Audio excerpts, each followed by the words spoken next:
Okay. Twitch.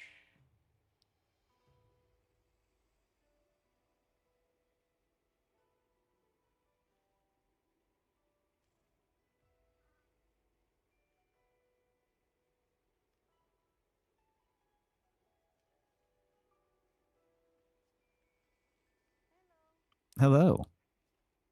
Figure the dog looks like an album cover. Thanks. It was my friend who took the picture. Elizabeth Elder. I'm sorry, TJ. I'll try to keep it a short stream for you. I say, cursing myself every time. That went great yesterday. Right?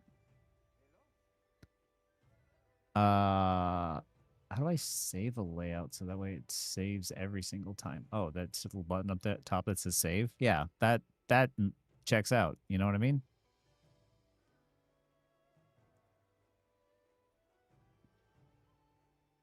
That's all right though. I'm not playing Rivals, so y'all are gonna be bored with me.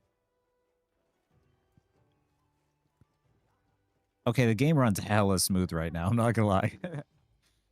You're jobless? Nice. Fun employment is what we call that. Yeah. Short stream. Okay, there are a shit ton of event quests. Yeah, I didn't look at the specifics, but one of them should help me get the new great sword. 13 foreign rivals today. Nice. Congratulations. Holy shit. Finally not toxic rivals. To be fair, the last few times I've been playing rivals has been better. Last night was fun.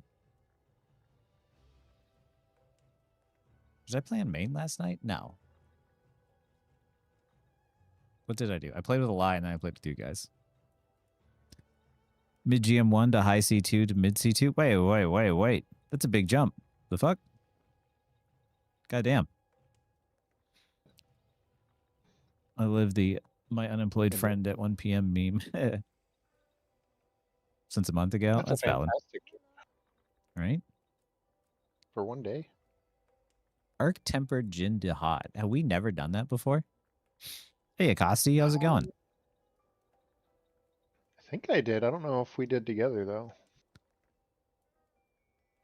Arc-tempered Jin Jihad. Hi, Vampire. Hey, Aaron, hope you're doing well. Made it back to Celestial after dropping all the way to GM3. Nice, congratulations. Welcome back to Celestial. It's fun up here, I swear.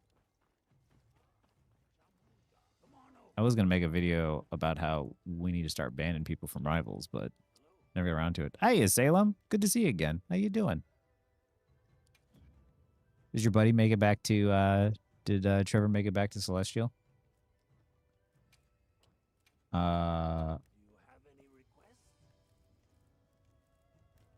What is the Jin Jihad arc? Oh, yeah, I did the 9-star. I don't even know if you did the 9-star, though. What armor set does the 9-star do? Can you see? Represent saying 38-1 is Elsa, 20 final hits. Jesus. Is Elsa still, like, stupid strong, you think? Like, too strong? Probably did the 9-star, right? That's what I'm thinking. Came to ask if you heard of Grand Blue Relink. No. What is that? So, on my tweakings, your category on Rivals. It should be... Oh, wait, I didn't change it. I only saved the stream. I didn't save the stream info. That's my bad. There's 2 save buttons. Thank you for letting me know. It should have been just the Jihad Gamma armor. I think. I don't know. It's been a minute since I've played. I don't even know. Is this Wilds? This is Wilds. I beat the crap out of Worlds, so. Hey, Jurassic. It's basically anime monster hunter raids bosses. Yeah, pretty much entirely. It'll be in the orange. Which Monster Hunter game should I try for someone who's only heard of the game but never played any of them? Is now a good period to jump into Monster Hunter, or should I wait for the next installment? No, like anytime is a good time to jump into Monster Hunter. It's always going to be fun, especially if you want want to play with friends. If if you wanted to get like a deal, I'm sure Monster Hunter World is on sale if you have friends you want to play with. But if you just wanted to skip ahead and like jump into Wilds, I think Wilds might be a little bit more friendly to a casual player, but both are still good. Like World is fantastic, a lot of content there that's already available, and but Wilds I think is um more friendly for a more casual player, but both are good. Monster Hunter Wilds Event Quest. Are you gonna play the Resident Evil Requiem, or you're not? Oh, I'm a Resident Evil fan. I just don't know about that. Do you know how much time it takes to like World Iceborne? It's complete and very beginner friendly. Yeah, you can do that. Favorite Monster Hunter from the older games? Oh my goodness, that is a question. Favorite Hunter from the older games? Dan, you know the what was the one that Ooh. was like anime-ish on the DS? It was like Cross Edge or something. Was that? I keep wanting to say Frontier G. No.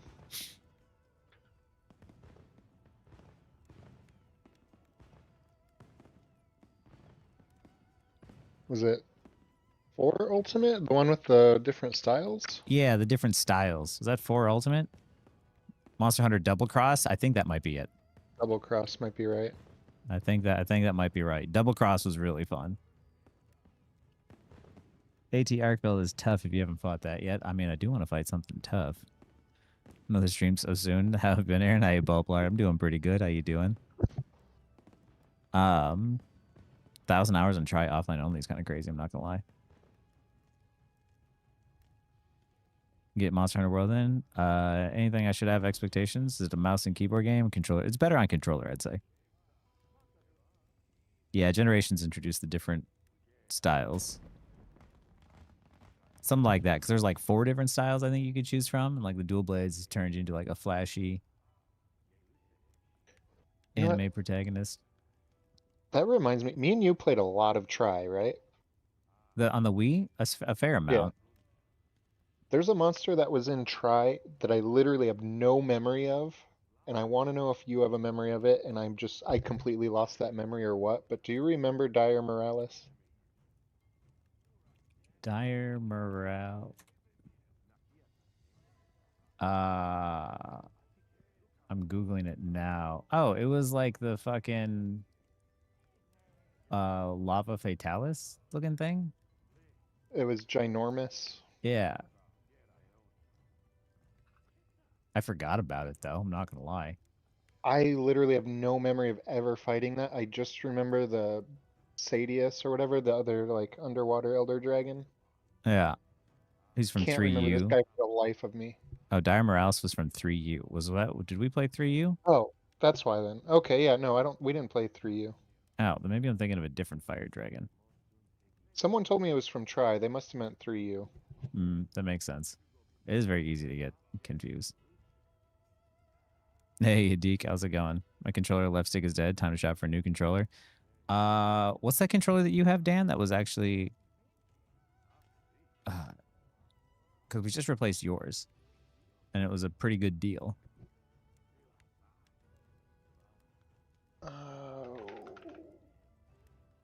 Shoot, I think I threw away the box. I don't remember what this is. Forged. 8-bit do. This was a Black Myth Wukong controller. I didn't even realize it. Yep.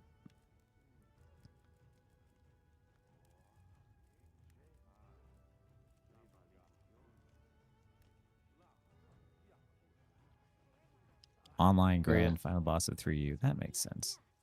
Shout along to 8-bit I think so. 8-bit do. 8-bit. All right, I'm gonna go. It was like, I think it was like $35. Yeah. A lot of like, there's a lot of different controllers.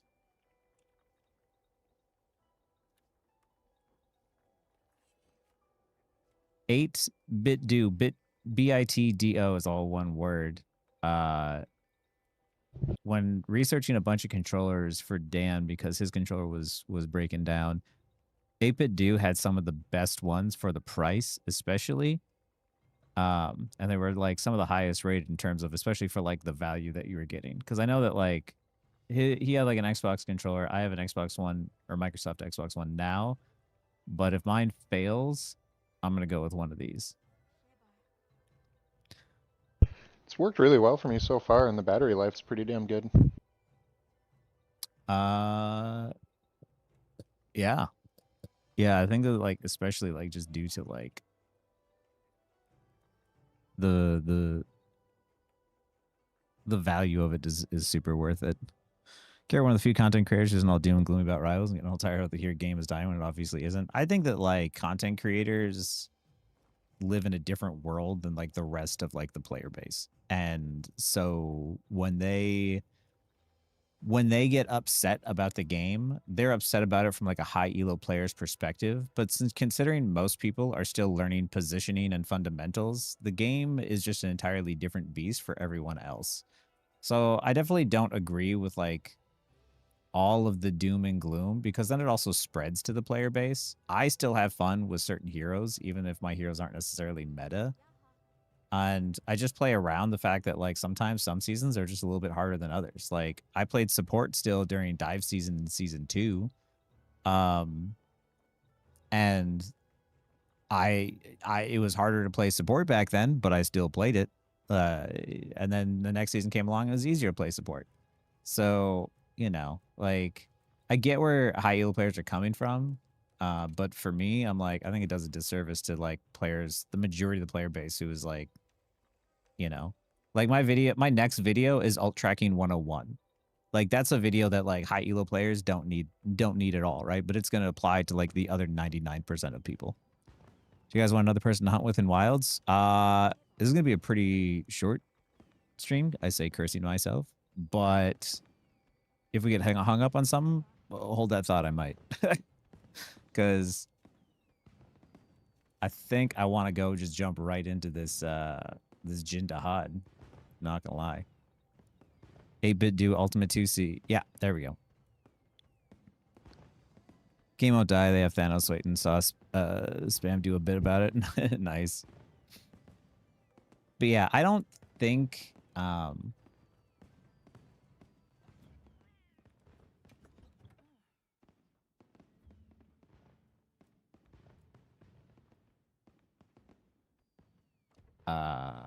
it's been a long time since I played. I don't think the game is dying by any means. I think I want this. Fuck it. We are gonna yeet ourselves directly into like one of the hardest things. Sweet. Taking Brit, haven't been a huge fan of this season in particular. That's understandable. What part of it don't you like though? Need to prep for a hero pool, hero quest still. Needs some better charms. Yeah, we're just gonna like. Is that the one that's like all 4 arc-tempered monsters? There's 4 arc-tempered monsters. Oh my god. Oh, Yeah, I I'm was excited thinking. to play that one. We don't have to jump right into that one, but I'm ready for it. I mean, that one doesn't seem as bad as what I was gonna do. Because that one's just Mizutsune and turkeys. And turkeys? The rooster one. Oh, But, okay. oh my god, there's actually a shit ton of stuff that we just need to farm now.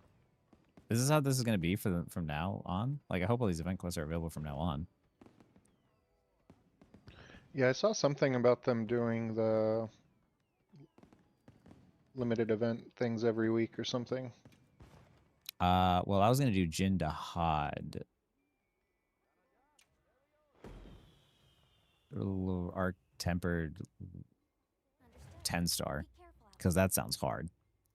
Shouldn't like the meta being the same old poke triple support comps, such same bands as such as Gambit, etc. Just boring and getting annoying. I can understand that. I will understand like the bans because I think the problem is the fact that like even as people have changed, even as they've made changes, people are still banning the same. But I think there's a problem with the fact that like players are so traumatized that they're not even like going to let those characters get through. And I talked about it last night on stream, but like the I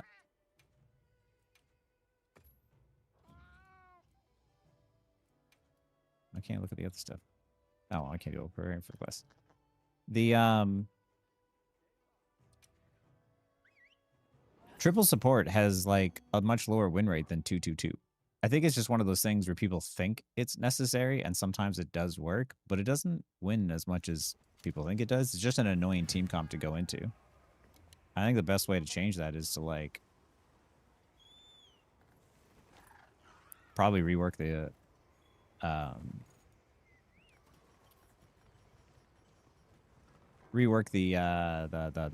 support ultimates. More ban slots and taking turns during the phase of work without the competitive side of the game might make the ban phase a little bit longer, but it's necessary. I think that just in general. Wait.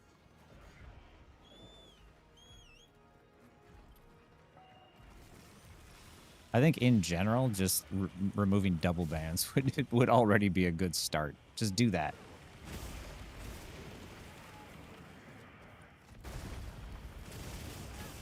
Still in that game with you right now. That character is just fundamentally broken ult until they do something about it. Yeah.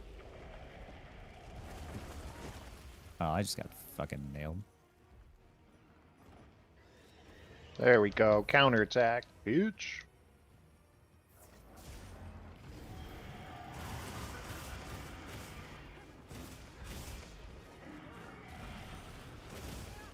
Yeah, literally just like make it so bans mean a little bit more and they don't double ban. And you get a whole lot more done. Mistakes were made. I think it's a Fumiata today who ran triple sport because he kept. Thank you.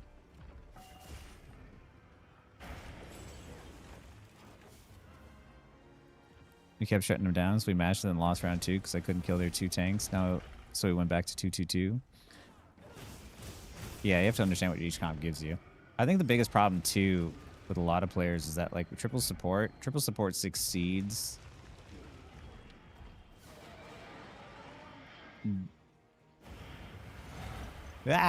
Triple support succeeds because people die. And then it gives them time to charge those support ults back up. When you're supposed to like sustain through those ults and just kind of like give up space temporarily. Because a lot of those support ultimates don't... Thank you. Don't kill you. Yo, Cujo, how's it going, man? First one to get started Monster Hunter World with that newcomer. What newcomer tips would you give them? I would just say that like at the start of the game, it's going to be very overwhelming how much information is there. But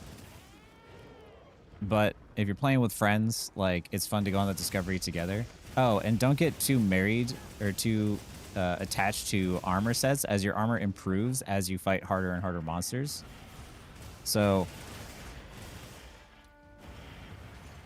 don't be afraid to just like upgrade armor and abandon it. Don't feel like you have to like hold on to it or get a complete set or whatever. You can just upgrade as you go.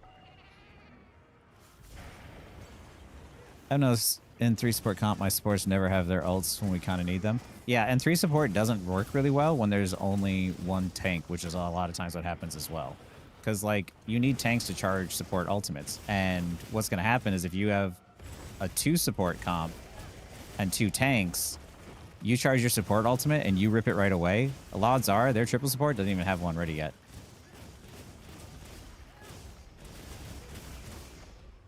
Feeling good. Looking forward to fighting Arc Tempered Arcveld. Nice. I forgot you play Monster Hunter. I'm doing all right. I just finished a alt tracking video that will go live not tomorrow, Tuesday.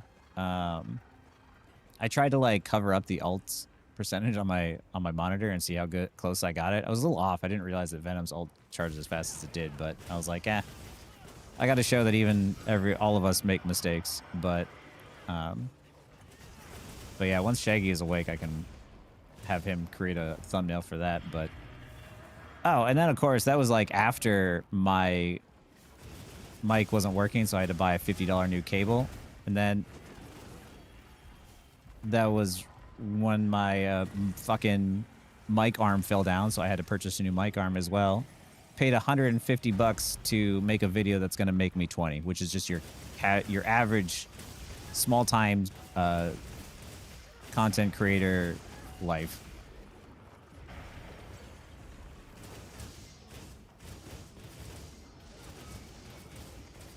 Take his skin to make drip. I mean, are you a fashion hunter, Cujo, or do you focus on the stats? Oh, I forgot. We got to drop some bricks on its head. Oh, good hit. Got it. Big fashion hunter? My man.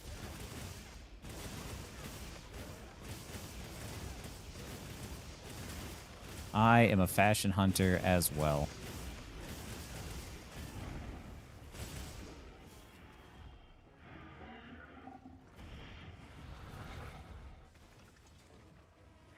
Should be another one in that.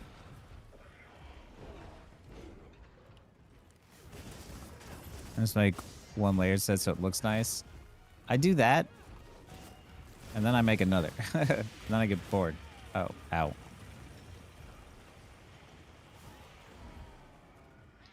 The season's so needlessly long. Didn't it just start like 2 weeks ago? So y'all are like impatient and like, I'm gonna try this. Fuck it. I thought he was gonna like maybe turn into it. Y'all are sitting there being like, "Where's our content?" After like 2 weeks. Oh, I'm dead. I played Overwatch for 8 years and waited 2 years for them to release a single character. Current armor, but don't think you have one? No? You play on PC, yeah?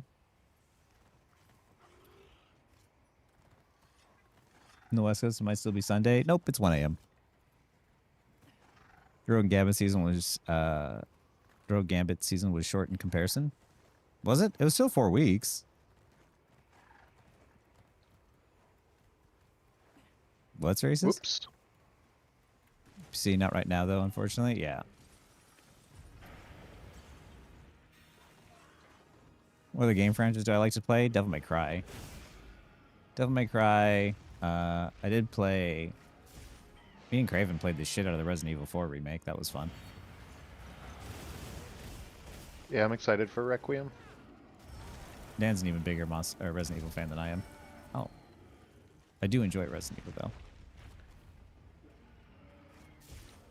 I wish I had more time to play more games, and the goal, hopefully, is that by growing myself enough through Rivals, eventually, I could just, like, stream myself playing games full-time, and then I could actually have time to fucking play video games again, instead of being an adult and having to choose between, do I want to play video games?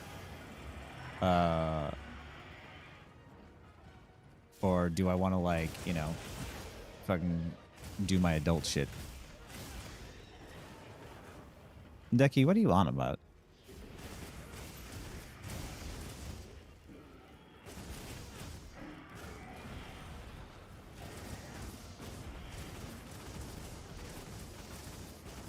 I don't know. I've gotten, like, what's weird, you guys, is like the amount of random commenters and like shit that I get. The more I grow, the more weird I start to see people are towards me.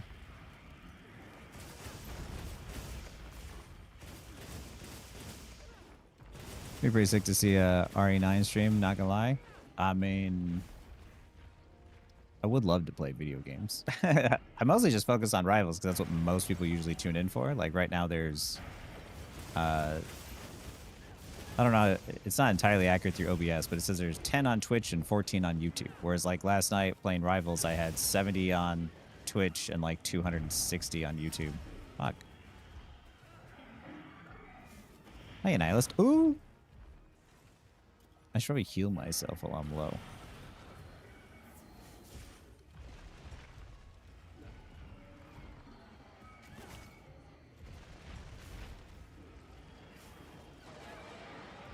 But yeah, the biggest problem in life I have is just a lack of time. I know I say that a lot, but it's really the truth. Like, I have like so many videos I want to make that I just haven't created yet. Surprised that didn't hit me. What? That should have counterattacked. You're weird, but you keep it to yourself. Yeah. Oh, that was a good dodge. I'm weird too. You're in good company. Surprised you weren't on Rivals tonight. The queues are actually pretty great. See, that's just my curse. If the queues are good, I'm not on Rivals. If the queues are bad, I'm probably on Rivals. Is there a Fatal Fame remake coming out? Oh, I mean, I haven't heard that, but I hope so, because that would be awesome. Hi, Papaya.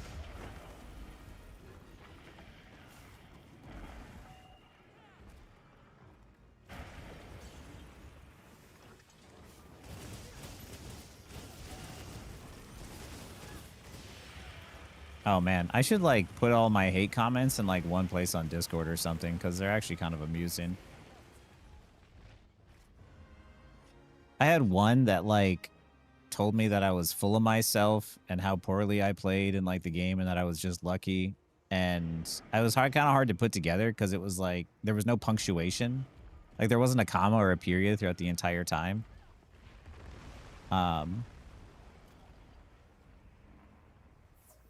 And I was like, that's interesting. And I was like, did you have a stroke while writing this? Another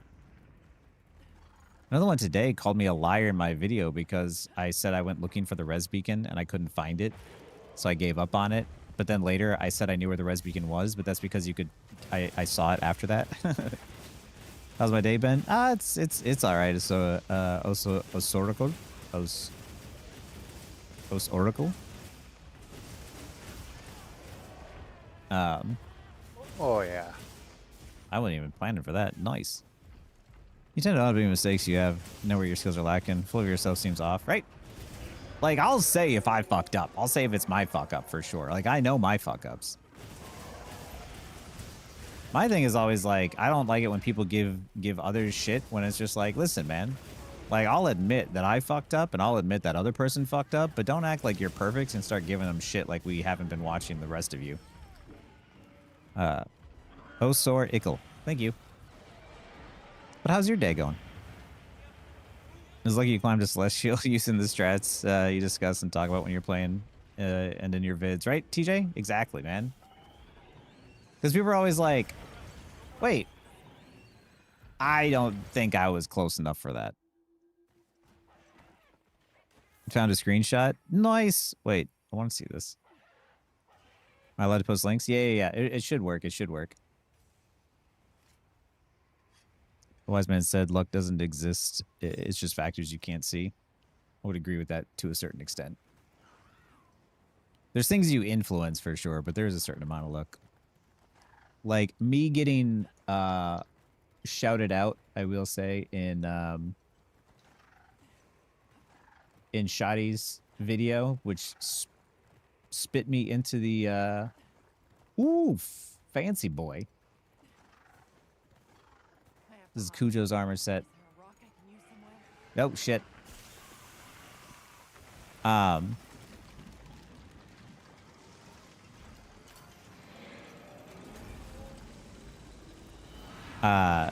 Yeah, when I got my first initial shout out by Shotty with Coach Shotty, shout out Coach Shotty on YouTube, which helps get me into the algorithm, that was luck.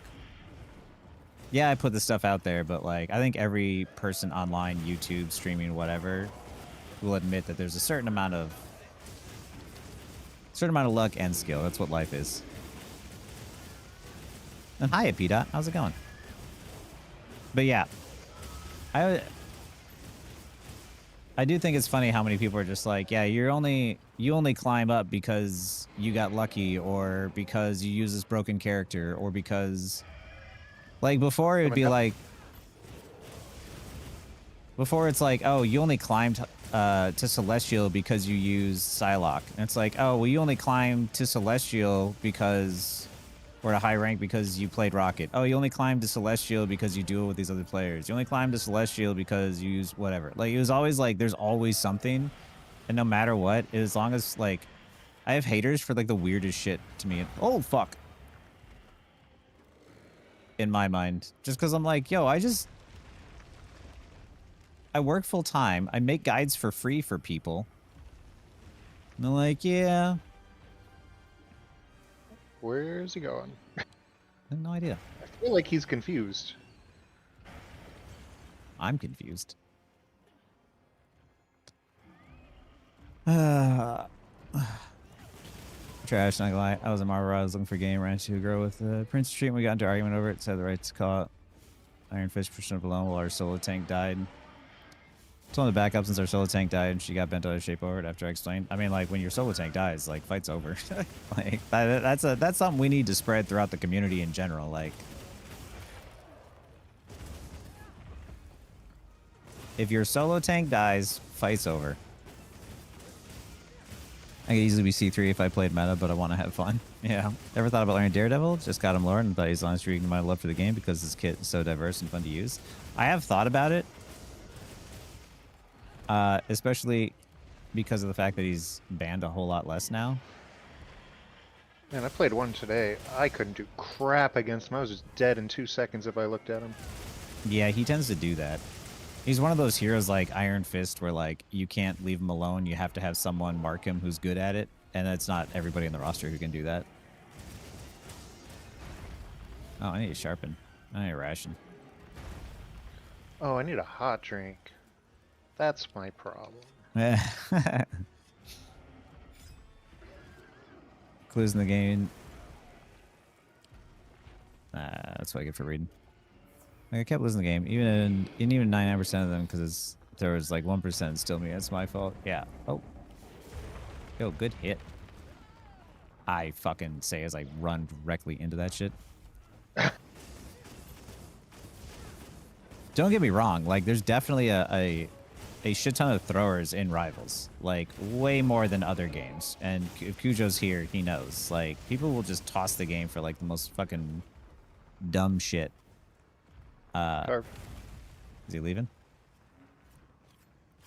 So it's like, I can understand, like, it definitely gets frustrating, but, you know, you will climb in time if you're good enough, but, like, the strategies will help you get better, like, as you climb. Because, like, especially for most players are just trying to reach up to, like, GM or Celestial. And that is... I just fell right off my sacred while falling. That is totally possible with any hero. Because in those elos, you're still able to carry yourself in those games a lot easier than other games. That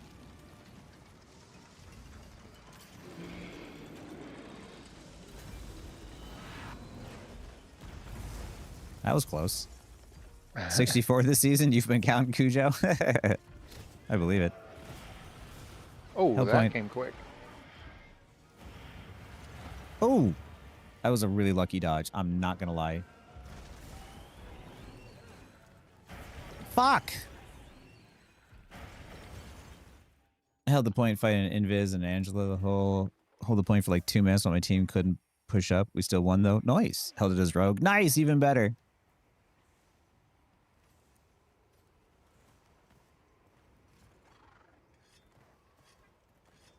Held first. I had a game where we held for 5.5 minutes on Midtown. 4 people wanted to surrender. Me and my dude told them just play till we won.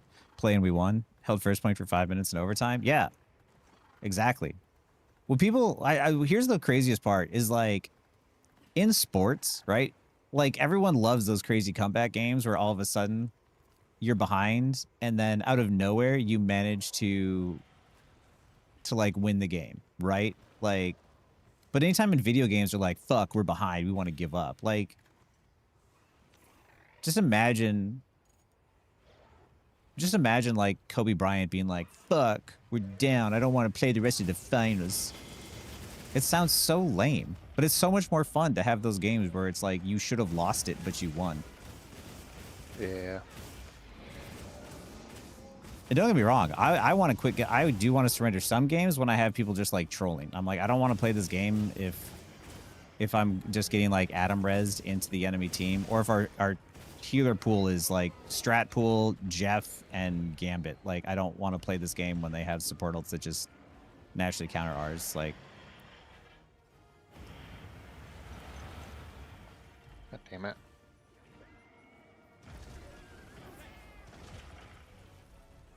is he doing his thing?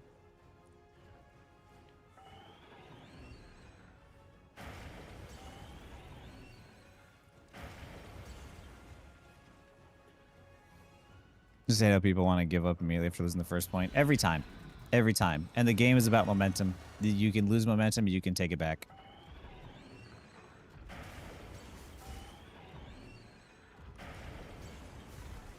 Yo, can I get close to this motherfucker?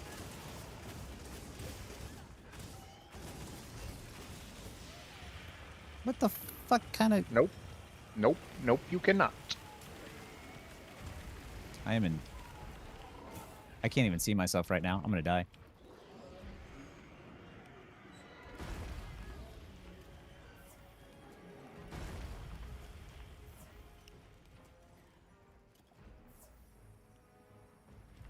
Jesus.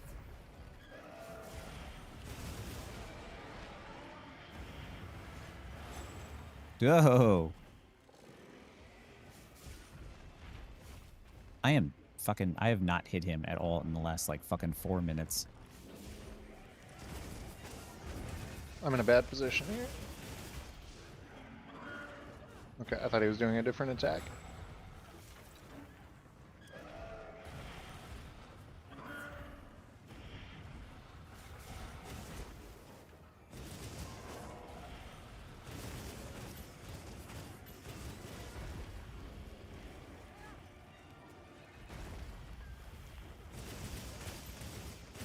I've climbed from D3 to C3 in less than 20 hours of playtime using Penny for 16 hours of it, and Penny is very weak. Yeah. All Penny mains will tell you that she's not in a good spot right now, too. But also at the same time, fucking Mr. Angry Penny climbed all the way to top 200 with her.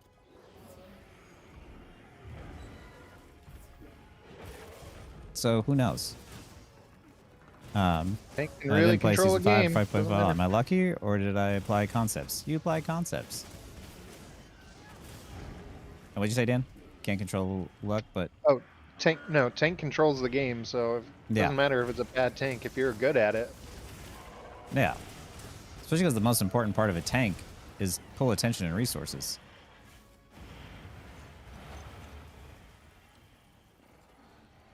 If you can stay alive and pull attention and resources, like that alone. And every DPS should be able to admit that, like, you can't get shit done when you don't have a good tank buying you time. Like, Spidey is one of those, for instance, that if you're playing with a Spidey, you have to know that you need to give him time to get pulls and get attacks and get someone weak enough to get it. Oh, shit. Thank you. A little wiggle room there. Yeah, he hit me the first time and froze me in place, so I couldn't do anything.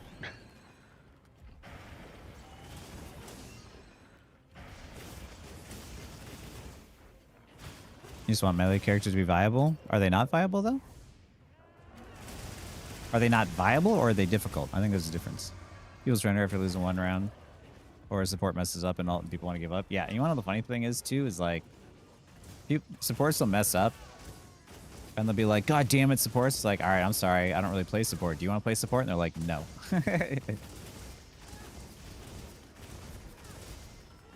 That's why I say supports will be the reason you lose games, but they're typically not the reason you win. So that's the reason why nobody wants to play support, but everyone fucking hates supports.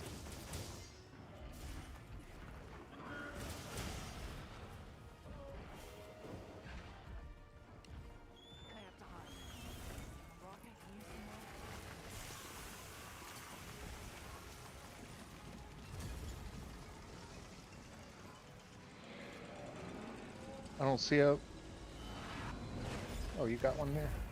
I couldn't find you. You're good. I mean, like, I got most... Died twice. Yeah, I died so many times. I got, like, just like brutally one-shot at times that I thought I was okay. We did all right, though. Uh, I don't know. if you, I was looking around. I just could not see you anywhere. I don't know why you weren't popping up for me. there's a lot of visual clutter. It's all right. I fucked up a lot of that. Is it okay to be a one-trick support player? I mean, like, one-tricking is... I mean, if you're going to one-trick support, generally speaking, there's not that many support players, so you'll probably be fine. The only difficult part is that one-tricks is that sometimes you're going to get really good at doing your one trick, but there are certain times and certain compositions you're just not going to have a good matchup, and you're going to make yourself and your team struggle if you don't want to swap or if you don't have another pick. But like I said, some people learn to play into their matchups really, really well. As long as you can learn to play into your matchups really, really, really, really well, it might not be so bad.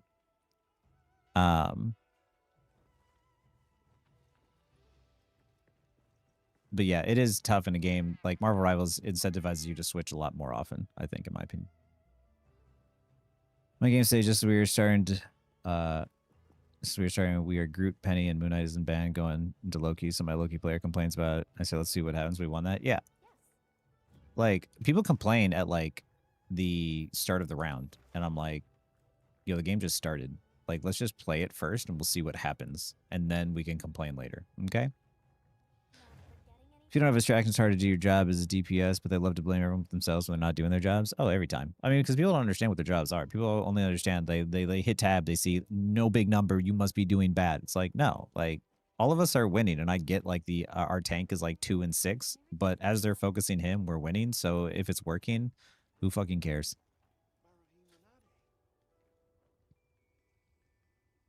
We did fuck up support. All I have to do is be patient. Yeah.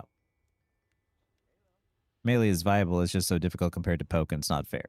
Valid complaint that it doesn't seem like the difficulty is worth the reward. I will say though that like perception is always like a little bit different, because I think the thing is that the problem with melee heroes is that melee heroes pull attention, and like it's hard because every time we see the win rates come out, anytime people are like dive is dead, melee doesn't work, like the win rates, even Celestial and above, all say that like dive heroes are doing fine. So it's tough, but it's like it's more so players are bummed about the interactions. Do you have feline insurance, by the way? I don't think so. I just ate a bit ago. Do you need to eat it all, or are you good? I ate something else before. Okay. We're just gonna go into it. We're gonna go give it a shot. I'm gonna try to die It'll be less this fine. time. That was warm up. Oh, I should restock my items. Definitely good idea. Definitely good idea. Where was I? Oh yeah.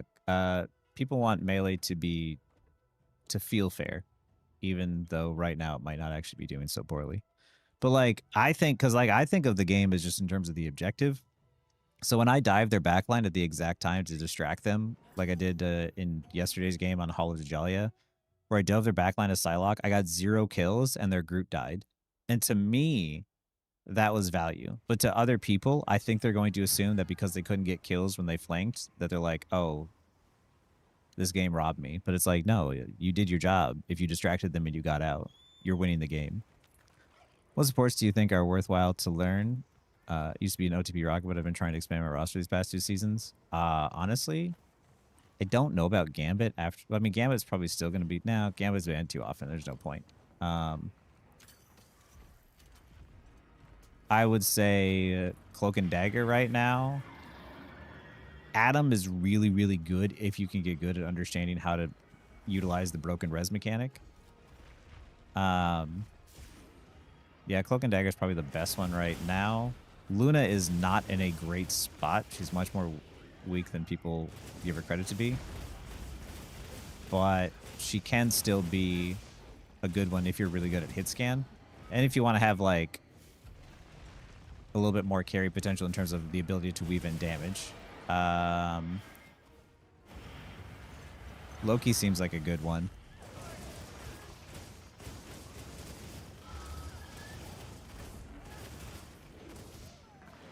Yeah. It's worth learning even with the bans, just having your kids available worth... Yeah.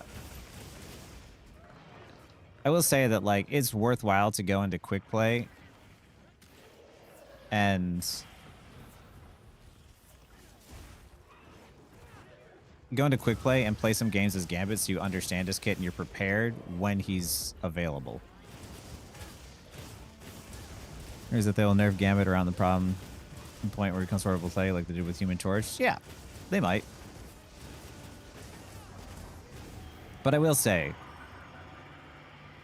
like Human Torch players like Avenue, I remember he was complaining about the Human Torch nerf that he got in like the last patch, which I understand the frustration. Overall, if you look at his win rate across all ranks, it's negative. But in Celestial and above, his pick rate was 0.8%, but his win rate was 55. So the top players were still finding ways to get value on him, but it means it wasn't as easy. It wasn't as like... it didn't make as much sense to like low elo players, but you know, that's probably why the nerf came out the way that it did. Because in his video, he's just like, oh, we're just going to not play Torch ever again until his pick rate's 0. We're going on Strike, which I think is Strike, and I don't know. Calling for a content creator calling for a Strike is a bit of an odd thing to me. It's understandable. Like, if you're not having fun, then yeah, don't play it. But like, telling other people he's bad when, you know, a win rate is, even when the win rates are at like 48%, you win slightly less than you lose. I'm dead. Yep. Oh, look, we had insurance. Sweet.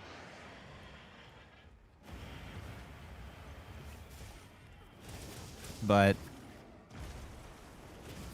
yeah, I think there's a little bit more nuance and understanding to like what they did. They don't always make the right choices, but I mean, this is still a company that iterates a hell of a lot faster than most others do.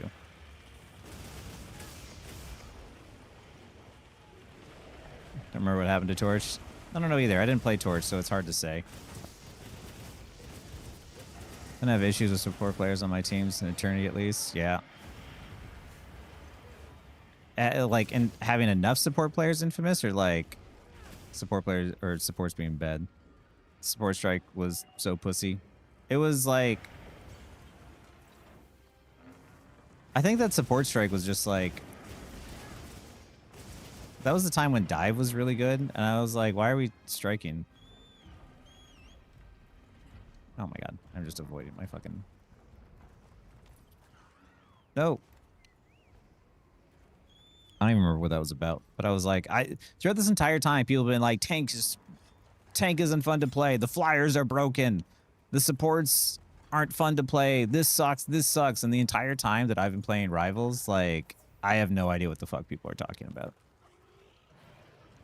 Because, like, yes, it's difficult, but it is a bit of an overreaction. People are acting like they're living in time in like the center of Gaza right now with how difficult their lives are. When it's like, yes, your favorite hero in the video game was nerfed in a way that makes it less fun. I get it. Rocket had his kneecaps fucking broken, and he was abandoned. I totally understand. Ooh. But also at the same time, I understand the frustrations, but I'm not going to tell people to just stop playing Rocket. I'm going to say I'm going to stop playing Rocket. I don't have fun playing Rocket. If you still have fun playing Rocket, then you keep playing Rocket. Was the support strike a real thing? Nah, I don't think so. I mean, like, somewhat, but it's the same way that... Uh-oh. In the same way that it was real...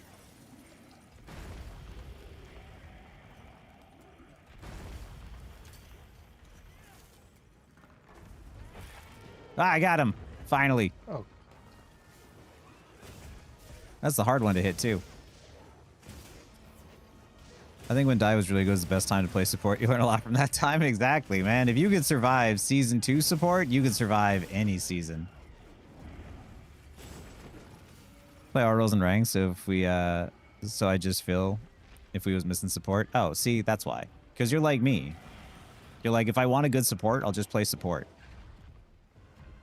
And honestly, a lot of times that's the reason why I end up playing support, because I'm just like, yo, these heals suck. Just give it to me, because like it's clear that you don't play support.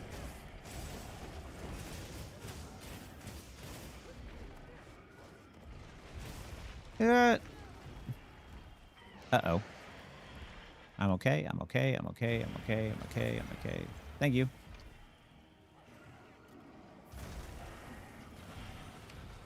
Tank's DPS will never strike because no XXX meta and tank would just learn to counterplay. True. I know they, like, I've heard this season people be like, we should have a tank strike. I'm like, guys. Also, I don't know. As someone who, like, the game is about predicting what your enemies are going to do, right? So, as a tank player, if I'm getting CC'd, it usually means I didn't predict what the enemy was going to do.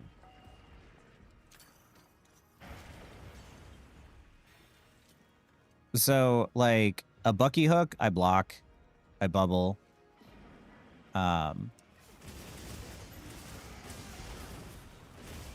Strange alts, I try to ability absorb or stun. Like, I don't know. Tank is about absorbing abilities, and they have lots of tools as tanks to be able to absorb a lot of those abilities and deal with that stuff. Except for Penny. But I think a lot of people just throw their abilities out there without thinking, and then they're like, yeah, I threw my abilities out without thinking, and it didn't work so well. I'm like, ah, well, yeah. You didn't think. We have enough tank players to strike? Yeah, there's not... There really aren't enough tank players in the game in general.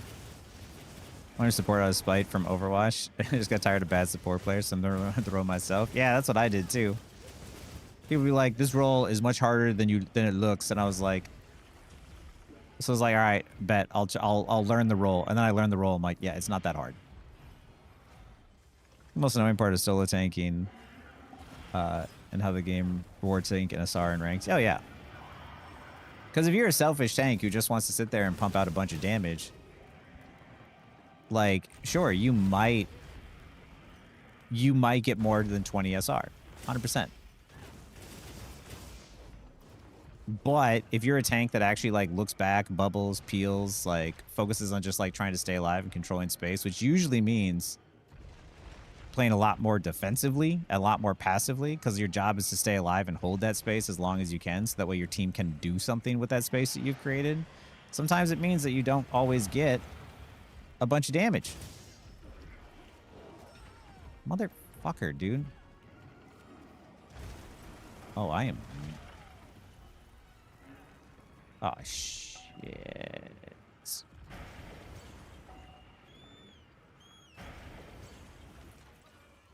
We're good. Agent Odd, man. I don't think he's as bad. This hasn't been too bad, but I have been fucking up a lot.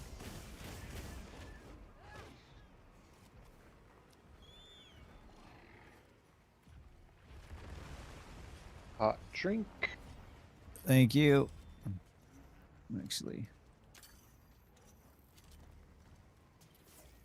There we go. I think why tanks complain about CC. If you're getting CC, that's good if you're absorbing it. Yeah. So your dive DPS don't have to? Right. It's your goal, at least. The only time it's bad is when you get, like, hella chained by, like, fucking, you know, 5 CCs in a row. Like, yeah, that can happen sometimes, but it's not that common. It also usually means that you engage too soon. They get low value, and I think that's, fuck. I feel like support is a very low skill floor and high skill ceiling. DPS mains just lock support and do the bare minimum. 100%. 100%. Oh, what the fuck was that? Motherfucker curved off the wall. And now I'm just repeatedly getting hit. That's cool. No, that is 100% infamous. Like, DPS players lock in, do the bare minimum. Like, they'll lock in support. Dude, how does that hit me? Come on. You've got to be fucking kidding me right now.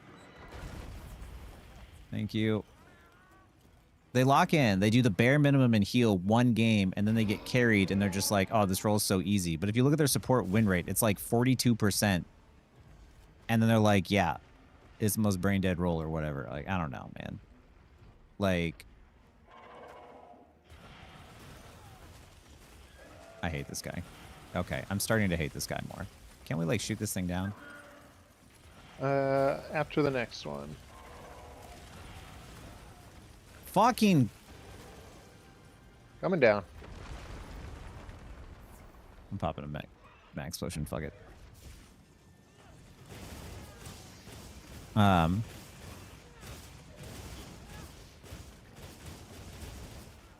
complain because getting chain CC feels so horrible. It feels like you're not playing the game for like 5 seconds. It's because you aren't. The frequency that can happen makes you really annoying.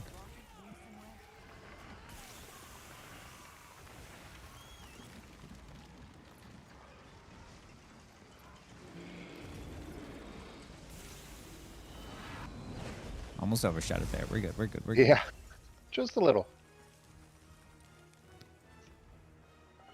Like with Rogue, I can't tell if she's coming to brawl or put me in the ground.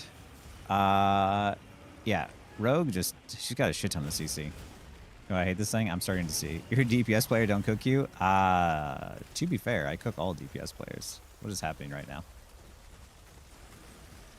I'm assuming I don't want to stand near him.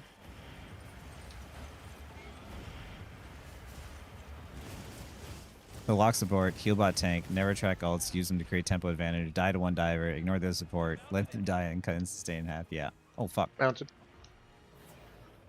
Yeah, exactly. Exactly, Infamous. A lot of times, too, the DPS players, they're like, oh, I was supposed to get healing when I got dove. It's like, no, you weren't supposed to be in that position in the first fucking place, you dipshit. Because they only know how to play by being super resource dependent. Like, they need resources to do anything all the time. So they think that when they're dying, it's like, oh, it's because I wasn't getting resources again. It's like, no. You're not able to have resources for yourself because of the fact that, like, the rest of your team needs them. You're not supposed to use them on each other. Your supports stay alive by not getting into that position in the first place. That always drives me fucking crazy because I'm like, yo, if I'm on support, I'm not asking for help because I know you guys aren't going to help me. Resource-dependent DPS just become resource-dependent supports. Like...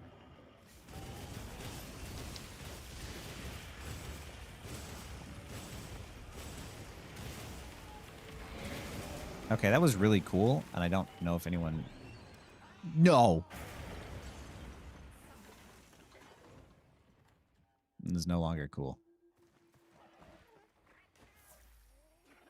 We're DPS players, damn on. Dude, I am a DPS player. But I am a DPS player that tells other DPS players that, hey, your job is to do more than just fucking go main and shoot tanks. The amount of fucking high Celestial Eternity players that get fucking boosted by good supports is insane. Because, like, man, they'll steal support from me, and then they'll play Star-Lord, and then they'll rush past me, go to main to shoot the tank as I'm defending myself from 2 DPS. Like, yes. And then they'll sit there and they'll kill the fucking 2 people on point and be like, yes, I'm carrying this game. Like, fuck you. Sorry. It's mostly high elo DPS players that bug the shit out of me.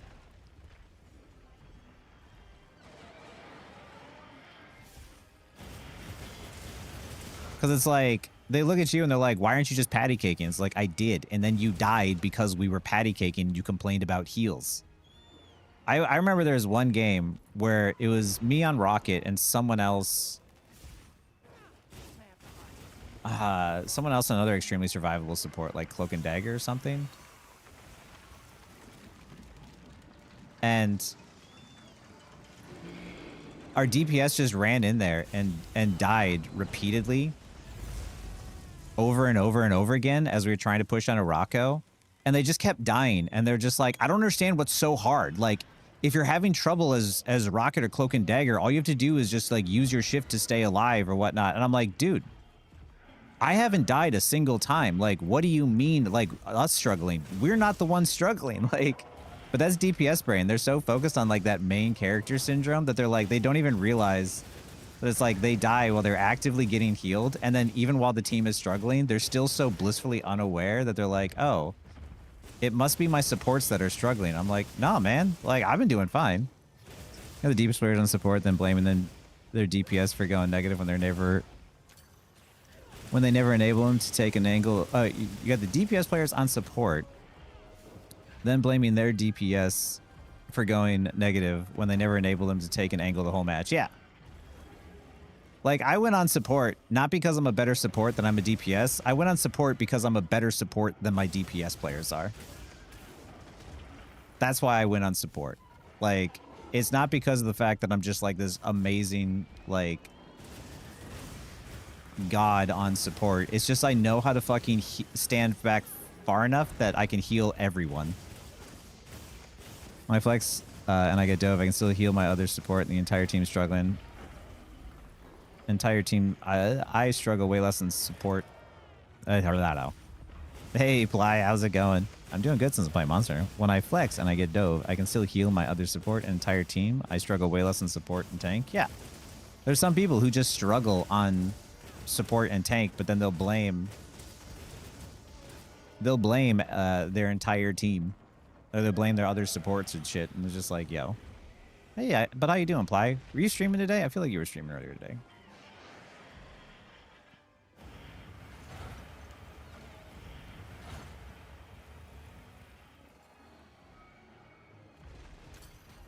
Oh, wait, that's not a Wiggly Lychee.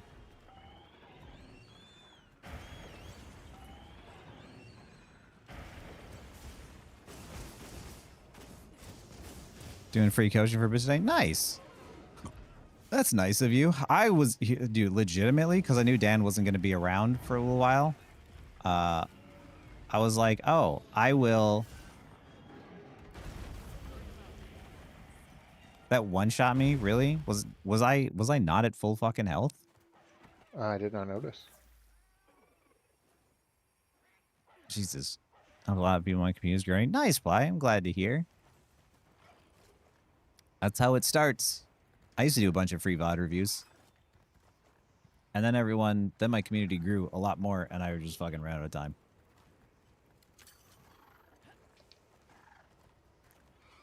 It is really, really hard.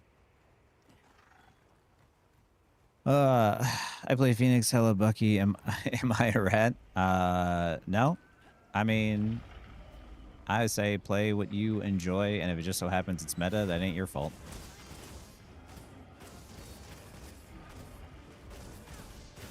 No, don't move away!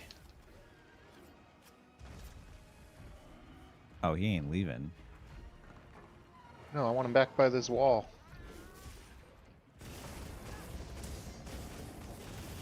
There we go. Easy 6,000. Most of the people I'm coaching improved a lot from the last spots. There wasn't much to say in terms of improving, other than micro and keep playing. Yep. That's pretty good to see, to hear. How long since they last got reviewed? That was just like a week or two. What if I enjoy two-tapping people? I mean, understandable. Not your fault. I will say that not something I usually have to worry about, but I usually position myself pretty well. 2 weeks or even a week ago, yeah. I can understand like being excited and like wanting to have like a VOD review after like 2 weeks, but realistically, there just takes time to execute and practice what you've already learned.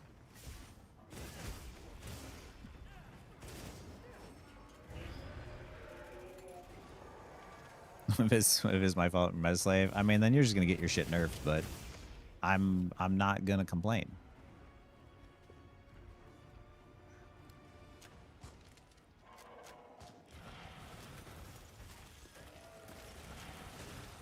Jesus.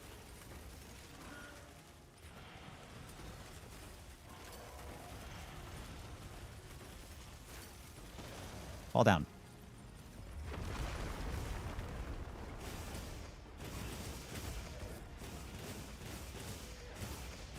Wise man once said, just pick a top tier. I mean, I would just call it just playing the game, yeah.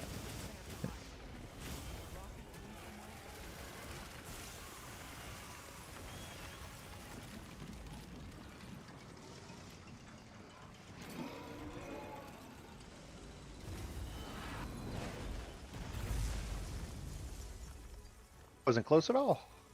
Yeah, I was gonna say.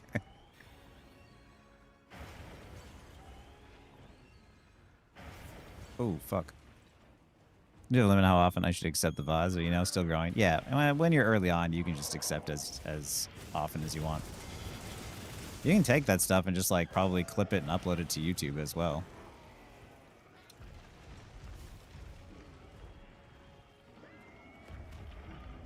It's best to try and figure out how to make content on stream that you can just clip straight to YouTube.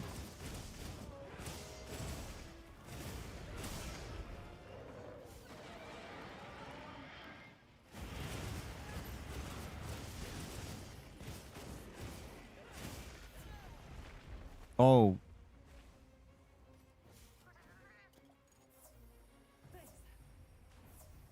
I just got triple, quadruple healed. Okay. It's not where I was trying to walk, but okay.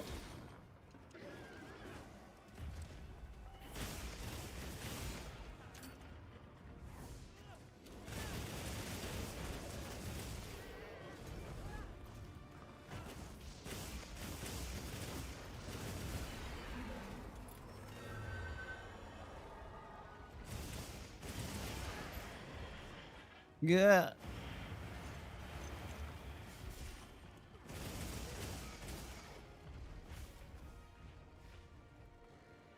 What is happening?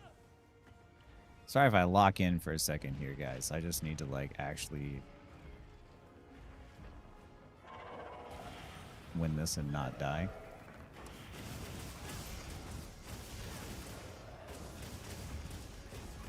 Knockdown, knockdown, knockdown. Every time I go away.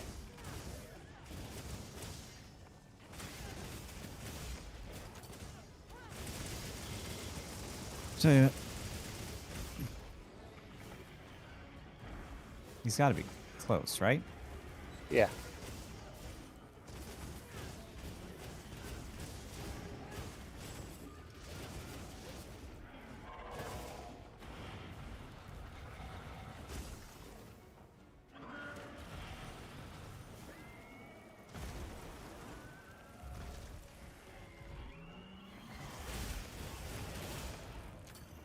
Did I stun him?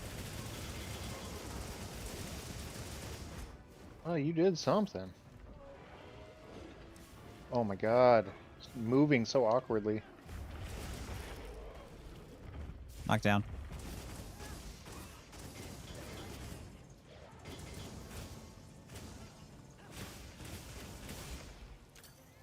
Told Young to be here even if it's not a rival stream. We're here for our favorite Uncan Gaming. I appreciate that. I am trying to branch out a little bit when I can. But I do love Monster Hunter.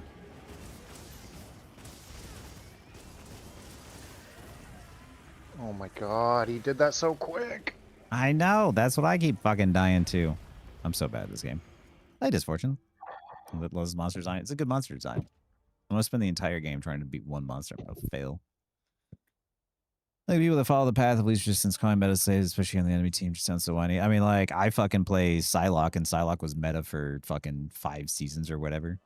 4 seasons? I don't know, something like that. And you want to know something? I still play her. Is Elsa better right now? Yeah, but I like Psylocke. What's my opinion on plant-based protein? Is it supposed to be bad? I mean,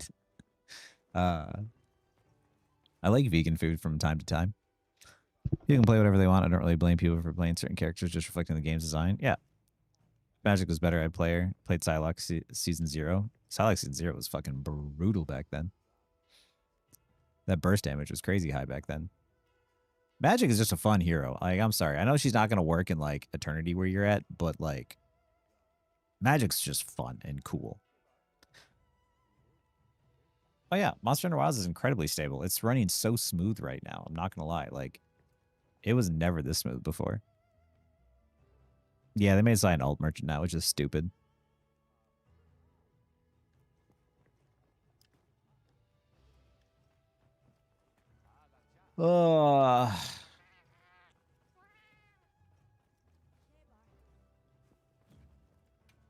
Yeah, they just figured out some things that just, like, you know, weren't really working before. Magic was your first DPS main? Magic is so much fun. Try Magic. One fight, Bucky thing, Namor come out? Yeah.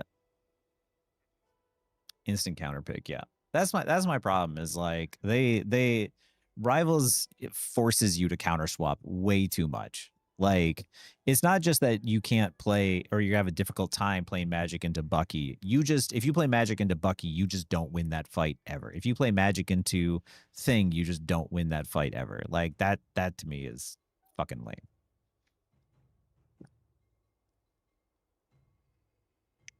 See recursive DLC check Opix doing miracles. Yeah. So you heard about that.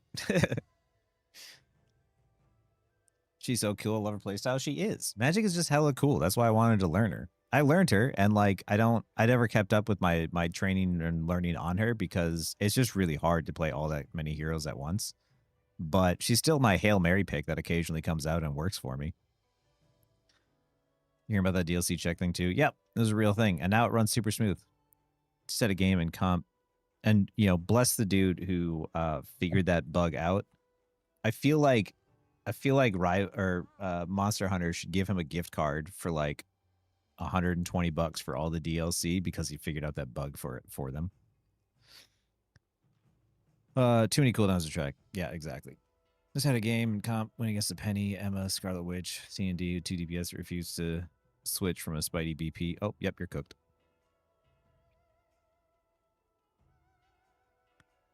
The one that gets my gears when the team loses one fight and then goes triple support. Yeah, triple support is also not the way. We're on the verge of quitting this game. I mean, like, I wouldn't let one game make you quit. But I do understand, like, sometimes players can be insufferable. But also at the same time, I do think at its core, Marvel Rivals is a fun game. And I think that for everyone below Celestial it should probably be having a great time for the most part. But I do think that they need to start cracking down on banning people to are assholes. Want to learn how to play Luna Snow today, but the Lord Spider-Man came out in full force, so I went Wanda and denied them any value. That's one way to do it. Wanda was great at marking people from the beginning. Let's see how many more times I can throw this fucking quest before we beat it. Before we throw it, comrade. You say we, but you know I've been dying more than you. Yeah, but I'm the final death. That counts as 2. Monster Wild is different from Worlds, or does it feel like a reskin, or just like an improvement, or the more of the same? Oh, that's the problem. It works, they don't fix it. I mean, each Monster Hunter game, they kind of like take the core concept and then they kind of like tweak it and add a little bit and like change it into different ways. So each Monster Hunter game feels similar, but different. Like things get oh fuck, did I get the items? Things get more streamlined. They advance things by making the combos a little bit more interesting. Like, yeah, I did. Like me and Dan here played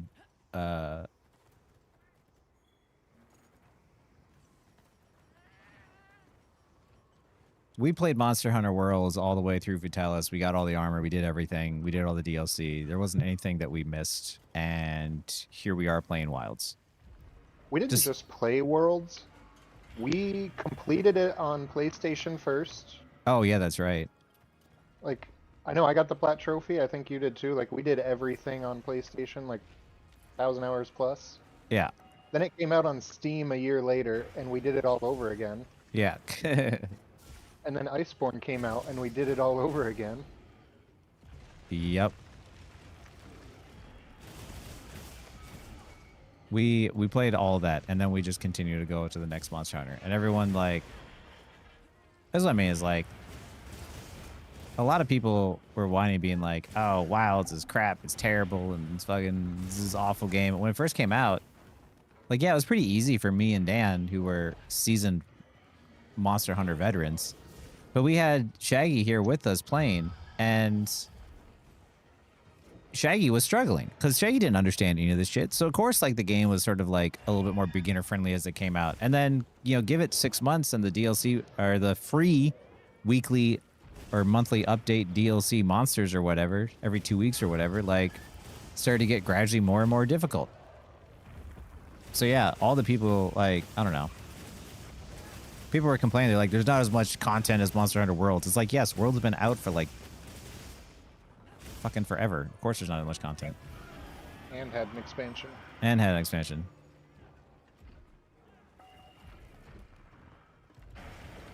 Tell me why a buff woman with the sword the size of her body and her body is so fucking fine. Talking about magic, by the way. I don't know. I do love me some muscles on my women, though. Not gonna lie. Psylocke shoulders. Oof.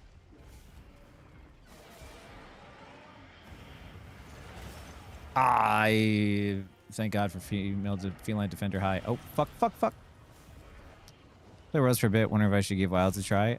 If you have friends that like to play Monster Hunter, I say that every Monster Hunter is always worth a try.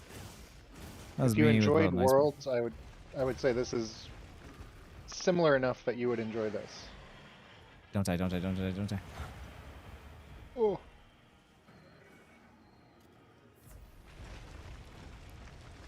Yo, can this fool lay off? Like, go away. Oh, cool. Because I just wasted a mega potion. Yeah, that was me with World and Iceborne. Did like everything World and Iceborne, all achievements. Starting at MR99. Monster Crowns, complete every quest. Weapons are hard to defeat all the monsters. Yeah, exactly. You like Angela? Me? No. I say, and I immediately get knocked right the fuck back down again. Wait. Oh yeah, what other games do I play, Death? Currently, just this and Rivals for the most part. All my free time is spent making videos for everybody. And that's like not even a joke. It's really not.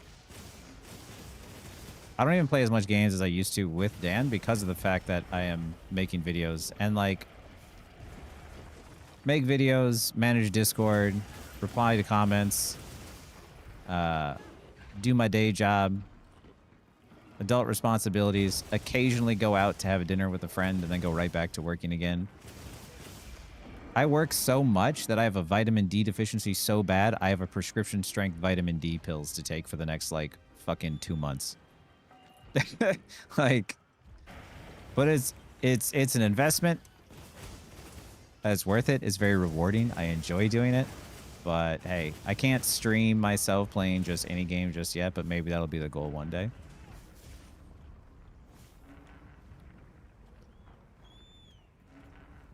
I love playing as a mommy with a gigantic sword, so I can't complain. Exactly. Oh, Angela, yeah. Monster Hunter World was pretty accessible at the start as well. Literally my only Monster Hunter experience was enjoyable for a bit, just not my overall jam. It's understandable. It is understandable. To me, I've been playing Monster Hunter since the PlayStation 2, so I love this series. I have seen every iteration except for 3U. A man of culture. I like to be. Let someone apply to be your mod and edit videos. I need to find a better way to definitely streamline my process. That is definitely something I need. I need to find people to edit videos. I need to find people to create and edit shorts. But at the current moment, like there's not really like money coming in. So until I can grow big enough that I can afford to like pay people properly, I don't think I'm quite there yet. You're not one of them LGBTs, are you? I am. Ooh. Monster, my favorite video game franchise. Nice, Jurassic. Which goes in line with the Jurassic name, actually. I'm so excited to go to the, when I go to Japan, there's a Monster Hunter cafe and Universal Studios I'm going to go to. Ooh, I want pictures of that. Oh, absolutely. What? Aaron? He curved the tail around the wall. God damn it.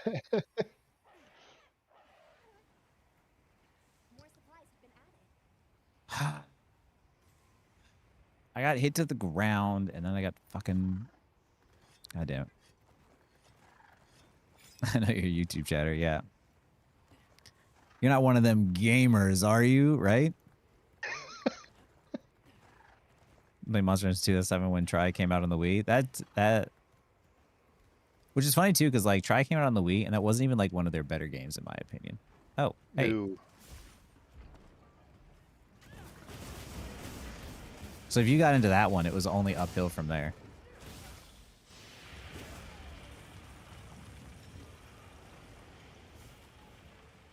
At Arkfeld yet? I've been trying to deal with this Jin, 10-star Jin Dahad thing a few times here. It's very difficult to play and talk to chat at the same time. I'm not gonna lie. I am dying more because looking over at the screen is not smart. Decky, why do you keep saying that's racist? Tried a very tiny monster roster, but I played that game for hours on end, put so much time in that game. Right. That's because, to me, the core system design of Monster Hunter, no matter what game, is so strong that it's just that fun. I am somebody that, as a gamer, is very, very invested into strong system design.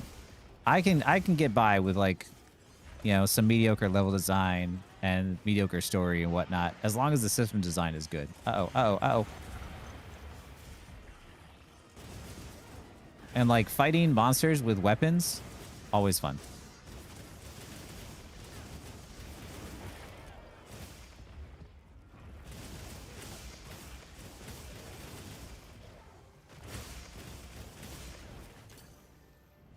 The Dual Blades moveset looks like so much fun. It is fun. Being able to fight monsters with friends are the best multiplayer experience. Exactly. When you are playing Rivals, and it's super stressful because you actually have people just being assholes. And then you're like, fuck it, man. Let's just go, like, chill out and, like, hunt some monsters with some friends. Like, that's way more fun. I would probably play Monster Hunter more during the week, but Dan works night hours. So by the time I get off of work, he's usually waking up to get ready for work. Uh-oh. We're good. Less good?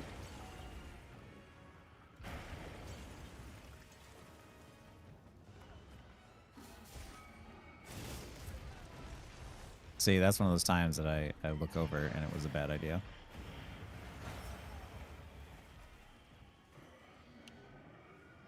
Uh-oh.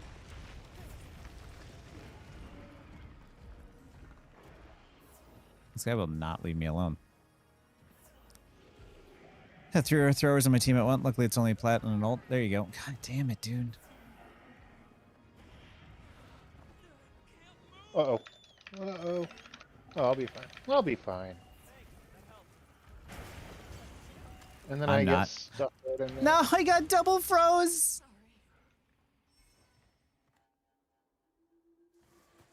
I popped out of Dust of Life because you said uh-oh, and then during that time, he fucking hit me with an attack that froze my feet in ground, and then I died.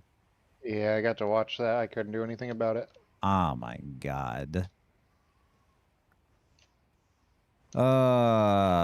This game has done wonders when it comes to making friends and bonding with people. Exactly. I like when games feel mechanically satisfying, at least multiplayer SP. I'm always looking for a good narrative. I'll deal with crap graphics or mechanics as long as your story gets me. You know, you have to dodge. It's to not take him in the face, right? I'm learning, Disfortune. I'm learning. Every time I look over, I have cleansers. I should probably bring some with me. Aaron, you need to stop being so reliant on your supports. Listen. I'm gonna need you to use cover. I'm walking into this myself. Decky, I know the sound isn't muted. I can see the audio levels. Stop trolling.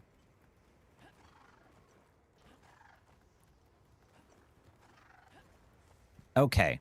I am going to...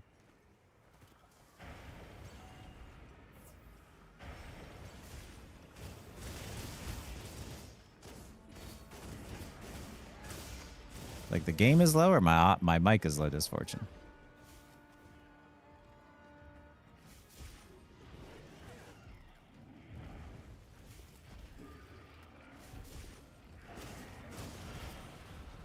Turns out humans are pretty trash at multitasking to do one thing. Yeah, exactly. There is no such thing as multitasking. Fucking, you do one thing at a time.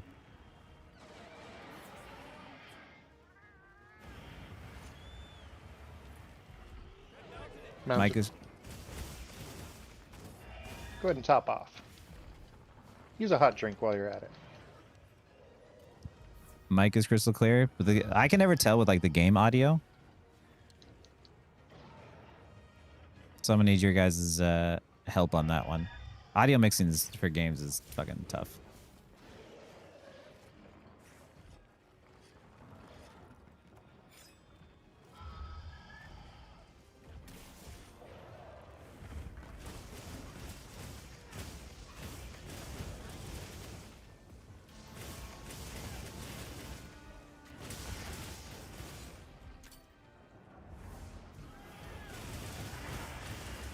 Back.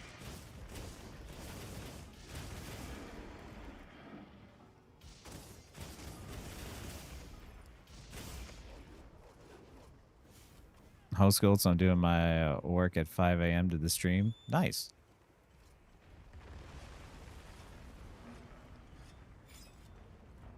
Game is really low in comparison. Would turn up a bit, not too much because there's a ton of sound effects. Got it.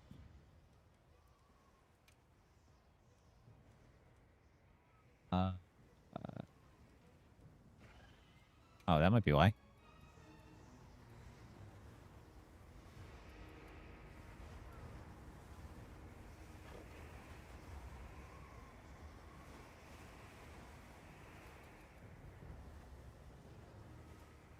Careful when your commandee's up in the sky doing the lasers.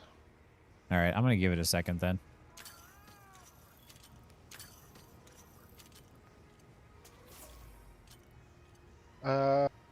Should be able. The commandee's gonna drop right now. I think he's crazy. Dude, he's fucking loud. On my end.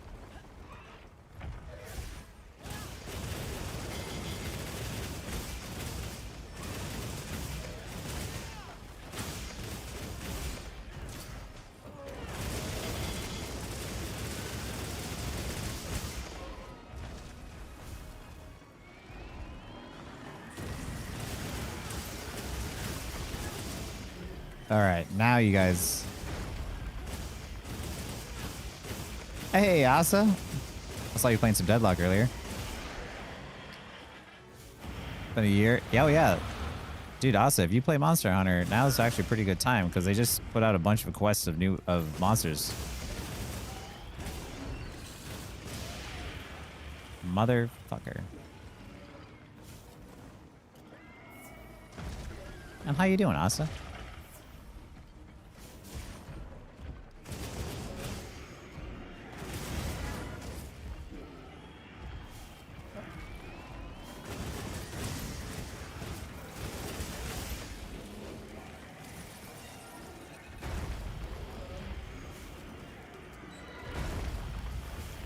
You know, Asa, I linked someone on Reddit your rogue guide, and they're like, oh, this is just some crappy unranked to Celestial or whatever guide. And I was like, did you not listen to all that information in there?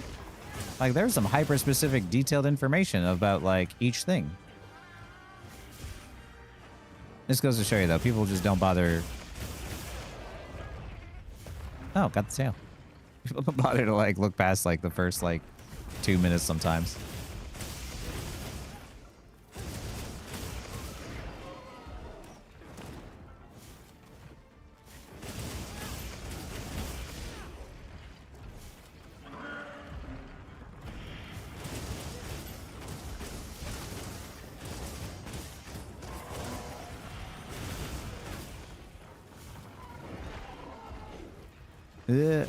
All right, I need to like lock in here. I'm gonna reach out here in a second. Sword and Shield and Charge Blade. You would be a Charge Blade. I don't know why. That just seems fitting.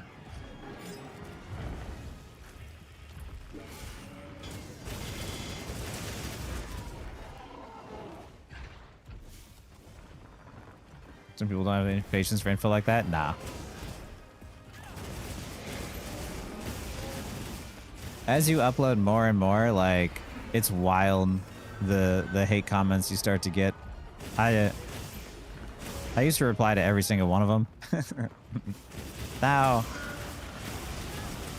it's just funny how many people think they can be a dick online, and they're just like, they're not going to notice. And then I notice, and they're just like, oh, well, if you would have been nicer, you would have, you know, we would have been thinking you were cool or something. You just lost yourself a fan. I'm like, I don't want you anyway. You came in here being a dick. What the fuck?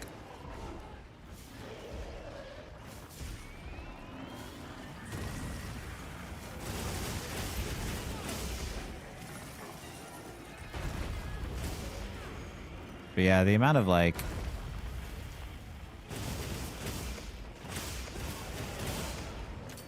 I don't know. It's wild to me to... Shit. Gotta...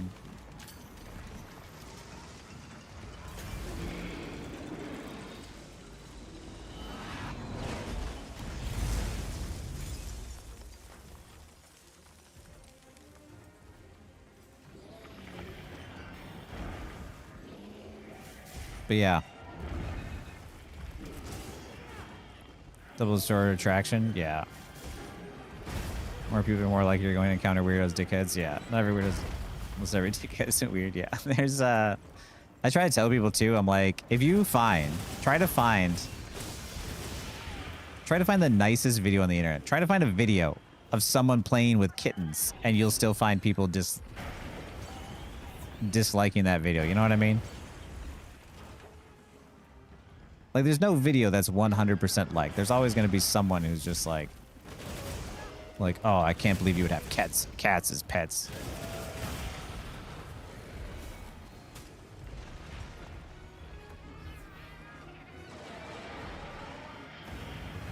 Oh.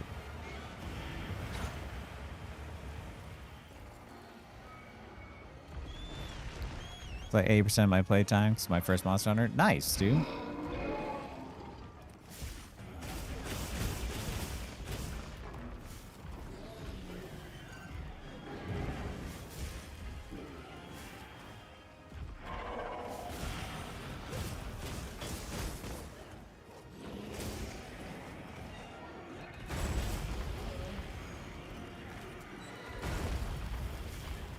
See, normally I get more perfect dodges like that.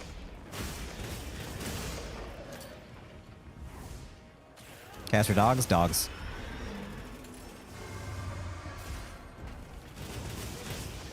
It isn't to say that that doesn't mean I hate cats. It just means I prefer dogs.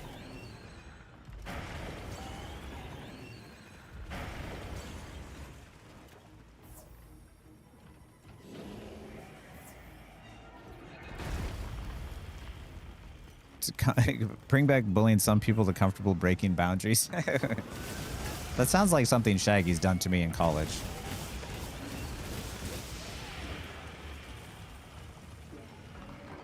Nocturnals prefer cats personally? Makes sense.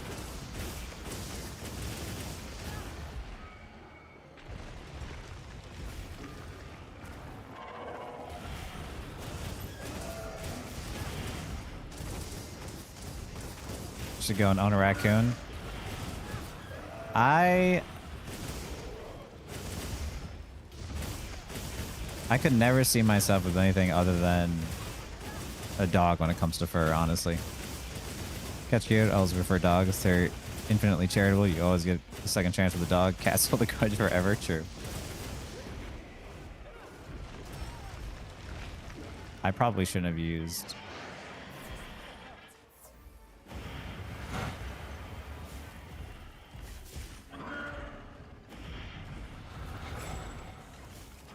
See, when I'm paying attention, I do more perfect dodges. Hey, Noxaturnus. Fair's also high, man. Yeah. It's funny because, like, Shaggy loves cats. He's got 2 cats. He's always loved cats. Fuck, I have no... I just gotta take it. What don't you have? No, I have everything. I just like I ran out of my meal ran out. So Do you have a? yeah, I I used don't a know. Well, max. that's I used a max potion, but I was just like bummed because I was like, fuck. I was like, I could risk it and just like take a hit first, but I'm like, it's not worth.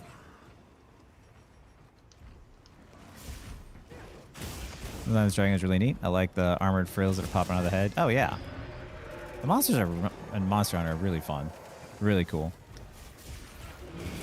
But yeah, Shaggy loves his cats. I love my dogs. Shaggy is a is religious Christian. I'm an atheist. He's a programmer. I'm an artist.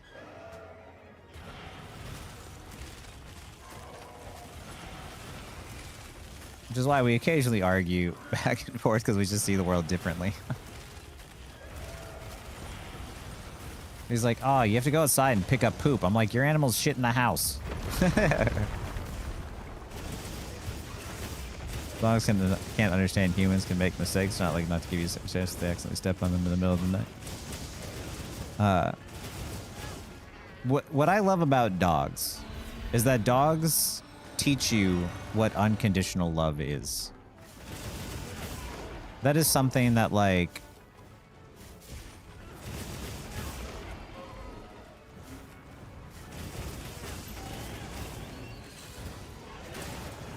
it's super important for people to have and for people to understand. And dogs, when you have a rough day, a dog is there.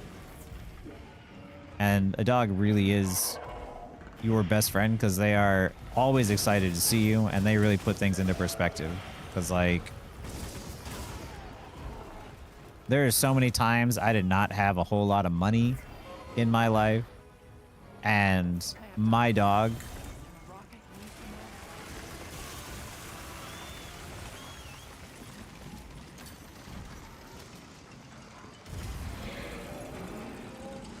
and I would come home at the end of the day and my dog would be sitting there in my apartment without my stuff moved in. There's an air mattress on the floor and a blanket, and it didn't matter because that dog was just always happy to see me every single day.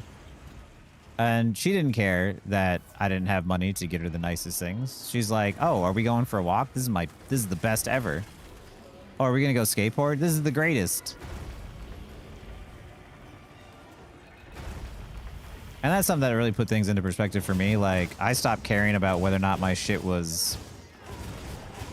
whether I had super nice stuff or whether something was, like, not perfect or, you know, if something got scratched or broken, whatever. Because every time my dog would have a favorite toy and it would get scratched or broken or dirty, it didn't bother her, but she was still happy. And I'm like, I want to have that level of, like...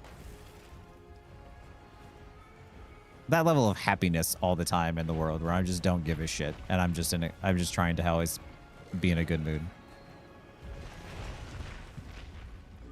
Someone said you want a girlfriend, you're lonely gang? No. God, no. Girlfriends don't give you unconditional love. Fucking dogs do.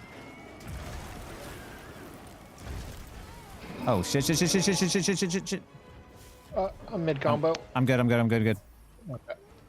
I was like, I can't do anything right now. I thought he was going to hit me a fucking third time. A good one will. True. But, like, I don't think the answer to life is relationships most of the time. I absolutely hate stories that are always like, you know what we should do? Let's throw in a fucking relationship in the middle of this movie that makes no goddamn sense.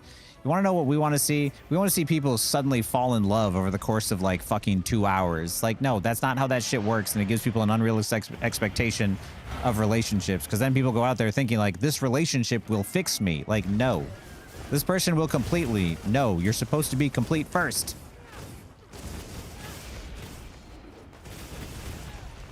Every time I go to do the combo, man. Falling over? Yeah, thank goodness. Give me a chance to fucking... I've seen looks the dogs, people rag on them for gross, but every time I've encountered homeless with the dogs are taken care of better than humans. Oh, 100%. I can tell you right now, there are so many times I was living paycheck to paycheck, And times I needed to legitimately borrow money from friends to take her to the vet. And it was just like, I don't care. Put it on the credit card. Do what you have to do to take care of her first. I will sacrifice my health and what I eat, and I will let her... I want her to be okay first.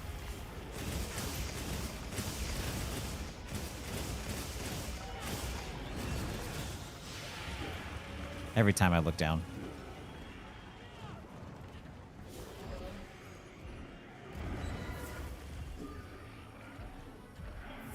But I have a...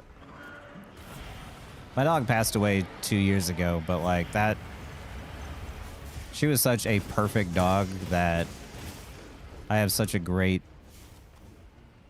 appreciation and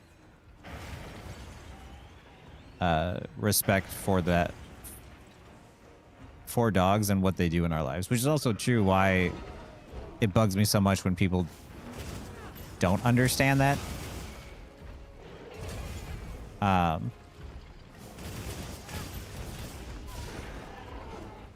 Dry hump by a dragon? A little bit.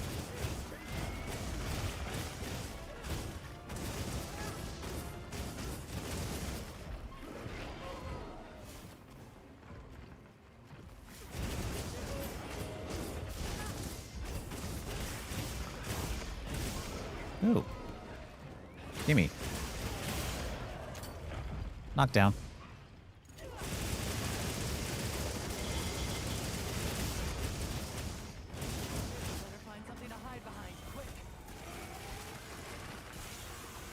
Got one over here.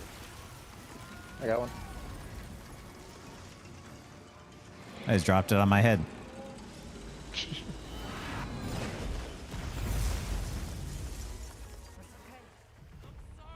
Oh my god, I ran through it too quickly.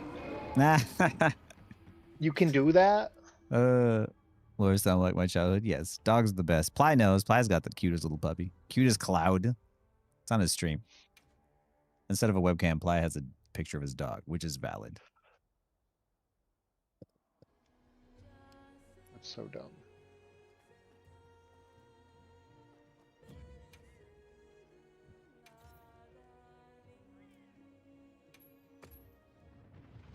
Person more cat person yourself. That's understandable. You and Shaggy have a lot to talk about. I am also like on a scale out of 5, 4 allergic to cats, so that does influence. Does influence some of my decisions. For high school, the struggle was real, exactly. And then, even though the struggle is real, you could be down, but your dog is just like, "Hey, hi," and you're like, "All right." I'm like, okay, okay. Dog's also like, I don't know.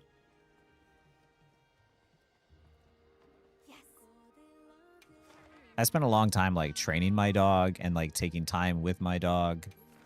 I put a lot of work into her when she was a puppy.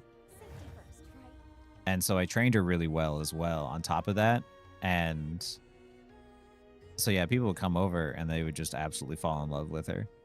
And that's something that to me people don't do enough of, which is like you need to put in the work, especially when they're puppies and stuff, because you know, whenever people complain about dogs, I'm like, that's a reflection of the owner. That's not a reflection of the dog. Like, I get it. There's some parts of dogs that are just like, it's in them. And like, sure, you know, it's going to be tough to either train out of or you can't fully train it out of them, but you can do things to help with that. Because yeah, my dog she was hyper as fuck. She had energy till the day she died. She just, like, her body gave out before her will did. And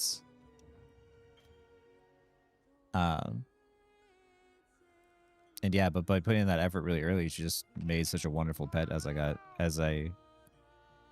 time went on. I'm just a pets person. Had cats, dogs, ferret, even a hamster. Oh yeah, I agree with you on that one. I had dogs, cats, fish, lizards, hamsters, you name it. I love animals all around for sure as well. I love going to the zoo. I just love animals in general. I think that we don't do enough in this world to like make Earth a better place for us and animals as well. That's one of my big things that I complain about is how much we fuck up nature as humans. I hear you go say you go for a skate with your dog. Yeah, I have a longboard. I had a longboard and I would attach my dog to a harness and we would go out in my apartment complex and I would just have her pull.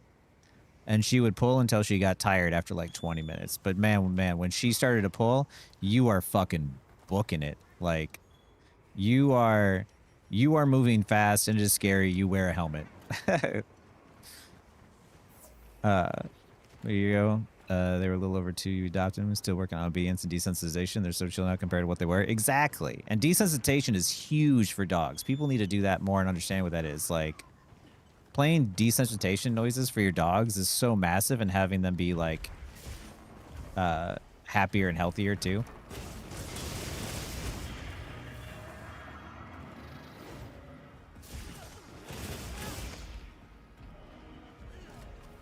But yeah, my dog was a northern Inuit.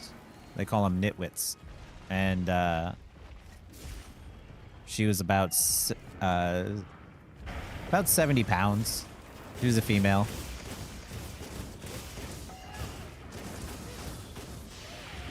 And just had like a perma smile on her face all the time. She was always happy.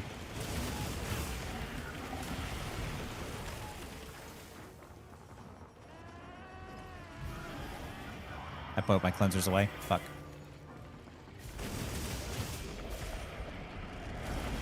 But still, skating with your dog is so much fun.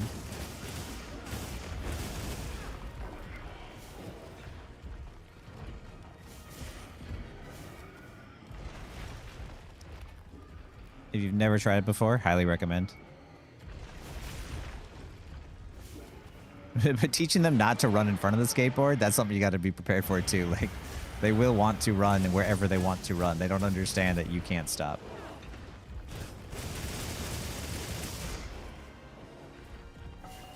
But man, there's no better way to get your dog tired than to like... Not what I meant to do. I'm full fucking hell! Dude. Am I not full fucking hell? Oh, yeah. That sounds so fun. My dog is tiny. Puppy, but she loves trying to catch up with me while I practice skating switch. Nice, dude. You're skating switch? That's awesome. I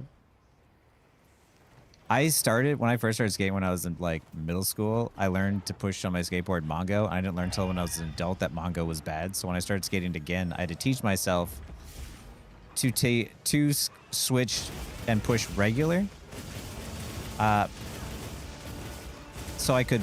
I was looking uncomfortable on the board when I pushed, but I could skate normally on regular. But then I would push really well, switch, but I couldn't skate well regular, or couldn't skate well goofy. It was all sorts of backwards. Dogs don't understand the conservation of energy. No, they do not. But yeah, I loved having a big dog. She had big pointy ears. I remember when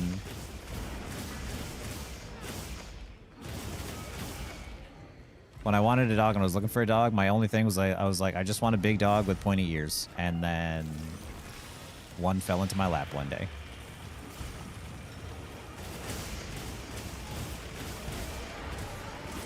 Because I had a bunch of dogs in my family growing up, and they were always like, it was my brother's dog, my mom's dog, my stepdad's dog, my sister's dog, and somehow I never had a dog.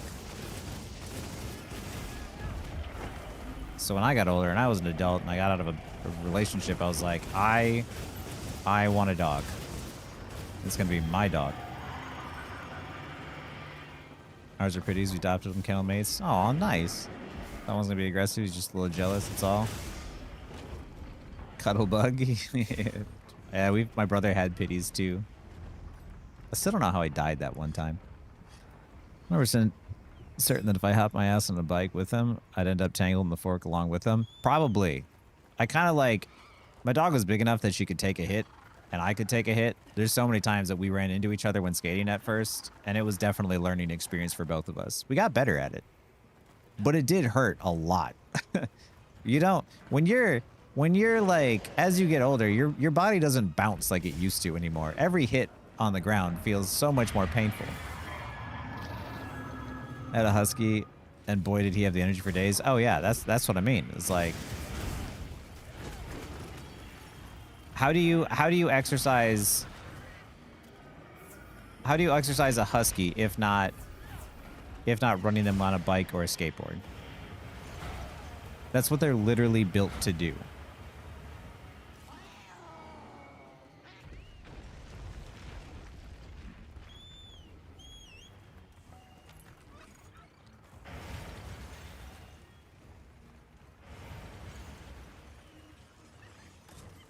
Okay, I can do a potion.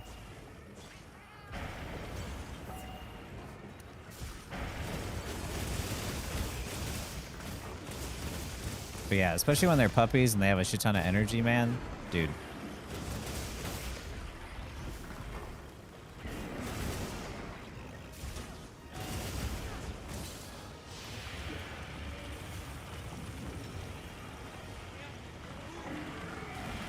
This is our sled dogs, exactly. It's built in them. That's the reason why huskies are very difficult dogs to be able to like own. Because those dogs legitimately, to get rid of their energy, will hop a like 7-foot high fence. No joke. I've seen it happen. Or I had neighbors when I first got my dog that had a husky that did that.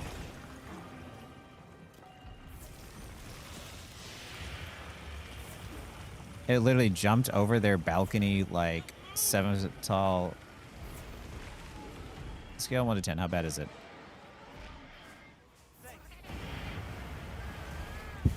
We're fine.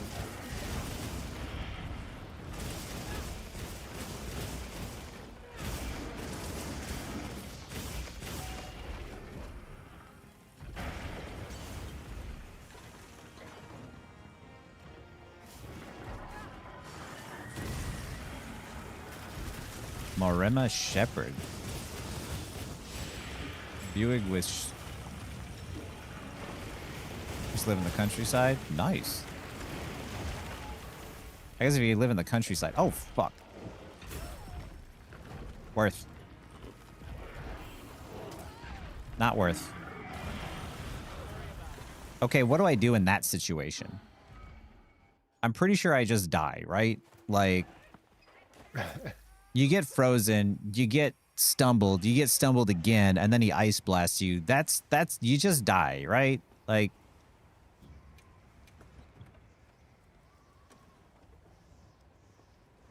big white sheepdogs, giant floof.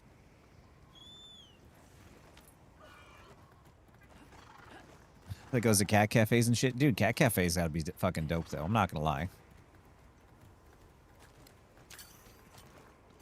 If I could breathe through my nose and be around cats at the same time, maybe I would have like, maybe I'd feel different about like having a cat. My therapist thinks that I'd be good having a cat.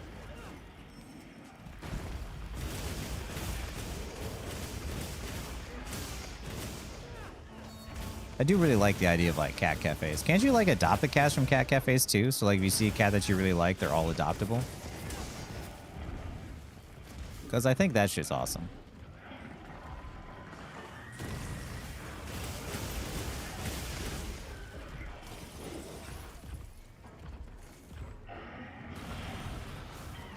Bully Pit used to clear a 7-foot cinder block all we had in the house. Dude used to snatch birds out of the air, like to jump wall next to our neighbor. That's insane. I also wonder how that like works and how that happens. Because like my dog did not ever learn to jump and never bothered to and never cared to. And I'm like... And she definitely had the athletic ability to probably do so if she wanted, but she never did. So I wonder like what...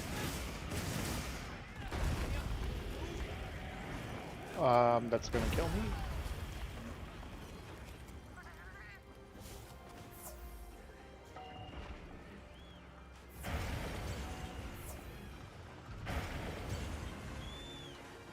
Every cat is adoptable. Some are the owners as well. Oh, but that's adorable as well. You get to take your pet to work? Dan, imagine if you got to work with Pepper. That'd be awesome.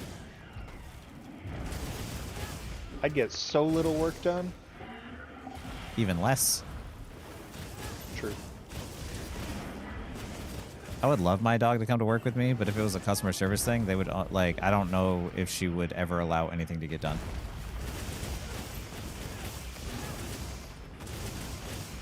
It depends on the dog, the personality. One of my boys definitely fence jumper. The other could easily clear a fence, but never once tried to jump over it.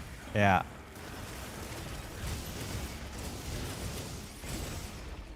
Oh, I dodged that one.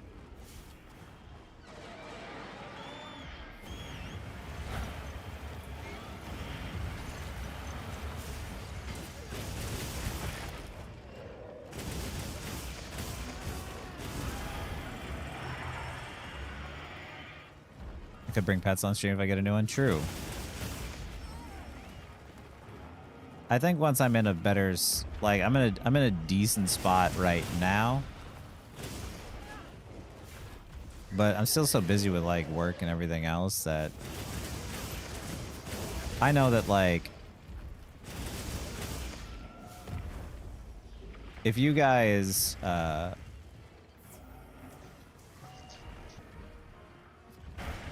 if you guys are getting, like, 1-2 videos a week from me now, and I got a dog, you'd be getting 1 every other week. If that.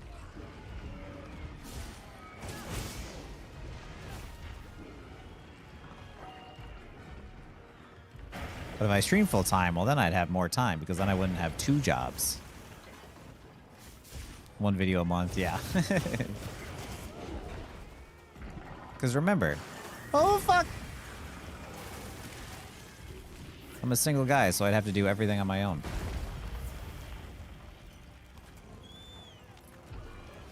Because I'm really good when it comes to video games and apparently just terrible at relationships. Fuck.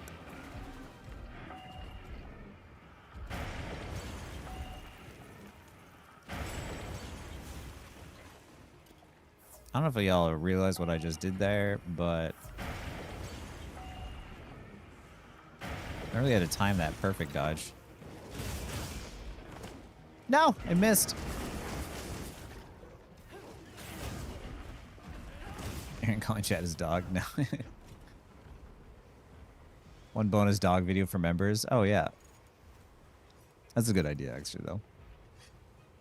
I go to a pub where the owners have 2 big cats and they're so adorable. That's adorable. Do they just hang out at the pub?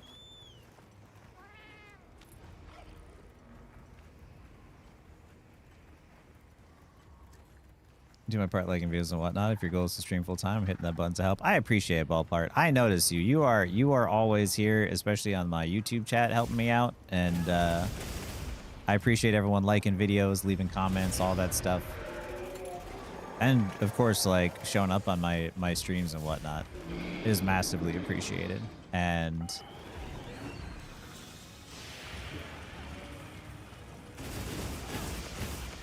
it's why I try so hard to get, like, keep getting videos out.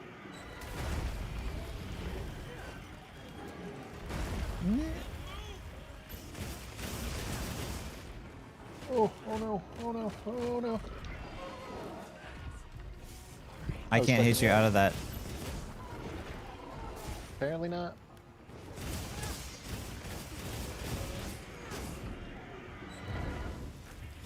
I think it might be because you have the thing that allows me so I don't stagger you when I hit you. Probably. If I wasn't broke, I'd help. Wait, I mean, oh yeah, like the stream on YouTube, guys.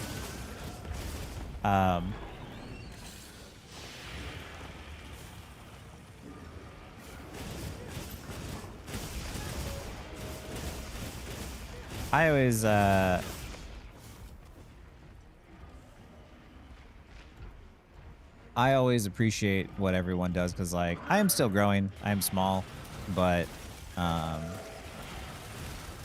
I know that technically if I sold out and I did things the way other people do, where I just drama farmed and I said how gloomy and terrible Marvel Rivals was and how awful the developers are,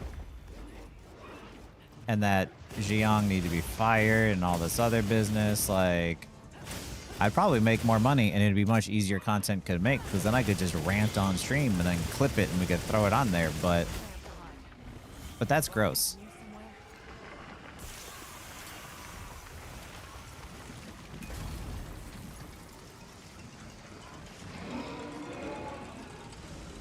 Yeah, I forgot. I mean, I forget too.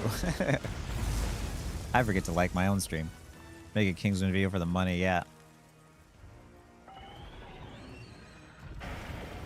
That'll be my April Fool's video or something.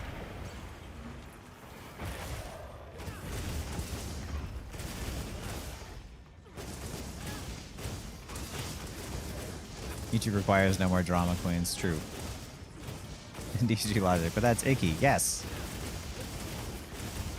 I used to make jokes all the time of saying like how quickly I would sell out for money. That I would play Martin Luther King Jr. in a documentary if it meant that you paid me millions like you would Scarlett Johansson.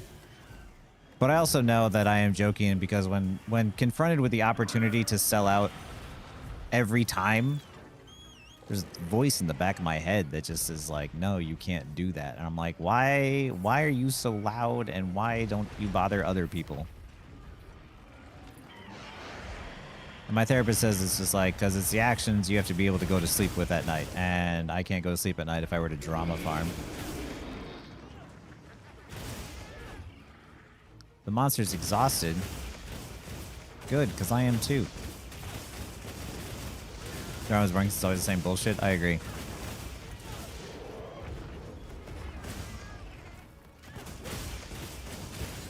Pay big money to see me play MLK Jr.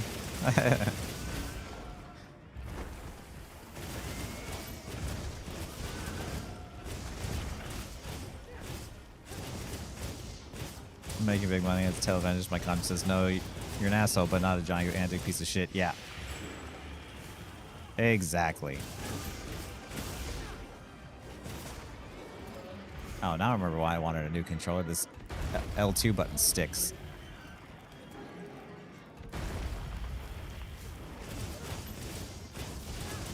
Boy, do I have the recommendation for you.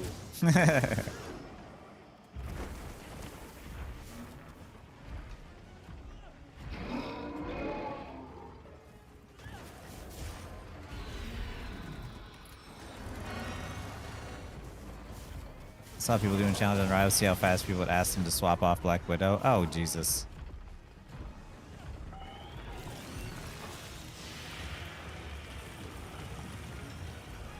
Happening.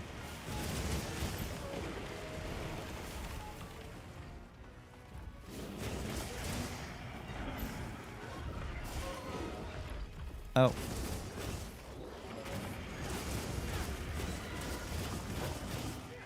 Shaggy also game dev? No, we went to school to be a game dev, but he's a programmer. He's trying to find remote work right now. Dual Blade is so fast when I watch as a greatsword main. Yeah, you and Craven are both the heavy weapons dealers.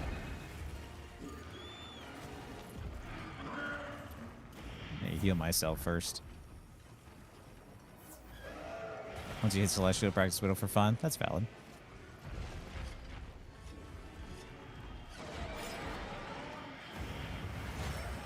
Ow. It's gonna hurt. Thanks, that helped.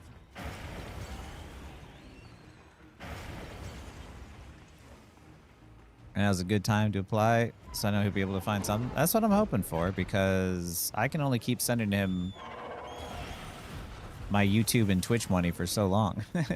It's not enough to afford his bougie lifestyle he likes to live.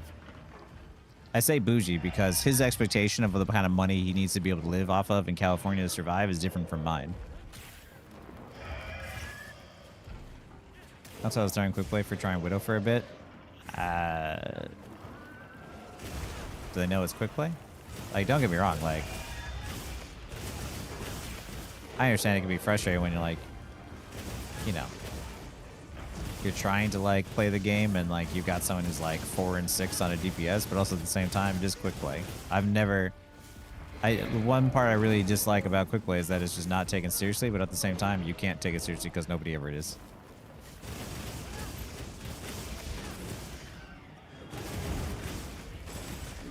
Quick play is where you go to find 5 DPS and 1 support.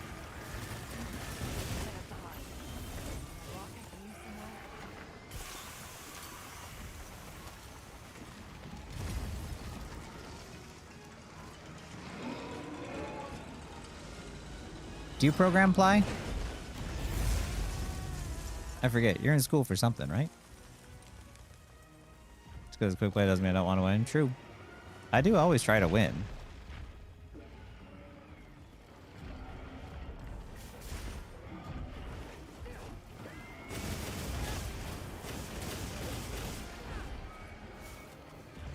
Nice. That would make sense.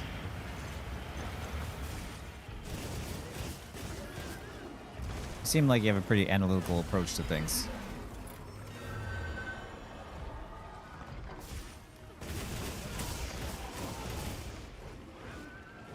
Like Asa. Asa has got like a great like I was blocking. analytical brain where he understands like statistics down to like the numbers. And then like people ask me what I think and I'm like, I just go based off of feel. If I play a game, I'll tell you how it feels. And I will tell you something feels strong or too weak. Can you do me a favor? Uh-huh. Can you check your inventory? My inventory. Your item pouch.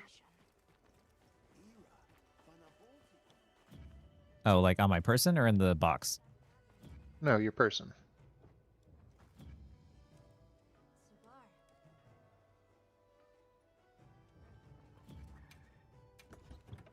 Yeah, what am I looking for?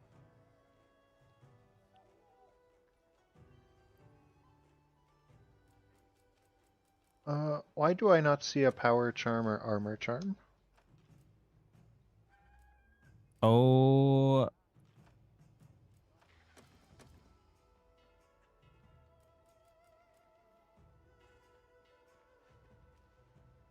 Well, my Gogmazios item set is not... Fuck.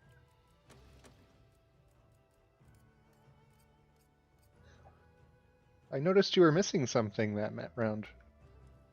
I've been missing something the whole fucking stream.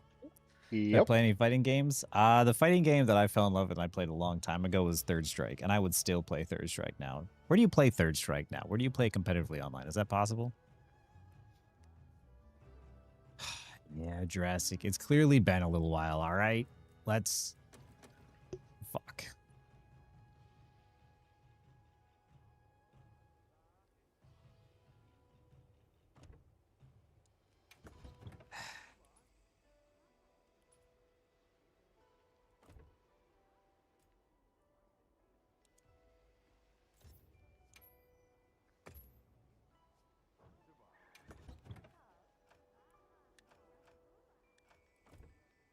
Non-Monster Hunter players don't know how embarrassing that is.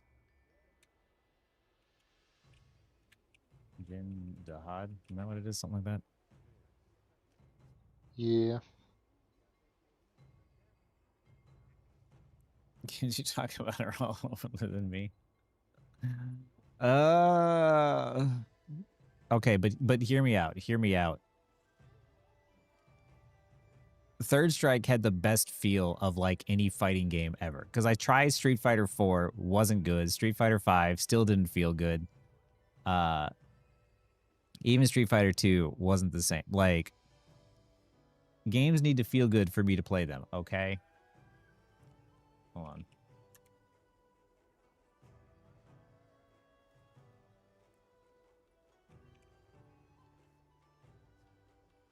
Whoops. Yeah, I think Maximilian likes Third Strike.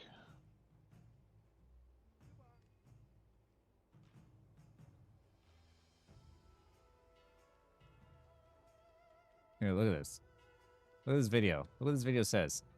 Street Fighter Third Strike is peak arcade design and why it endures. There's a reason why I chose Street this Fighter game. 3 Third Strike is the antithesis of modern fighting game design, where if you pitched this game to Capcom in the year 2024, they probably wouldn't make it, but even if they made a game like Third Strike these days, it would not be allowed to stand in the form to, you're sticking limbs out and you're kind of playing within that range, but just having that little extra explosive option, especially combined with the ranged throw of Third Strike, which is much bigger than it was in Al.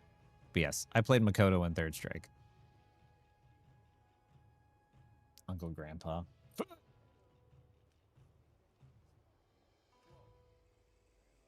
Max dude back here on Third Strike. Third Strike is so good. Never knew how I missed Third Strike when I played 2 Turbo. Yeah, man. Fucking.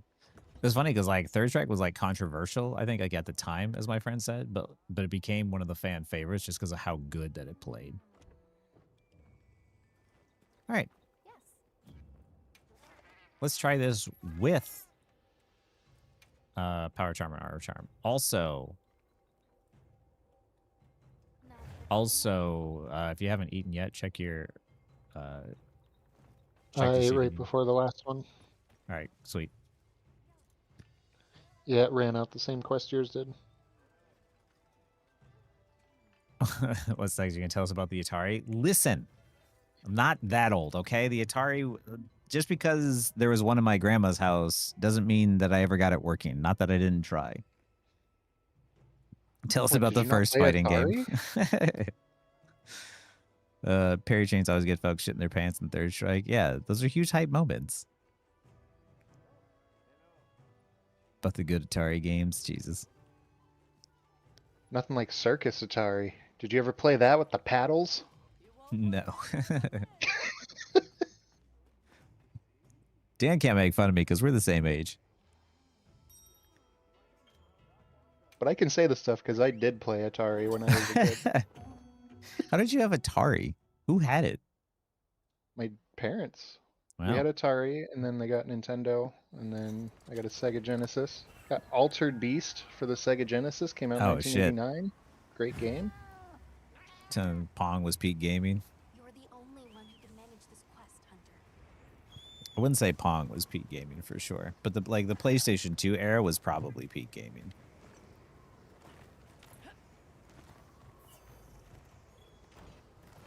Like the PlayStation, actually, maybe it was like Super Nintendo, PlayStation, N64, PlayStation 2. Like that era of games was definitely peak gaming, I would say. 16 to 64-bit. Yeah.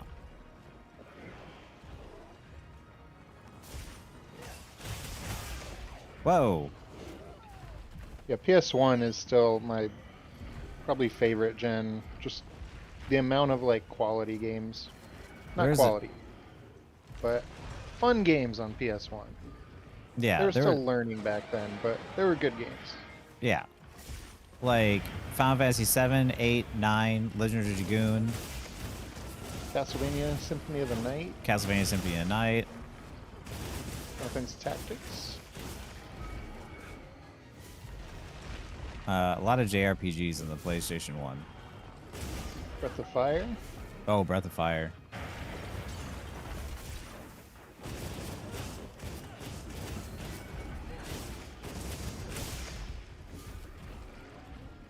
Metal Gear Solid. Metal Gear Solid, yeah. Good call, good call. 1-2 games from back in that era you just loved over all the others. Final Fantasy 6 and Mega Man X were my all-time favorites. Good choices, by the way. Oh, yeah. On PlayStation 1, Final Fantasy 8 was the first Final Fantasy I ever played, so of course I fell in love with the game. Triple Triad was just like so much fucking fun. I'm trying to think while playing at the same time. Legend of Dragoon was fucking... Dude, everyone who played Legend of Dragoon is just like, why isn't this game ever getting remade? Because, like... Shit, that shit was so much fun.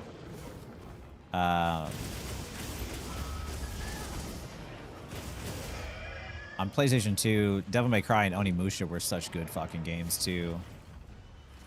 Onimusha 2 was so good. Onimusha 2 was peak Onimusha for sure. I probably played Final Fantasy 1. I have Pepper Snap. Nah, Dan's not working until tomorrow, so we play Monster Hunter tonight. Never fished Dragoon, man. Was it fun? It was so much fun, dude.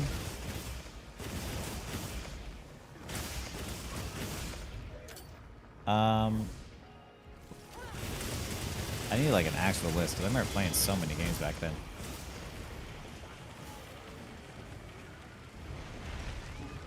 N64 also PS1? had. Oh fuck! Legend of Goo was so good. Sometimes enjoyed. Oh, the Spyro games, dude. The remake of the Spyro games were actually so good too. I think it was maybe the pandemic that came out, or it was around there that I played it, and like. I 100%ed all those Spyro games, man. That was a nostalgia flashback from the past. Yeah, that's when Christy went through. Oh, did I die? Oh, Cat got me. It's okay. Yep. I just died anyway. It's fine. So you're with the Christy was PS1 really being excited amazing when the generation. Spyro remake and the Crash remake, or Crash games came out. Oh, yeah. Those are all great. That was the best part is like back then people were so like focused on platformers that they just made so many good different like platforming games because platformers were like the jam. Ratchet and Clank.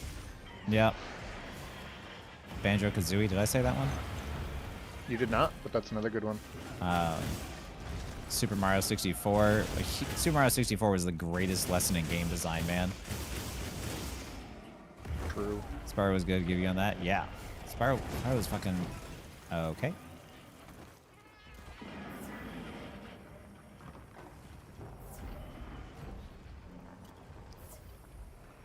Legacy of Kain. That was another one too. Soul Reaver. Soul Reaver. See, look, we getting some new ones here. They still. That is Legacy of Kain. Soul Reaver and what is it? Blood Omen? Was that the sequel? Yeah.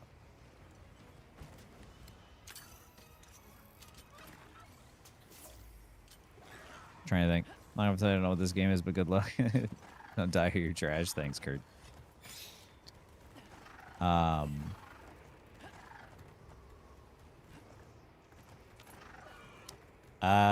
PS2 also had Kingdom Hearts 1 and 2. Oh, you know what PS1 game we forgot? Brave Fencer Musashi. I was just about to say Musashi, I swear to God.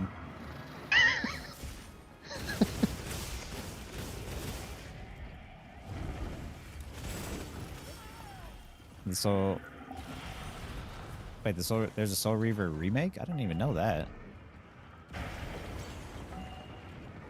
Didn't that like just come out?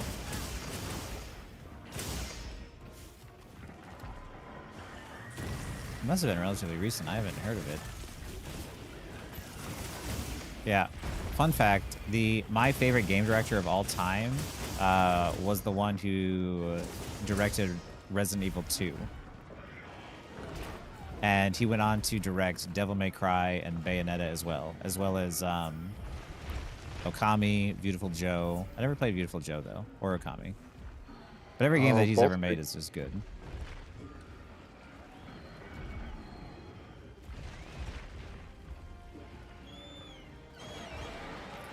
I know there's a weekly leech over here. Oh, I got it. Hey, wait.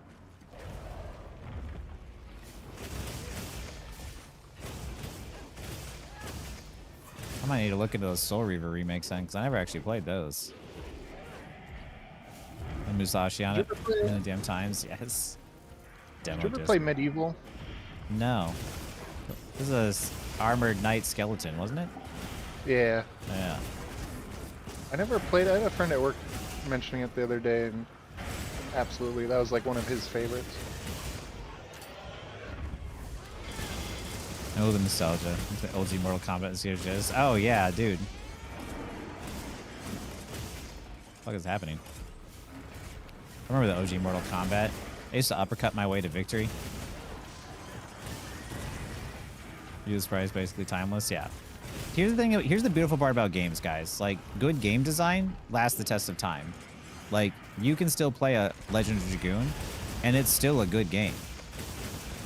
it might not be as visually pretty, but it is still a good game. And that's what I love about video games, is that you never understand what experience a game is like if you don't have the controller in your hands. Like, yeah, modern games, you can like watch cutscenes or watch other people play it, and like that can kind of be interesting. But like,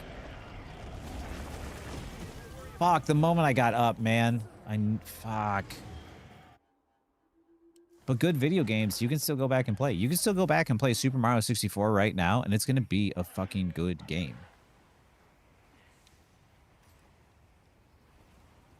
Medieval was fun. That also got a remake. Nice. I need to check these remakes out. They're both old semi-flops. Oh, yeah, absolutely, Z-Slad. But the thing was, for both of the games that flopped, the stuff that flopped wasn't because of my stuff. My shit worked. So... even though the games flopped, it was not on me. And I advocated so much during the development of those games that I am seen in the industry as someone who is difficult to work with. I got blacklisted from some places because of the fact that I was seen as difficult to work with. And the reason why, I can't believe that missed. And the reason why I'm difficult to... Over. Oh, okay. No, as long as you got the damage in. Yeah, it was 3,000 something. The reason why I'm difficult to work with is because on those games that were failing, I was throwing up a storm all the time. I was like, we need to do some changes. And they're like, oh, you're freaking out. You're being difficult. You're being annoying. And I would keep bugging them because I'm like, yo, gamers aren't going to be happy with this. And they're like, what do you know? What makes you think you know more than developers who've been working there, working in the field for 15 years because they're bad at video games. That's how I know. And then the games would fail, and they're just like, yeah, we never could have seen this coming. I'm like, I told you it was coming. Blacksters for doing your job. Oh, yeah. I legitimately, on WildStar, I had my bosses tell me that they came to me and they're like, hey, we know you've been working extra hours at night on some of this design stuff, and we need you to tone it down. And I'm like, what do you mean? I was like, is some of this, do people not like the stuff I've been making? They're like, no, that's the problem. They're like, the stuff that you've been making has been good, and it's intimidating the other employees. So we're going to ask you to stop. I'm like, but nothing in our game, like, and this is at a time when nothing in the game was fun at all. Nobody liked playing our game, but they liked playing my stuff. So they're like, yeah, we need you to cut it out because you're making the others feel bad. And like, I wish I was kidding. I wish I was being like facetious or like whatnot, but no, that's legitimately like one of the conversations we had. I also had another conversation where when we were like revamping the game a little bit and changing its direction, they had they were going to have like this sort of like strike team to like try and attack the game's problems. And they were doing this because a lot of the stuff that changed about the game was stuff that I had shoehorned in. So a lot of it was like stuff that I helped inspire. So they were like, oh, I'm going to hit. Not fair. I was getting up. So you were the cat.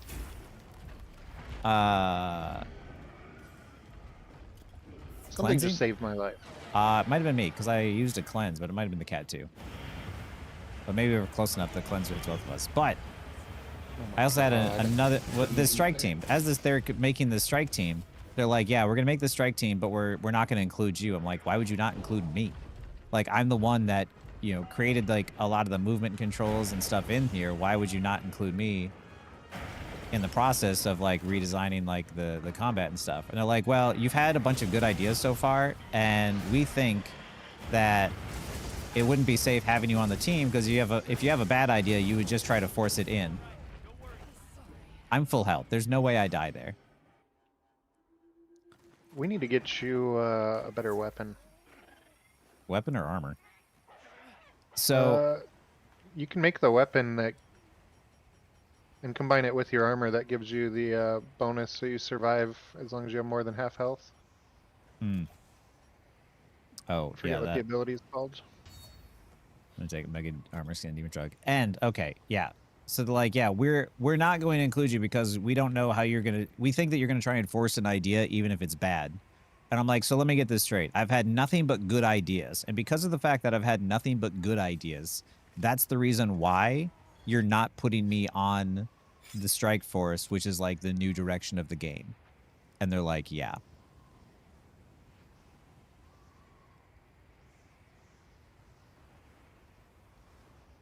WildStar was run by fucking idiots. Like, I'm sorry. Not everybody. There are some good people there, and there are some people who are just fucking terrible at their jobs. But like, people loved the joy of movement, they loved the exploration, they loved the combat, and a lot of the things that I helped with. And the moment I left, they just suddenly lost, they just ran out of ideas. Shocker. I hate that for you, and I feel like those that have the insight to be difficult to work with for the reasons you stated are the unsung heroes. It becomes too common for industries to employ and reward yes people rather than the ones who challenge the status quo for growth and development, whichever industry they question. I can relate to that so hard. Exactly, Skinny Legend. Exactly. Like, you want to know how you get like higher up on the ladder in games, in game development? You become a yes man, and you brown nose, and you become the one that everyone wants to work with. Because to me, I was like, it doesn't matter if I'm easy to work with if we don't have fucking jobs.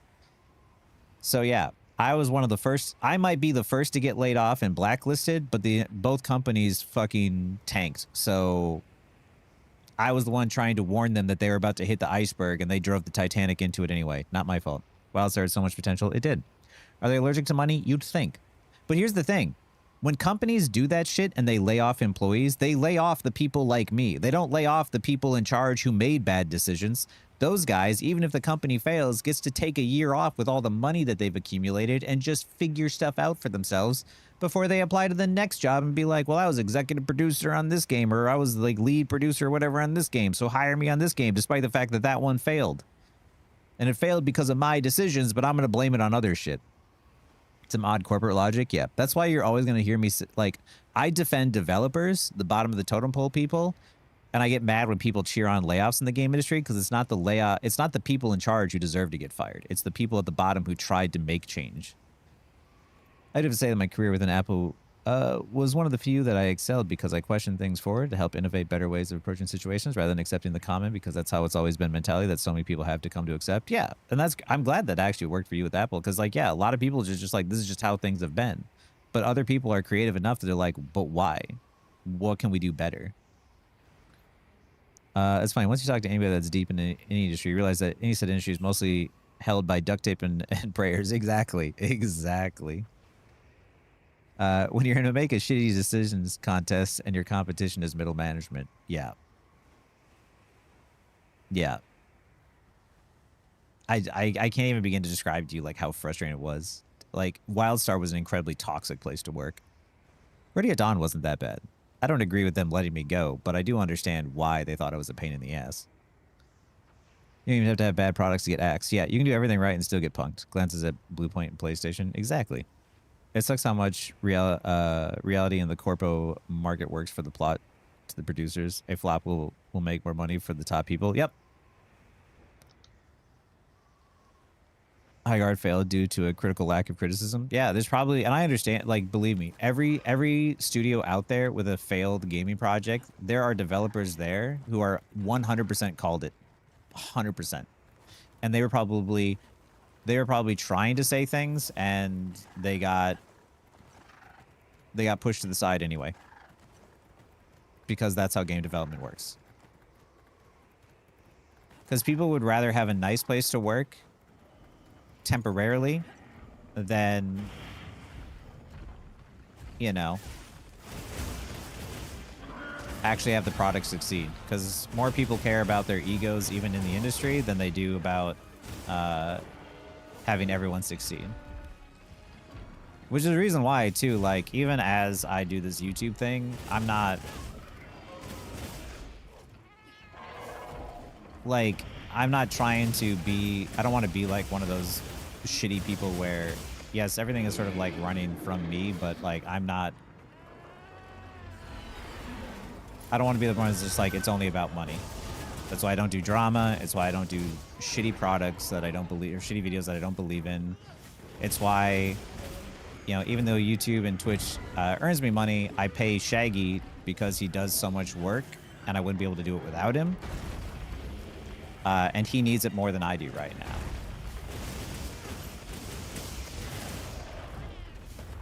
Ooh, we got the tail. Cause yeah.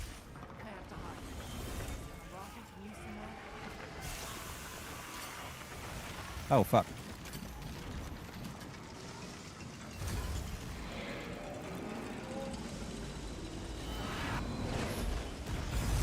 But yeah.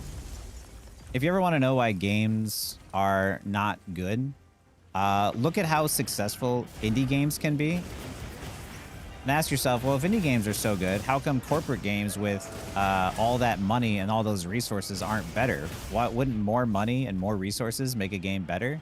You want to know the difference between corporate and indie games is? Corporate. It's the same it's the same fucking developers. It's just corporate sucks. You wanna know how much it sucks to try and like convince some sort of suit that doesn't play video games why an idea is good and why they should listen to you? Man, that part sucks.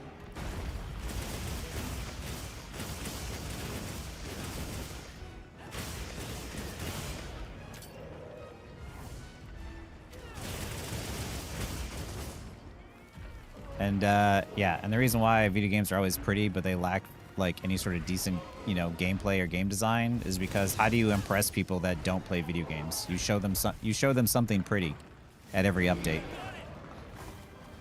Yeah, it's just like movies with smaller budgets that do better, right?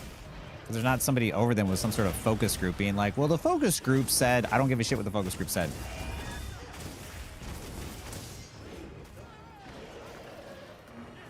That's why I look at like things differently now, like whether it be big movies or big games. Like even if there's a director, there's an odds are like their hands are tied to a certain degree as well.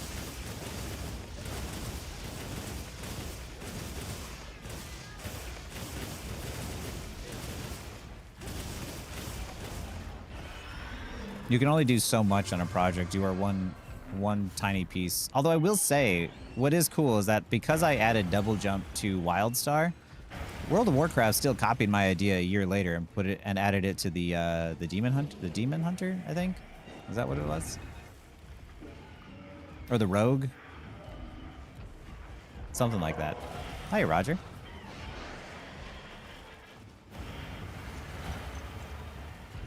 And because game developers, we copy each other's ideas all the time.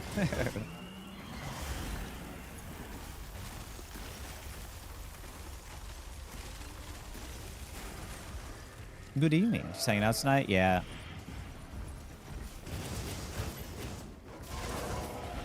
Craven usually works during the week. And there's a lot of new Monster Hunter stuff out, so instead of playing Rivals, I fucked that up. Might be in trouble. Well, he got stuck. I'm alright then.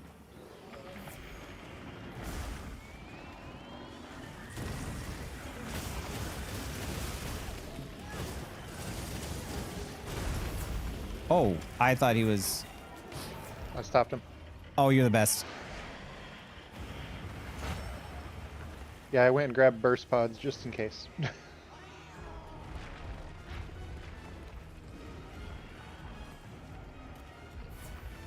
I'm just getting fucking...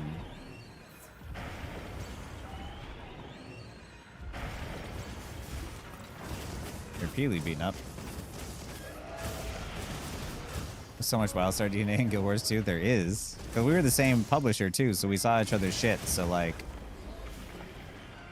Guild Wars 2 was so much better than WildStar in so many ways. Oh shit. Got an ice chunk back here.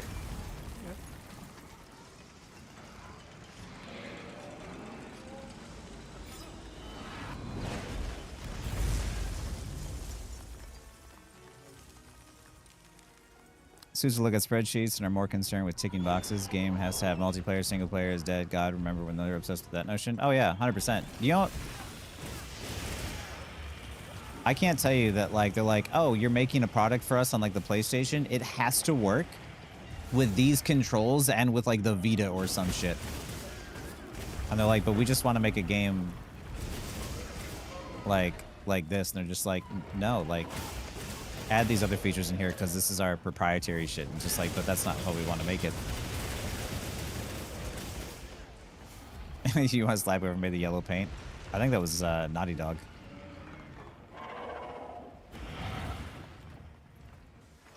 Hope playing games and making more recently. I haven't been a designer on any of the games more recently. I kind of retired the idea of making good games.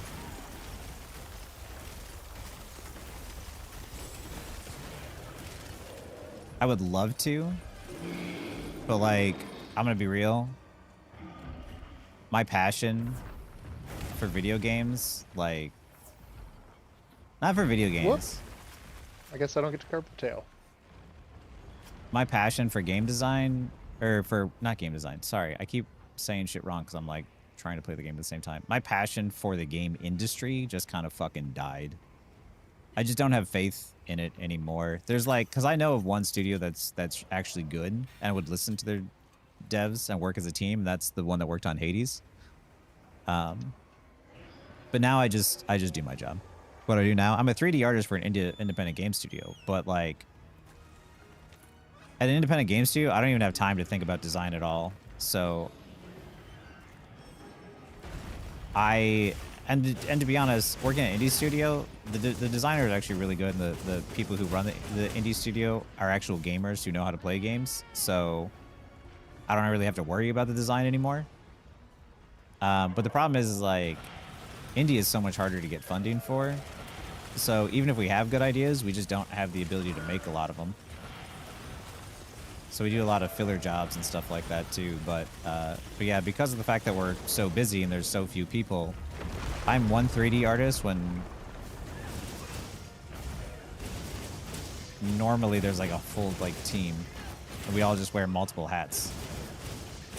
So yeah, I don't have as much time to think about other stuff as I did before, but motherfucker.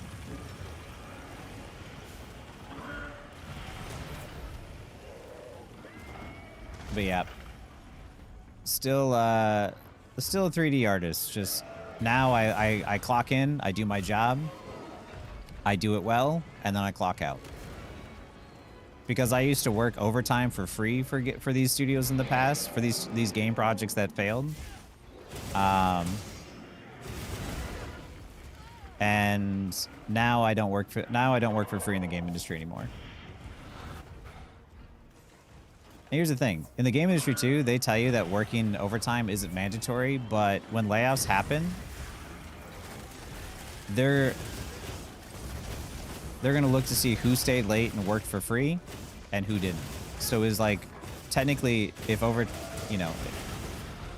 isn't mandatory, but if things go wrong and you get let go, then isn't it? Can I say the studio is MDA? No, Grab Games. But we work on VR projects and stuff now, which not even a big fan of VR because I get like motion sick in it, but we made one right next to us. Oh, fuck.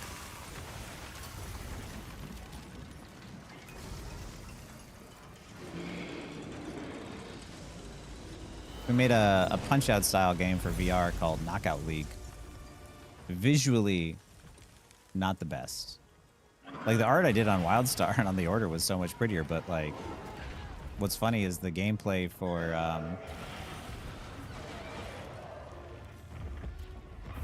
reviewers or gamers gave much better reviews to Knockout League, which is why, I don't know, art just doesn't make a difference in games. You show making your own indie game if you had the opportunity? Oh yeah, I have game design ideas written down. That's why I tell you guys, like, I just get super passionate about video games. I fucking love everything about video games, and I think about them all the time, which is the reason why I think so much and why in Rivals I'm constantly thinking as well.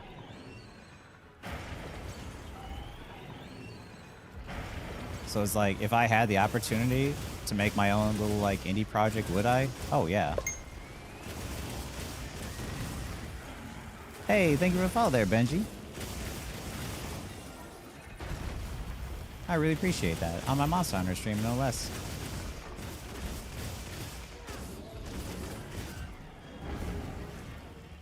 But yeah, I wanted to make, I had an idea for an indie game where you start off with like playing a gray model. And a gray model is literally just like, it's as it sounds, like the world is gray. It's stand-ins. It's how design like makes games and prototype stuff. And so everything is gray. You have no like, fuck. We do this thing where like I die and then you take the last one. So good to see you. Grab is good people. Grab, like, we struggle because we're an indie studio, so it's much harder to get projects and much harder to get do the projects that we would want to do, but it cares about its people way more than the AAA studios do, for sure. Like, and the Harold and Hans, like two of the creative people that run things, like they can whoop my ass in Third Strike. And here's the thing too, is like you would think that game devs are all like really good at video games. Like they're not. A lot of them are not good at video games at all. Like most of them would probably be like gold, platinum, maybe in Rivals, right? So like there's very few that were actually like really good. So when you're the heads of your studio, you know, indie or not, are actually like know how to play video games. I have more faith in them making a good project than I do any of the people at the past studios. I just been crazy. Groot on an ult. Other teams started struggling at the first point, so I guess they're mental broke or something. Honestly, I feel like Rivals is just all about breaking your enemy's mental. You're definitely buy a game you made if it was good. I would hope it'd be good. Really like the Rivals content. Pleased to see you enjoy Monster. Hey, I'm glad. I'm glad you enjoy both, Benji. Thank you. Thank you for the follow, man. I really appreciate it. But yeah, I'm gonna upgrade my armor here. This shit's getting annoying. I'm gonna start bringing cleansers because I've died a couple times to that. Yeah, I brought cleansers too. So yeah, the game. A game where you start as like a gray box and you're going through the world and you get a choice. Like it's like a Metroidvania type of game, right? Where you're going through and you're fighting bosses, and every time you fight a boss or whatever, you're unlocking stuff as you go. But not only are you unlocking like combos and abilities to like fight your way through the dungeon, but you also get to pick every time you fight a boss what you would unlock. Like, do you want to unlock the character models? Do you want to unlock the audio, like the story? Do you want to unlock like the textures for the environment? Do you want to unlock the props? So that way, like, as you go through the game and you play it, you realize that, like, the game from start to finish, with or without the art, was always going to be fun. But by the time you get to the end of the game, you're like, you can replay it and see what the game is like from start to finish with the full art on there instead and see what you might have missed. But the whole point of that game would be to show people and, like, help them realize, like, how art isn't the thing that makes a game good. It's the icing on the cake. Like, that is what people need to realize about video games. Super Mario 64 wasn't built with art around it. It was built in a gray box. And that's the reason why Super Mario 64 was so good back in the day. All games should be built with that understanding. And I wanted to do that. I wanted to do something like that just because, like, we got so far away from games where they just, all it is just art all the time. I think I can I've already transcended that.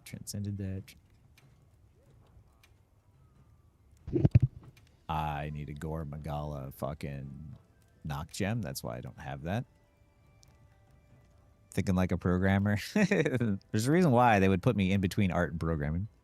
Did you get to celebrate Chinese New Year this year? No, but I don't really celebrate many holidays. Do you have a video about mental? So like 70% of the game at this point? I feel like I have, but maybe I could do another one. But I promise you, I would not deliver you guys a bad game. All right.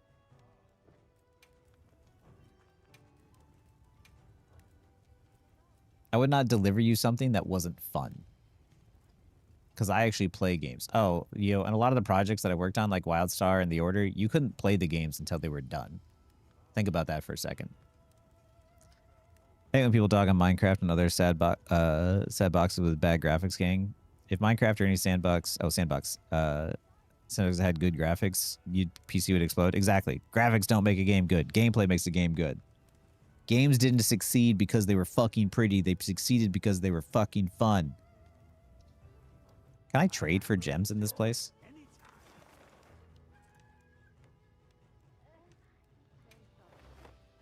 Like ability gems or skill gems, whatever they're called.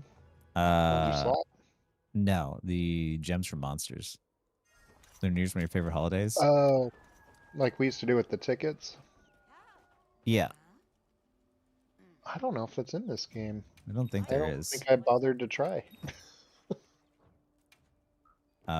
There is not. I'm a single dude who lives in California, but lives his family lives in Arizona, so holidays are one I don't really get to like do a lot. Art direction trumps graphic fidelity 100% of the time. Exactly. It's the reason why that even though I'm a 3D artist, I understand that technically, my job is kind of pointless. I'm there to get you interested, but I don't keep you. The Order was pretty. Also interesting story, neat idea. Again, so much potential. Again, every project I work on, so much fucking potential. And believe me, I wanted there to be more potential. To be fair to Ready at Dawn's credit, though, Ready at Dawn had a very, like, they're developing on a new console, creating a brand new engine with a brand new IP. And Chris Lickner, great art director who did Diablo 2, had told me in the past, he's like, the problem is that's too many new things. He's like, it's if you had new engine, new console, existing IP, okay, at least there's something that's already existing to work off of. If it was like existing engine, new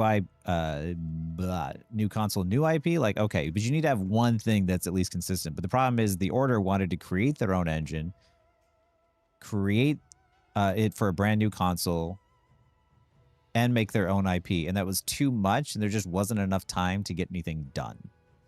So what was there was good, but realistically, that game needed another 1.5 to 2 years to like properly finish.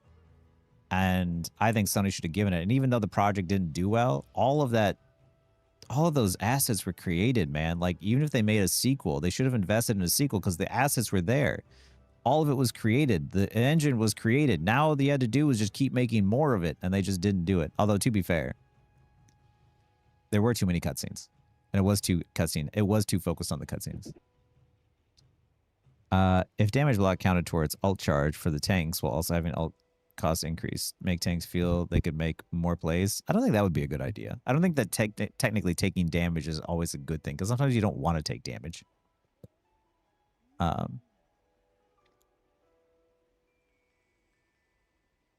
Because like I am one who tries to take less damage overall, because you're trying to min-max realistically. You're trying to require minimum amount of resources and take minimum damage to do the most. My sister did always tell me to get into game development since I play video games, so I was always unsure if I ever want to do that. The problem with game development is that it's not the greatest industry because there's no union.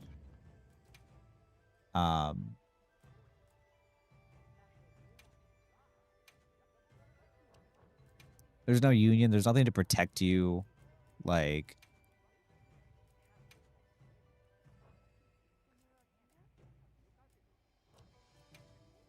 you get overworked, underpaid, underappreciated. And you get taken advantage of because you love video games, and you love working on them. Job security is awful.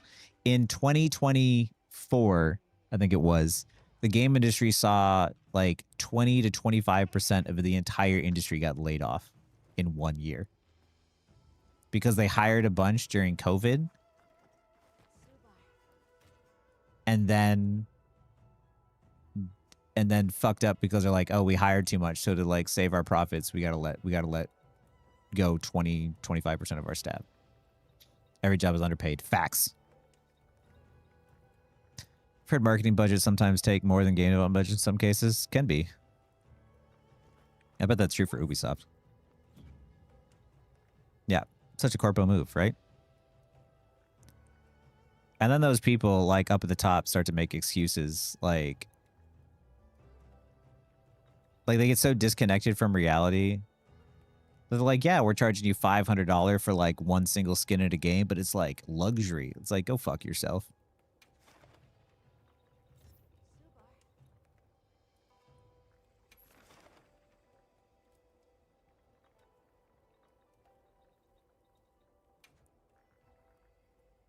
Like, I don't ever want to be one of those people. Cause like those mindsets are always like, oh, you know, we just need to constantly be making more money. Like if we made the same money as last year, that's a failure. It's just like, or it could just be that you put out a product last year, you made money, and now this year you're working on a project, so you'll make money later. Alright guys, now that we have AI, we don't need you junior devs. Yeah, exactly. And now all this shit is gonna be like running fucking worse. Yeah. And by the way, I fully believe that AI could replace CEOs and upper and middle management much quicker than it could replace the actual fucking people in the trenches making shit.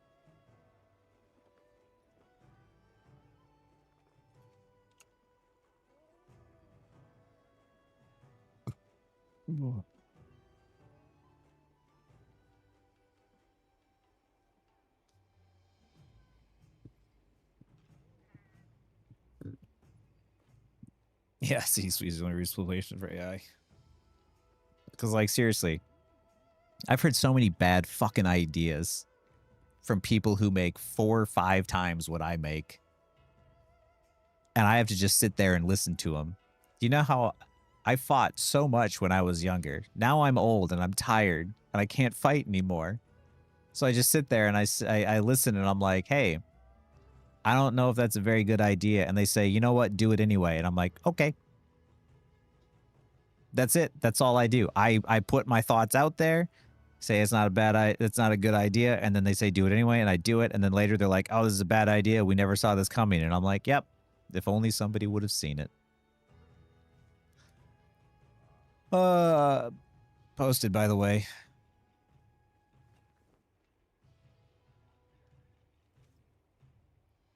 I honestly hope AI doesn't replace everything, but as of now, it's only used faster delivery for most companies. I mean, like, I don't know what AI is going to do. I think AI is crappy, though. You're supposed to struggle figuring things out. That's part of life. You're not supposed to just jump to the end result. AI skipping the entire point of being human is like... I understand why people like it and why people want it, because they think they want the end result, but it's not. You want to fail. That's the point. If every game had a button that I could just press and I could kill this Jin Dahad instantly, yes, I would get the rewards, but it wouldn't fucking matter because the point isn't to get the rewards. The point is to earn it. Is to get better. Is to struggle. So that way when I do beat it, I feel some sort of accomplishment. AI bypasses all that shit. Do I have all my... Did I restock my items? No. It is what it is. Cash that paycheck. Exactly. That's why I tell people, like, too, like, when they're new to the industry or whatever as well. It's just like, hey, don't sell these guys your entire life. Don't overwork yourself because I know you're going to want to. Like, go live your life outside of work. Don't give everything to a company that's not going to give it back to you because they won't. Especially not a corporate one. On Kevin to carry your Shaggy to Celestial.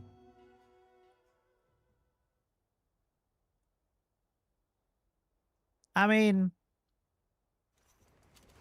Shaggy's getting a lot better, I will say. He could probably hit Celestial on his own if he worked hard enough. If he was on TikTok less and he was playing the game more. My first attempt to sketch a face and it looks like an alien, but I'm getting there. Yeah. And It always starts looking alien, and then it gets better. Not about the destination, but the journey. Yeah. Life is suffering. Exactly. I love using an example of like skateboarding, because skateboarding is something that you don't do unless you love it. Because if you're on a skateboard and you're on a trick deck, even if you're not on a trick deck, even if you're just cruising, at some point you are going to fall and it's going to hurt real bad, because pavement never feels good. And the older you are, the more it's going to hurt. But you want to know something? When you get so good at skating that it feels like you're just gliding, and all of a sudden now, terrain that would have been like, oh, that's such a long walk, you're sitting there thinking to yourself, like, man, like skating down to like get ice cream on a sunny day is a great feeling. And yeah, you know what? You had to fall quite a few times before you got comfortable, but now you have an experience that only a few people really understand. You love snowboarding? Nice, bye. So I hear snowboarding is even better because of the fact that snow is much softer. The damn phone, Shaggy ain't gaming. Yeah. Shaggy's is the same age as me. Oh, I just walked right into that like an idiot. But that dude's been on TikTok since it was around. So he just like, I'll be sitting there and I'll wake up one day sometimes and just like, I'll see like 6 TikTok links sent to me. And 4 out of 6 of them are burnt peanut.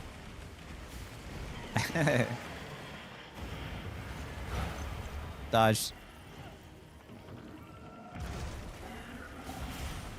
You were snowboarding black diamonds? Jesus. Sometimes say you hit a tree. Okay, never mind. Never mind. What kind of music do I listen to usually? Rock, alternative rock, punk music. Stuff like that. I am not a dancer. I'm angry at the government and the world type person, obviously.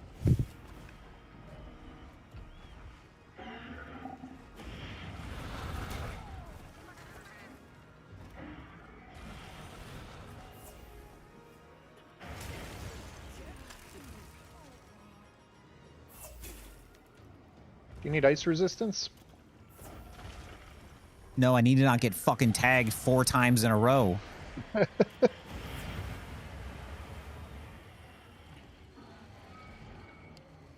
I got hit on the ground. I got healed on the ground. The moment I got hit, I get up again. I get fucking frozen to the ground. Any artists listened to lately? I've been a big fan of Arrows in Action this last like year or two. I think that's who they are. Arrows in Action, Let Down.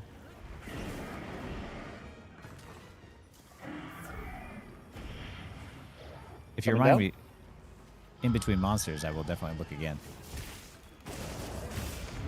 No punk? Some punk.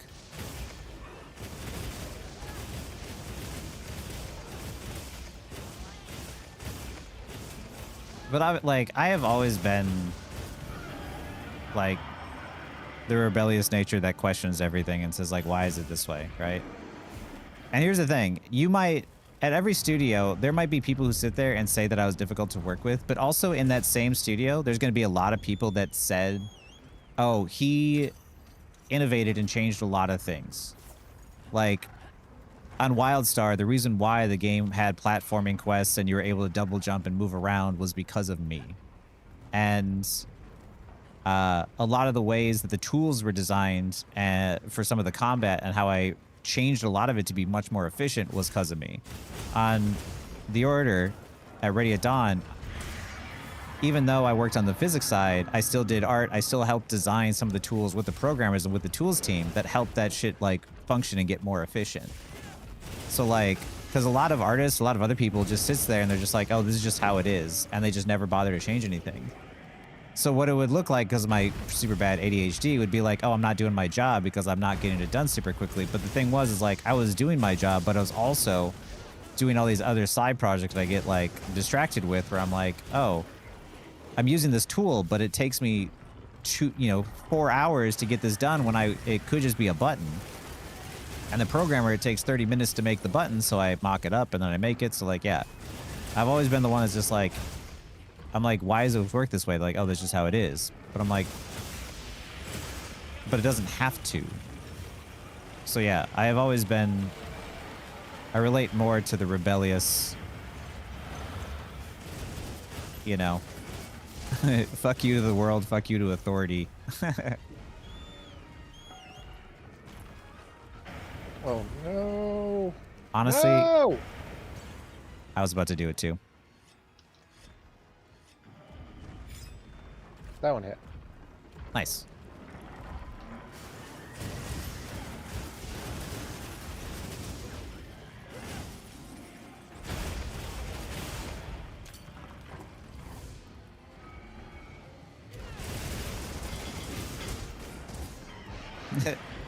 It's also the reason why, like, I don't know, I just always have to do shit my own way.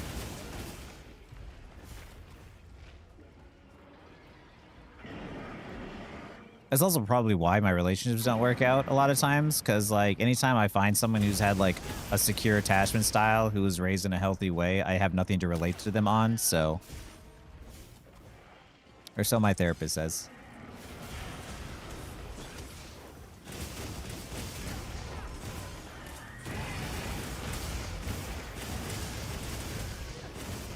Are you staying up and showing integrity because I don't think that's rude rebellious? I mean, like, it depends, because sometimes people would fight, like, on Wildstar, they're like, oh, if you just went through the proper channels, then things would be different. I'm like, okay.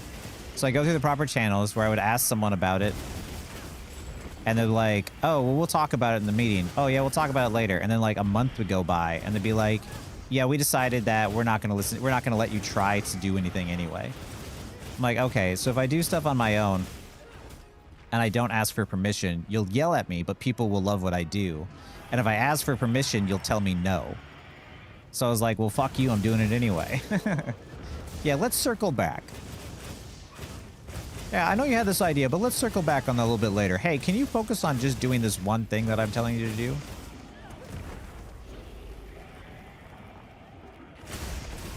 Let's circle back on that. There's a lot of corporate speak. And here's the thing, I don't play... Oh, that was a good one. I don't play corporate game. I'm not about to brown nose you just because you want me to. If I don't like you, I'm gonna let you know I don't like you. But here's the thing too. There's a lot of people I work with. I don't fucking like them. But they do good work, so I don't really give a shit. I don't want to be your friend. I don't want you to be my friend. I work with you. Oops, I might have.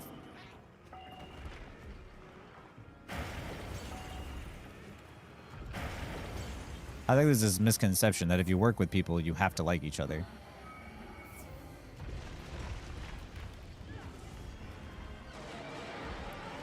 My coworkers are some of the most boring fucking people in the world, and that's fine. But as long as they do a good job, I don't give a shit. That's why it's easier to ask for forgiveness than permission. Exactly. 100%. It is always easier to ask for forgiveness. Or it has been for me, at least. I shouldn't say always.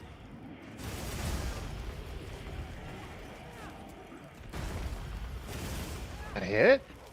So far away. I hate everyone I go to school with. Yo, Matt, how's it going, man? Yeah. Yeah, you missed it, Matt. I've only died to this monster like 7 times while trying to look at chat at the same time. Familiar breeds contempt. Yeah. Well, it depends on if the other person you're dealing with is a jerk or not to be considered rebellious. Yeah, that too. Matt, what games do you play besides Rivals?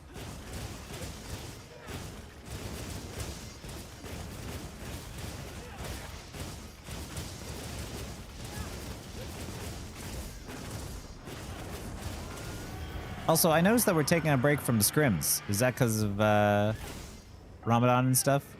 Do you need help on, like... I was gonna say, like, I was wondering if we should, if we need to expand and get more mods. Also play RPGs, huge dragon, big bosses. Well, Monster Hunter is only big dragons and bosses. Don't have time for scrims right now? Valid.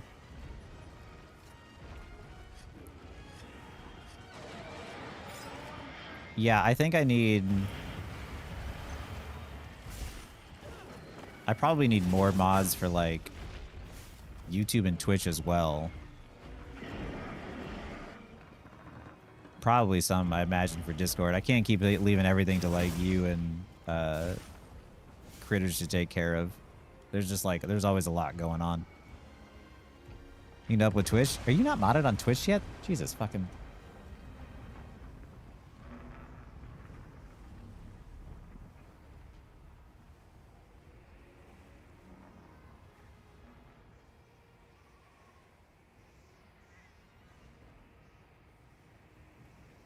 Okay, well, now you're mod. That's my bad. The only reason you weren't was because I forgot.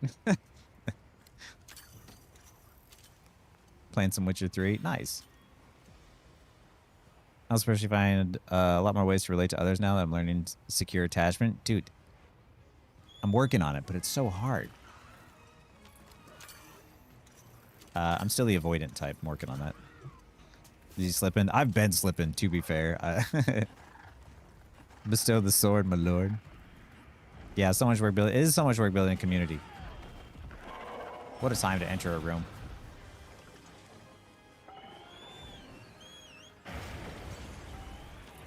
Leave me alone, leave me alone, leave me alone.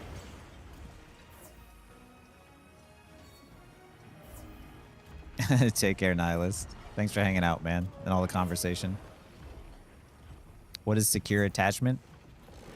I can't tell if that's like a real question or like a sarcastic question because none of us are secure, but both. Because I'll answer it for sure, but it could totally be sarcastic.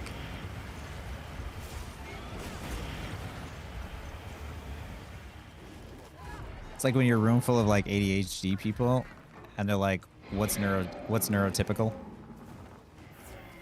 Thank you.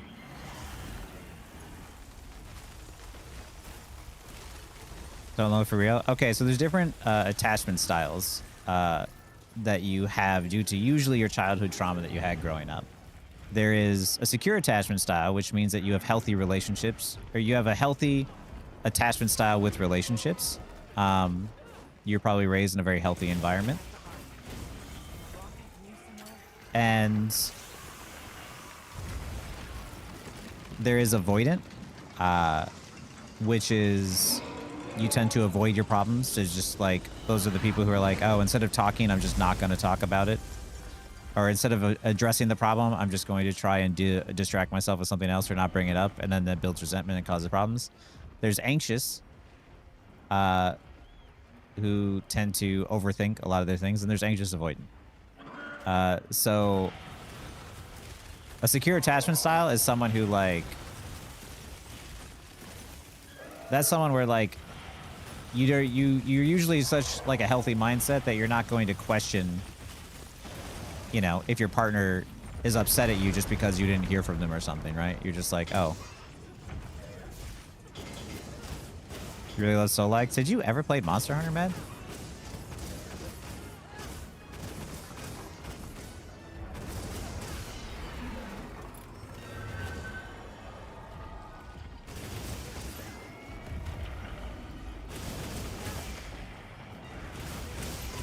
Oh, you played a lot of Monster Hunter Wilds. Well, shit, man. There's fucking... Oh, fuck. I'm good. There's a bunch of quests out right now, by the way.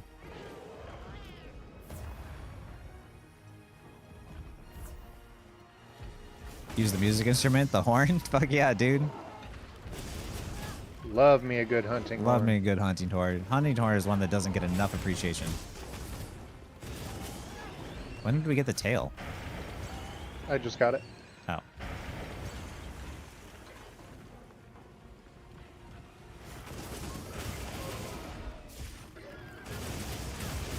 So OP solo, that's one, dude. I'm telling you, man. Like, all of like the Monster Hunter time attack stuff. Fuck, I might be in trouble.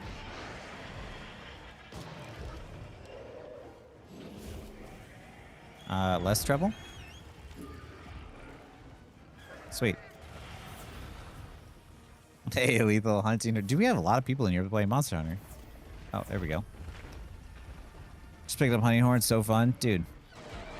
Back on the PSP when I got Dan into Monster Hunter first, we eventually got like... We were mastering everything that we just eventually started to just play every weapon. And... So even though we tend to focus on like one weapon, there was a time where like we played every one of them. And all of them are so unique and so good that even the hunting horn, that was one where we're like, what? Who would use this stupid weapon? And then we used it and we're like, wait, this is fucking amazing. Like end game, the buffs you can give each other are so crazy. Crash your game and doing solo quests. I feel like I should just open it up to... Or have a community squad lobby.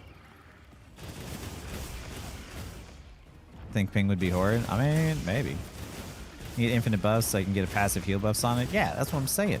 Especially like the later horns. Well, every time I learn about mental health, it's always just another, well, you're fucked what happened to you. It's not you're fucked what happened to you. It's... You had childhood trauma, and it's really unfortunate that it happened to you. And it's not your fault that it happened to you, but it is your job to fix it. And there are ways to fix it, because there are ways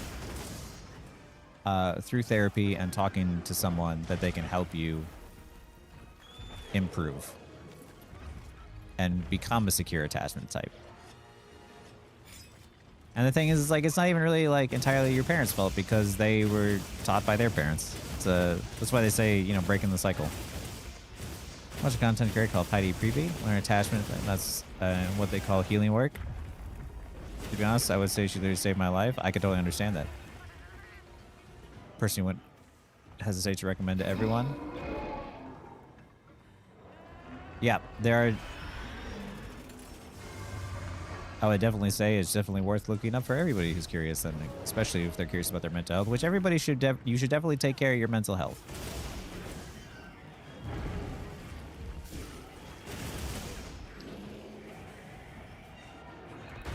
I use it because I accidentally picked it. I didn't know that pressing a weapon would auto pick it. That's actually hilarious, but awesome.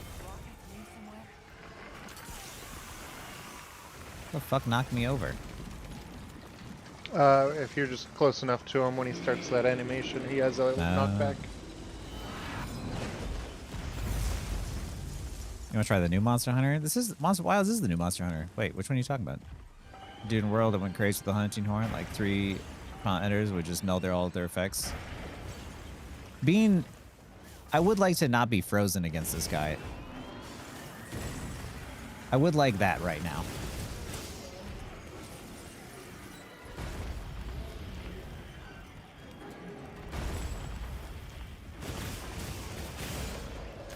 I can't believe I hit that. I'm saying it's not your fault, but it's your responsibility to heal from drama. Yep. Monster Hunter Wild in this. Oh. Wait. On the Switch.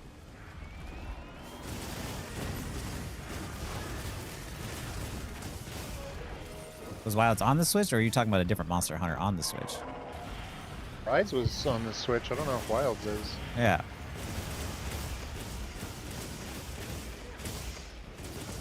No, Rise. It could be. I genuinely haven't paid attention.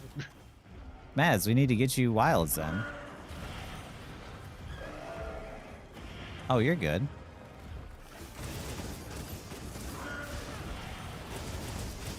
Oh, that hurt him.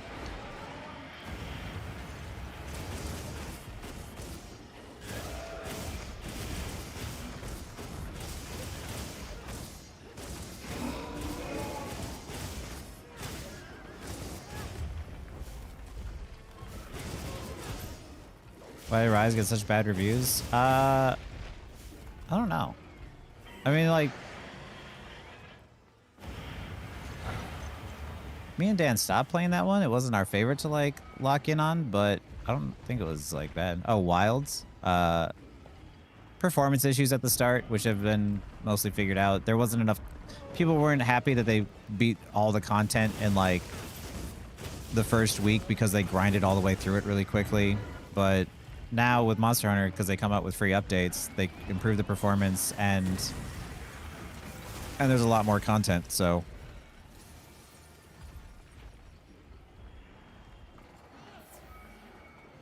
now is a good time to dust off Wilds, 100%. Yeah, it was mostly just optimization, but they fixed it now.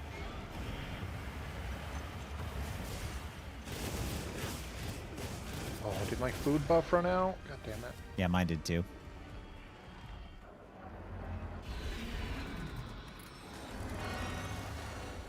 Play Rise because of the cute twins. Because Nate never finished it. That's how I felt too.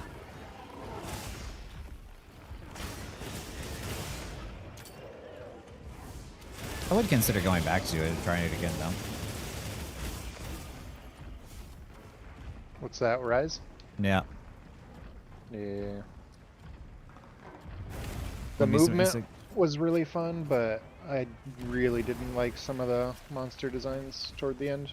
Yeah. Some insect glaive and Rise. Aerial combat was awesome. Oh yeah. Oh yeah. Yeah, Matt, we gotta get you going on Wilds now, man. If you loved Rise, like you gotta play Wilds, especially now that there's like a big old update, all this shit coming out. Oh wait, you're busy with Ramadan and stuff, right? Or school or whatever else. But still. Does it have a horn? Oh, of course it does.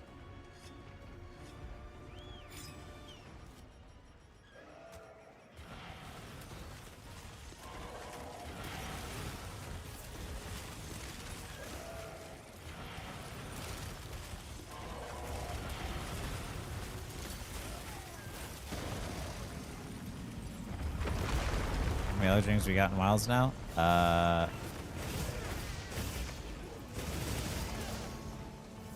Honestly, don't know. Hey, after Ramadan, 100%. How long is Ramadan? You said like 5 weeks? Oh.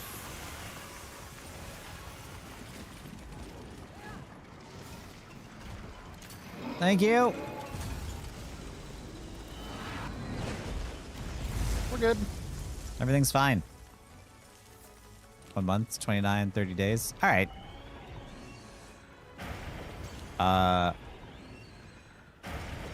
I rolled right into it. I rolled right the fuck into it. I didn't heal myself. I don't think I would have survived that anyway. But I was like, I saw heals inbound, so I didn't heal myself. And then the cat didn't show up. That cat is a liar. Oh, I need to stretch. You're right, Salem Root. I appreciate that. I don't know why that alert doesn't go off. Oh, I should bother Shaggy about that.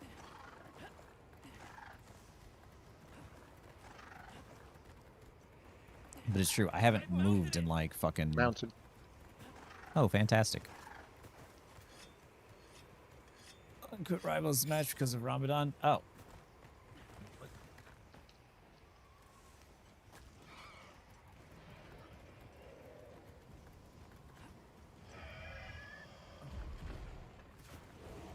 There we go. Temporary stretch for now.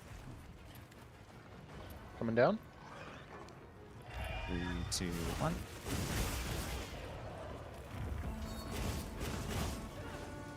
Lasts from 29 to 31 days. That sounds intense. Oh, head broke. That's a good sign, right? Oh yeah. Did we get his last claw or?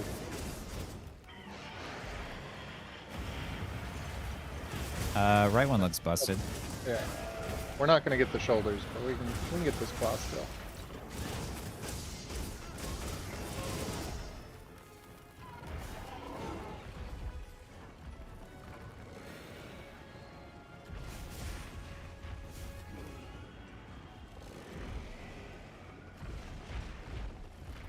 That sounds like a lot of busyness.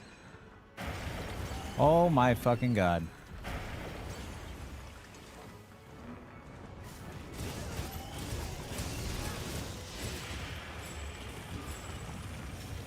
That was close. You know what? I've got his enmity. I don't want to die to some stupid shit because he keeps doing this attack where he just instantly blows up the ground right in front of his face, and I'm not here to deal with that. So I'm gonna run in circles and you do some damage. I'm not gonna do much. I say as I get fucking. Same.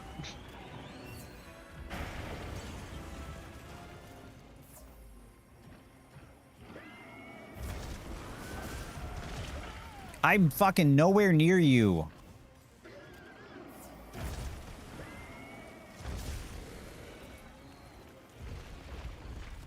I just like, he just spins around and like every little like touch just like fucking does like half my health.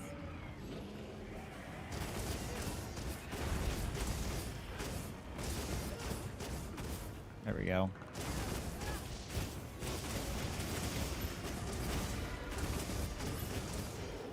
Let me lock in for a second here.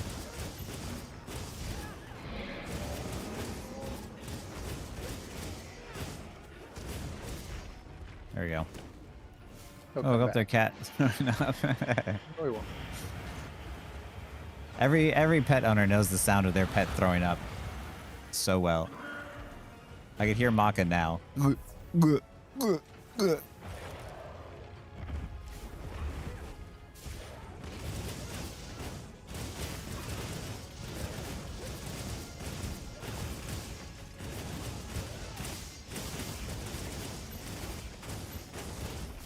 Yeah, it's everything but the shoulders, bro.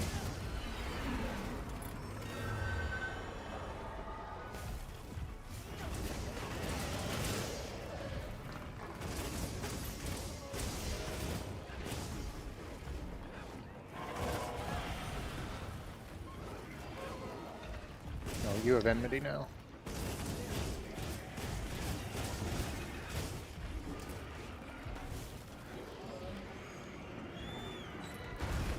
Let me sharpen my weapon.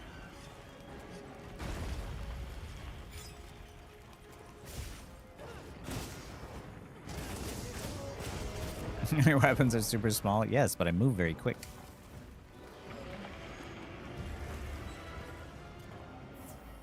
I don't know, my dog barks. Ah. Sound like as well? Yeah.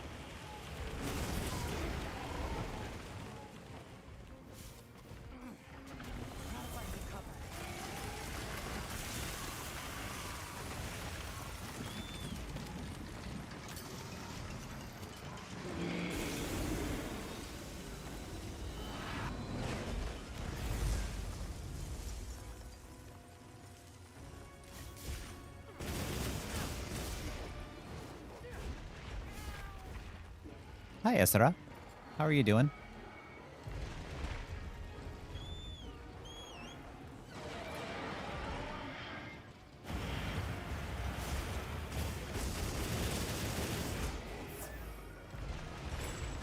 Perfect dodge.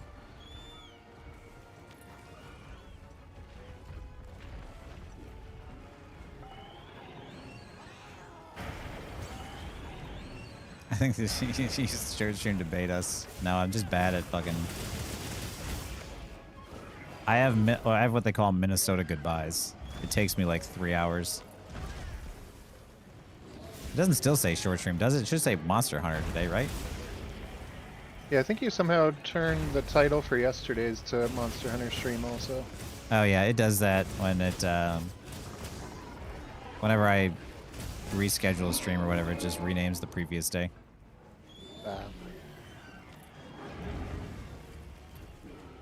I'm playing this so safe.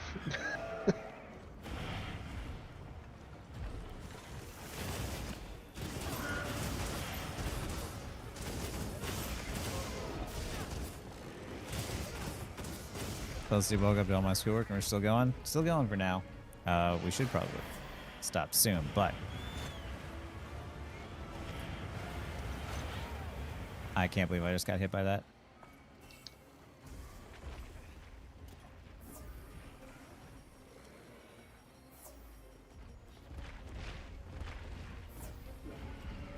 That didn't work. See that ice block in the sky? That's our last one, so Yep. position it. Keep it in mind, just in case.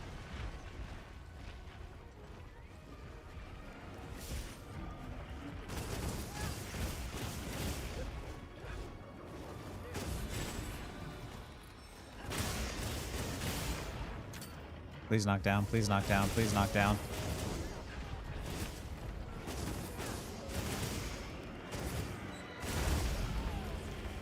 Oh my god. I tried to roll and it dove. And I got stuck in the animation.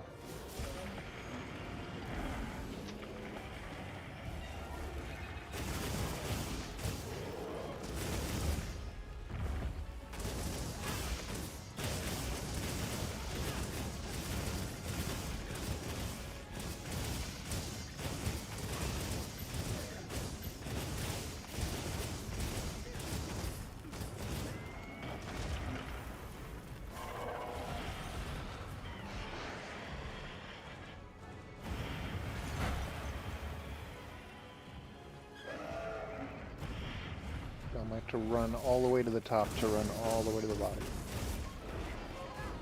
Makes sense.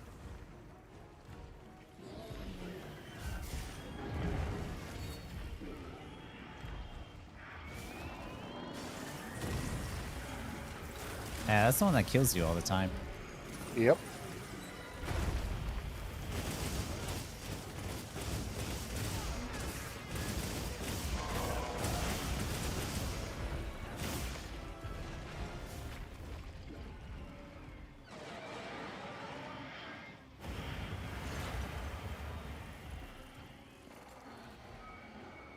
I tend to dodge better when I'm not on the sacred.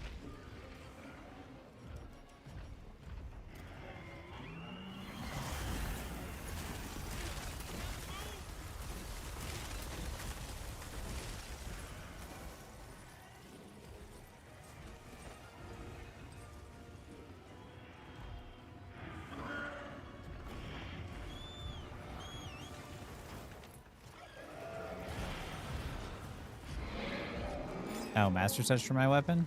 I don't think I had good gems for it at the time. It's the one where it makes it doesn't lose sharpness as much. That would be a good one.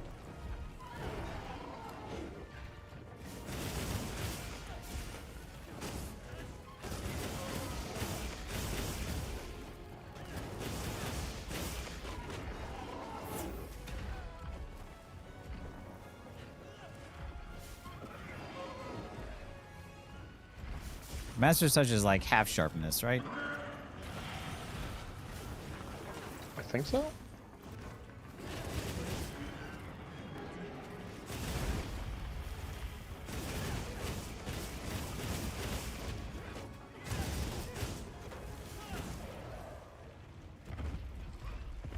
Oh, let's do it.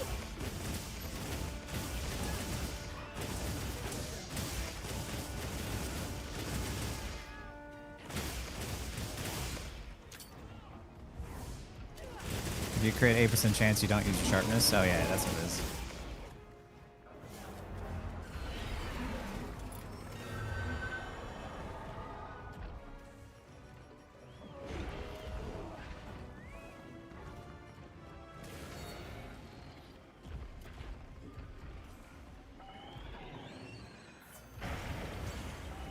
I was blocking? What? Thank you.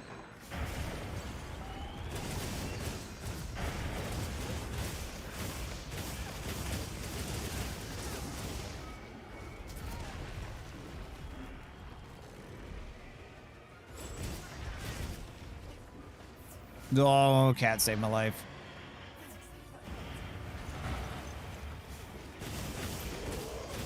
You feel bad for the monsters? Fucking not this one. Get the shoulders, get the shoulders. I'm not on the other side. Yeah, you're fine. I got him.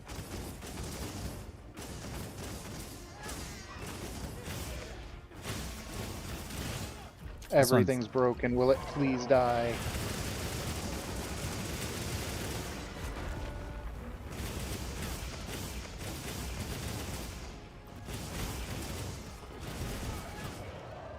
Oh, with the face hit. This one's only killed us like 7 fucking times while I've been streaming this thing. Oh, it's supposed to be a challenge. You're not wrong. The reason I love the horn the most is making melodies with such different combos. Oh, yeah.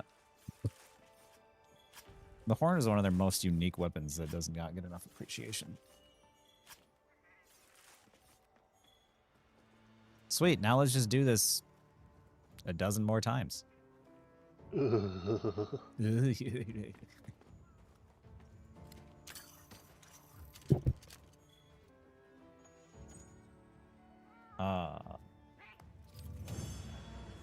You're supposed to have a Gogmazios weapon for him? That could be why this is tough. High deathly arrows. Maybe I should go take a look at that Gogmazios weapon. Oh wait, we died to the Gogmazios a bunch too. We got that down pat though. That doesn't look like a bad charm.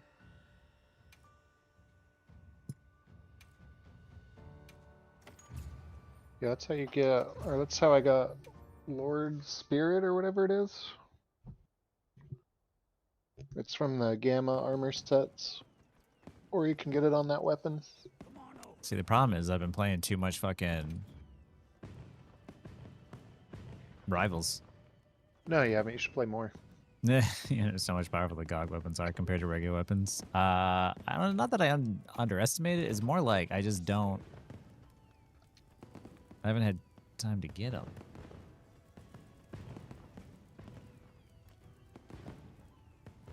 I don't even have them available. Crazy.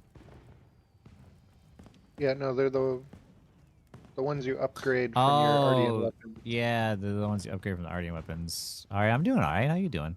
I need to play more Rivals, Blythe says. Character also modeled after Nico Robin. I don't think so this time. I didn't know you played Rivals content. Yeah. Cancel to get all your accounts into Eternity? Dude. High elo players are so unbearable though, Ply. Like, how do you do it? They're so...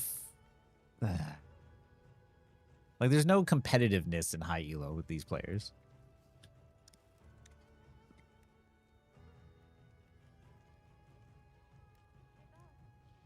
Some of them. Yeah, some of them are chill.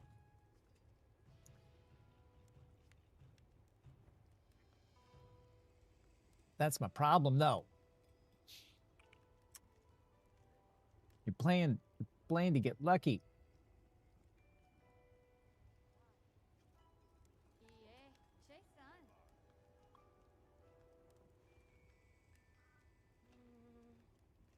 Look at this.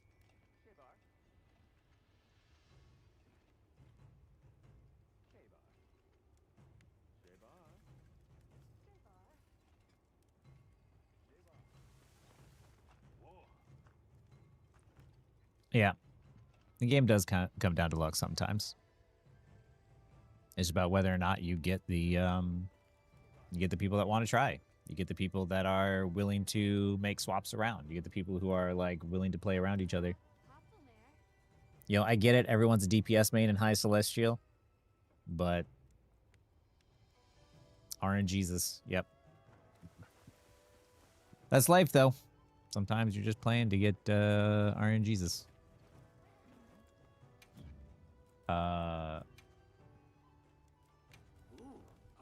Upgrade to Gogma Ardian weapons. I forgot.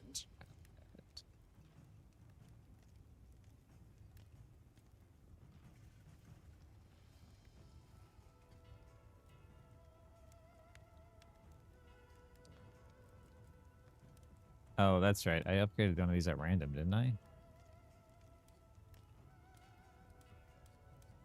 You kind of want a good fire and a good dragon one. That covers most of the weaknesses we have to deal with. With 2 God Roll talismans though recently. Nice! Dude, I wish I didn't play so much Rivals so I could just like fucking chill and play more of this.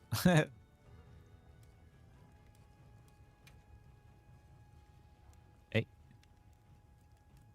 Oh.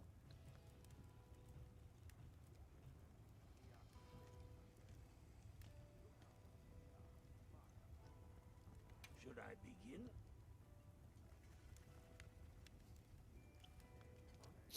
Oh.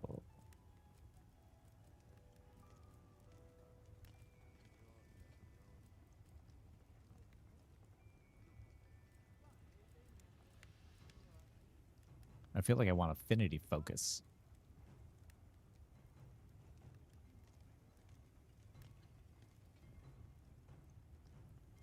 I've not looked at dual blade. Most weapons, it's just attack focus, but that's probably like one of the only ones where you don't need to just go full attack. Because I use a lot of crit element in my stuff. Yeah, I don't know what's optimal. A sage choice. Fuck it.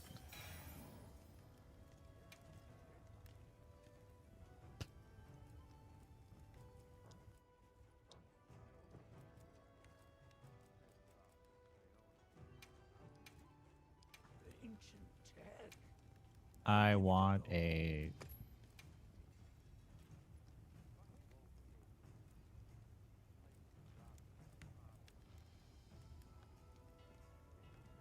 Affinity and... Affinity. Whatever. Can I proceed?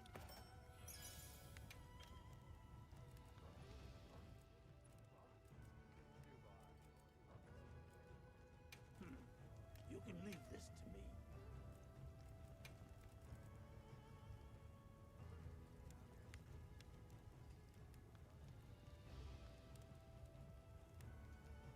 Oh, this is one that gives... It's going to give me the bonus as random, huh?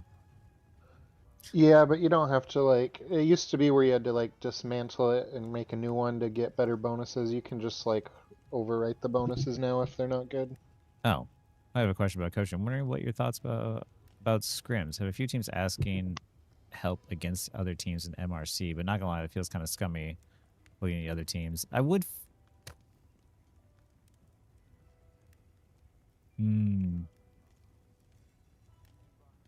Yeah, it's hard to not be biased on that one. I'm not gonna lie, Ply. But also at the same time, I don't know. You're coaching. You could like let them know, like, hey, I'm. No, because it's always like whoever gets like the last coaching would probably be like the one to get the most amount of knowledge. Oof. How many people do you have asking? I'm American, so big musket with bayonet is the as the founders intended. Eat now like for Seri. Hey, finally back online. Did you kill the monster you're fighting? I did, finally.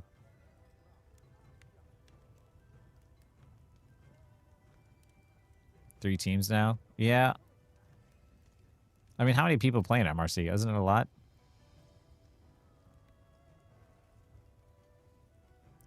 Come back and say more after 2. Sounds good. I'll, I think, be here. Okay, so if I just reinforce his weapon, it's fine, right? I'm going to be okay? A sage choice. I heard yes. Yeah.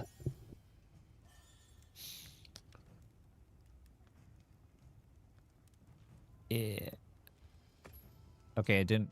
If I didn't like it, then what do I do? Just go to dismantle? No.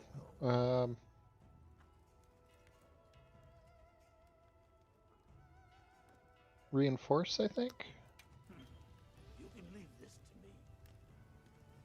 No, go with the reinforced guard one. Oh, once the weapon has been fully reinforced, you know, amend all weapons.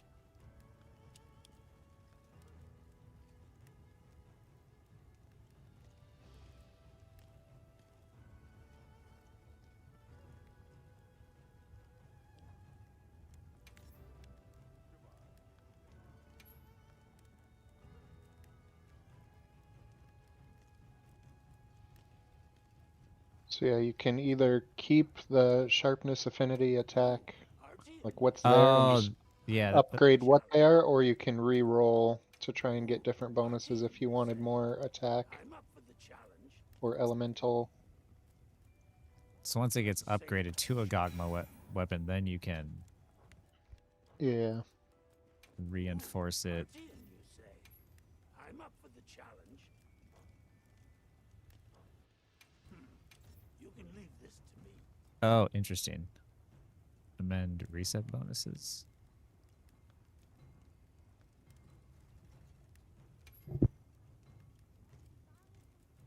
And then, oh, I think you got the really good one right off the bat. It has Seregios' tenacity and Lord Soul. Lord Soul is the one where if you have 3 of them, it gives you like you can survive one attack, like guts. Oh, So if you have, I think they're on the gamma armor sets. If you have 2 of those in that weapon, then you'll have the guts ability. someone says 2, not 3. Should be even better. Oh, yep. It's been a minute since I looked at all the details. Yeah, because I've never been on a team or part of MRC. Yeah, me either. I think as long as you're open about apply, then they're okay with it. Then like maybe it won't be so bad.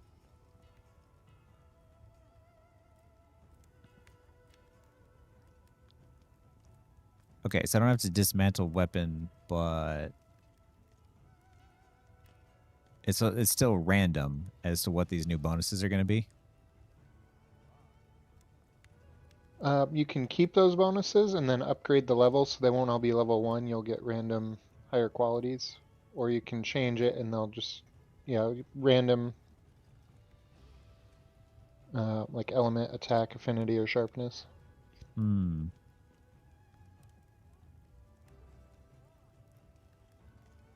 Got to my greatsword build, basically a free Moxie. Yeah.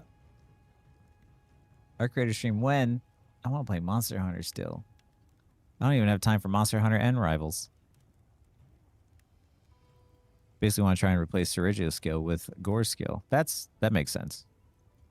Any new shows recently? I've been watching The Pit, which is fantastic. Oh, I've seen like the first episode of Pit. Really good. It's hammer, light bow gun, and bow usually. Bow's fantastic.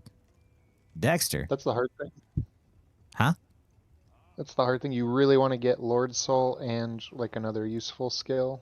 So you Yeah. might have to reroll a ton to get the 2 skills at the same time that you're looking for. Let's see. I can always like... I like the sharpness boost and the affinity boost, but I like not really like the double element and attack boost, but I don't know.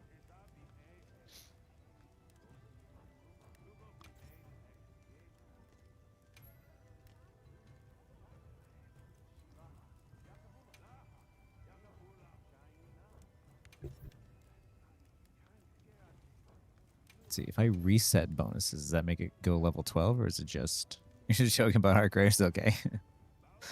I was like, there's so many video games to play. I don't know what this is going to do, but we're going to find out. Test for science.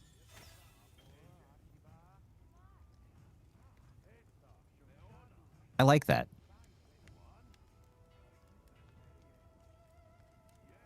Affinity boost 3. Affinity boost EX. Sharpness boost EX. Sharpness boost.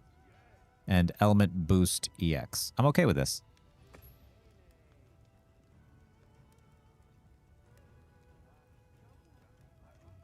Slay the bot for Teen on my garage one day be on throne again. Wow, that is like significantly stronger.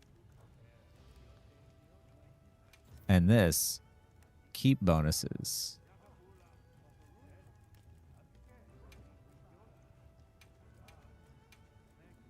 Should I begin? Man, this dragon probably would have been a lot easier. If you had the right charm and these weapon upgrades.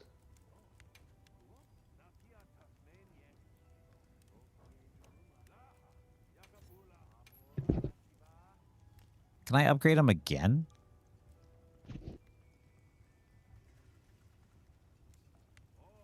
You can I get you now. change like potentially what gets the EX and what gets level 1, 2, or 3. Okay, I think the fire one is... Okay, I know I was going to go to bed at like 4, but you want to run that one more time? Sure.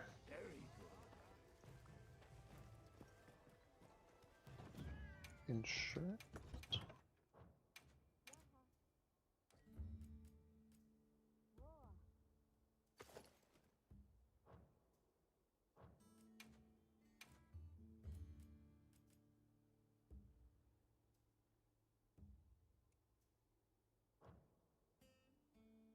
I'll try to upgrade it. Oh my god, and I have gems? The fuck am I gonna do?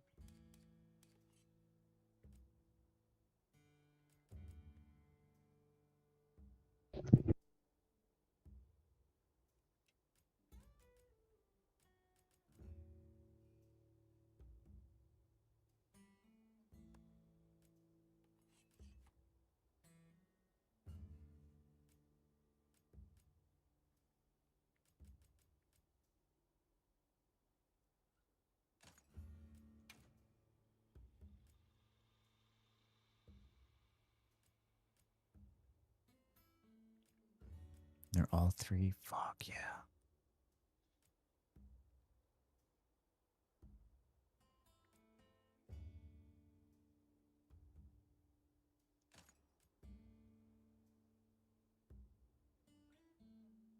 That's how you played at 8 a.m. True.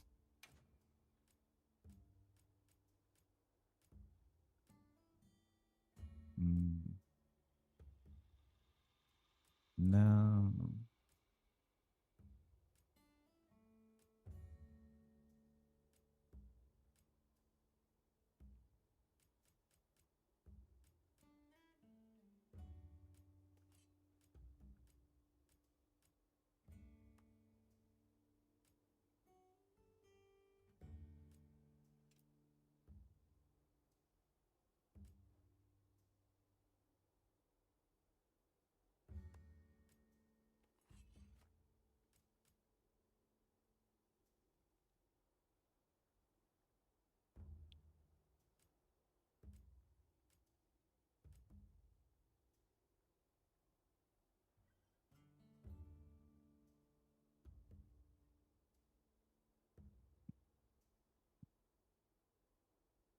Why are the mods always funny? Which mods? Like, I have mods? Let's see. Blaze, no. Draw.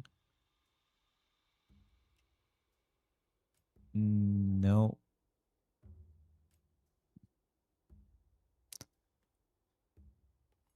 Crit element, razor sharp.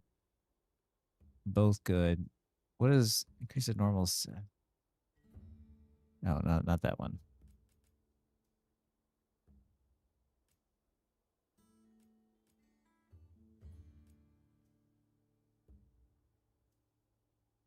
Oh, there we go.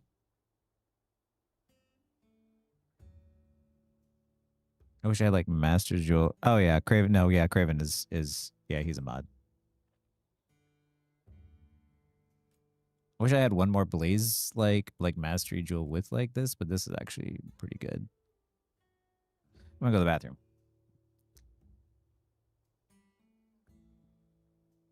Activated bot slam. I just figured out that he set typed in channel. I was like, wait, what mod do I have in fucking YouTube? I'm like, oh, that makes sense.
forgot. Say them.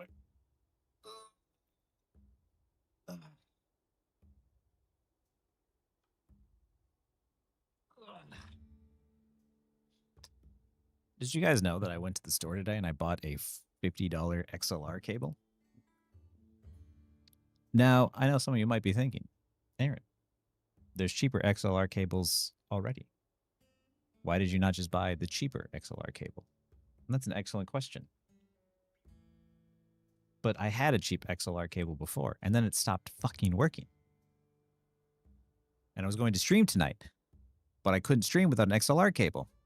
So I had to go to Guitar Center because Micro Center was closed and Best Buy didn't have one. So I went to Guitar Center and I needed one with a new trick link or whatever it was that fucking Reddit people were like, hey, you can buy it once or you can buy it 3 times. And I was like, fine. So I bought it once. So $50 cable it is. And then my mic stand fell down because it's been doing that lately. So then I spent $100 on an Elgato mic stand arm. So I spent $150 today just so I could play Monster Hunter and stream at the same time.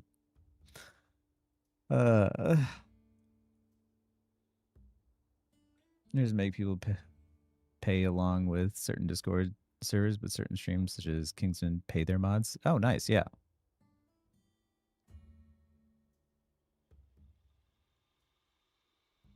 Business aspect. Oh, how do mods work for streams like this? Is there someone that you pay to moderate your streams? I was curious about the business aspect of streaming. So I was going to make a video on it, but I could just like tell you. Last year I spent, I can't open it because it's not on Chrome. I was going to make a video showing the expenses. I made, I think, like $6,000 over the course of the year. I put aside about like $2,000 for possible taxes. I spent $4,000 on the secondary PC, computer part upgrades, microphone. Obviously, you guys who have been here since the beginning have seen and heard the audio quality and stuff like improvement. A lot of that is because of Shaggy, and then a lot of the money too as well from November, December, January. All the money I've made from YouTube and stuff has been back pay towards Shaggy. So all the money I've made has essentially gone to him, except I did give each of my mods, or it gave Mad and Critters a Christmas bonus of $100 each because they deserve it. I owe them more than that. And I would love to have enough to pay everybody, but at the moment, just because of the fact that Shaggy's unemployed and like he's done so much work, I've been giving the money mostly to him to help him while he's looking for work. Because at the end of the day, let's be real, this stream doesn't function if Shaggy is not there. Like if Shaggy is busy or if Shaggy is not able to, is too stressed about, finances and stuff, what do I do when the stream suddenly stops working? What do I do when something breaks? Because I have no idea how this shit functions. A lot of people have been like, wow, your stream looks so great, so much better than other people's. What do you do? And I'm like, I have no fucking idea. Yeah, if he doesn't make the thumbnails, we can't get vids. If he doesn't fix my audio issues, I can't stream. Like, but yeah, nonetheless,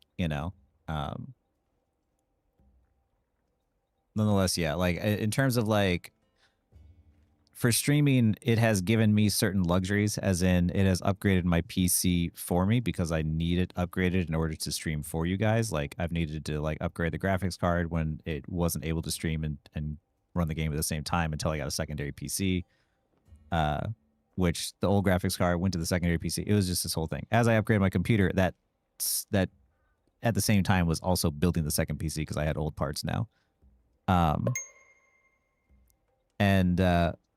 Hey, thank you for following there, Q Mortis. I really appreciate it. How you doing? And yeah, so where was I? So yeah, it's given me some bonuses, like having those upgrades to my computer is nice, but in terms of like money that's gone back my way that I've kept in my pocket, is 0. Like, in terms of money that's gone towards like actually like paying bills and stuff like that, I've given more to the people working, helping me than anything else. Cause like I said, I can't do this without the help of Mad, Critters, and Shaggy. Oh, just my prayers can't help. No, don't worry about it. You guys, if you guys watch my videos, you leave comments, that's you helping me. Like, it's not just about like donating me money. If I do something and I've created videos and stuff that have really helped you and you appreciate them and you happen to have an extra $1 or $2 that you want to send my way, please, like, by all means. But I am not ever expecting anyone to. If I can make money off of Google Ads, that'd be fucking fantastic. But there's lots of ways to help creators that isn't just like donating money, just by simply leaving comments and liking videos and tuning in and stuff. Like, that's helping. So yeah, my goal, and that's the reason why too, like, I keep the ads as limited as I do. I want my stuff to be accessible. I don't want to annoy you guys. But also at the same time, like, yeah, I understand why people, increase the ads, because more ads equals more money.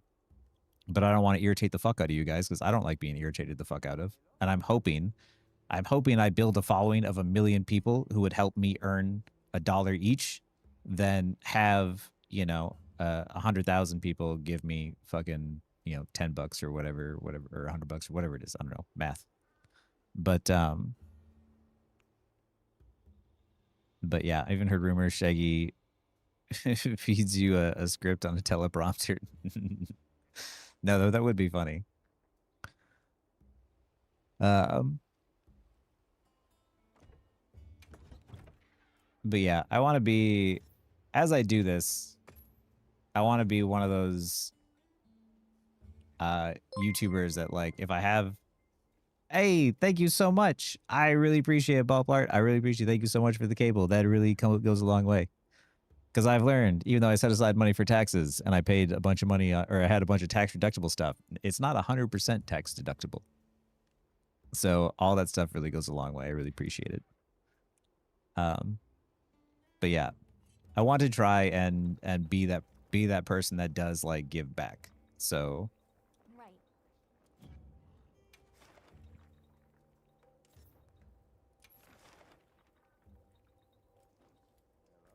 oh, we're lucky vouchering this one for sure.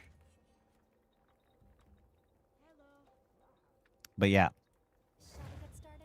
the reason why the audio sounds better, Shaggy. The reason why the stream looks so good, Shaggy. The reason why the thumbnails got upgraded, Shaggy. The reason why I have an Ethernet connection in my wall, Shaggy.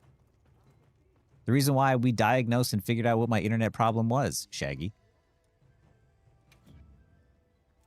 So if you're ever curious as to why all the money goes to him while he's unemployed and looking for work, that's why.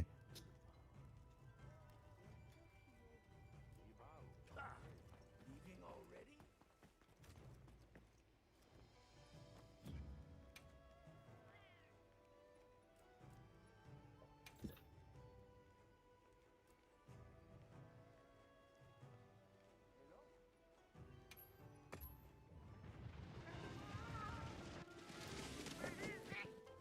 But yeah, I would love to be like, have, you know, I know this is gonna sound like stupid, but I would love to be one of those streamers that had like millions of people watching him, like Tim the Tatman or something, so I could pay everybody who works for me a lot of money. That would be my goal. Or I could do really cool stuff with it, like I could, like, Everyone here is doing well, Hunter. help coral reefs in fucking Australia, or, you know, save the whales, or build low income housing or something. I don't know. I wish I could be a billionaire so I could do good things, but then I would never be a billionaire. Posted, by the way, Dan.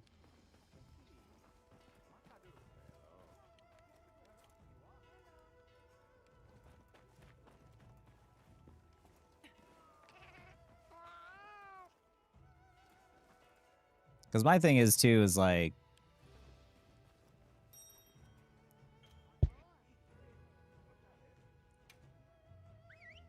there's been times in life where I have not been I didn't have a whole lot of money and I needed help and I had friends and people help me.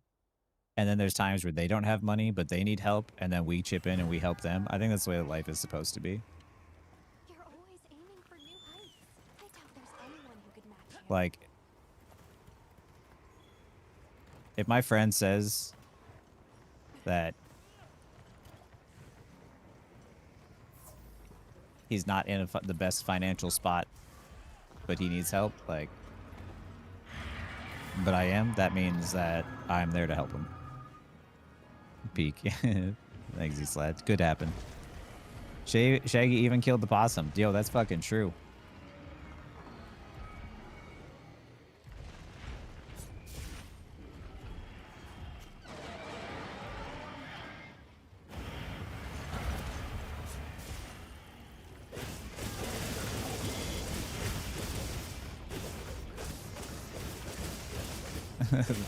The possum is just the metaphorical or figurative, whatever the English language term for my bad internet. Because we did find out that at one point a possum chewed through the coax cable outside. That's why my emotes are possums.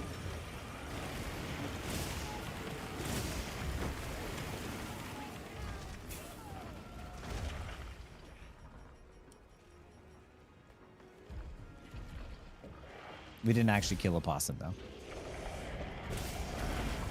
Oh my god. I just got blown the fuck up. Well, there goes my cat res. Good start to the voucher fight. Oh, yeah. To be fair, I had like 90% of my health, and then he just like insta-deleted me.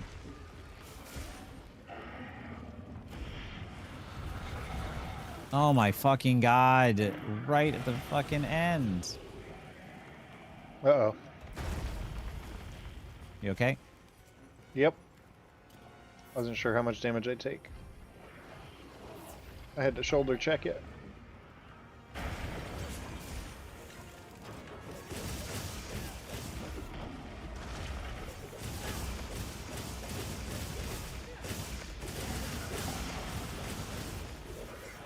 But yeah, in terms of like money, small time streamers,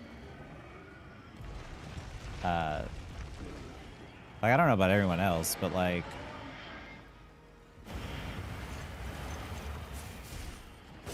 I think it's about $600 a month on average the last like few months have been. It's starting to get a little bit more as like the last like few videos and stuff have really done well for me, but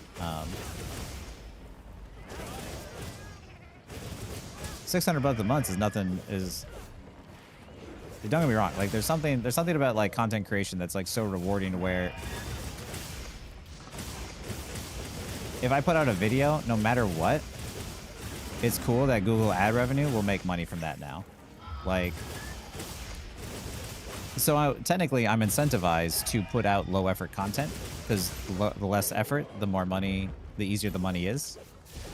And more effort doesn't necessarily mean more money, right? But I don't like putting out low effort content, so I don't do that. My videos take fucking hours and hours to edit the way that they are now, but they look nice, right? And they get the point across, and people enjoy them. People like them. Yeah, the possum's a lovable character of the series. He didn't kill the possum. We just fixed the wire the possum broke. But yeah, like, if I put out a video, odds are it's going to make, like, maybe 20 bucks. That's usually on average what most of my videos make. And whenever I make a video insulting DPS players, it tends to make a little bit more. Maybe it makes 60 bucks. But 60 divided by 14 is like, I don't know, $5 or $6 an hour. Technically speaking. Technically.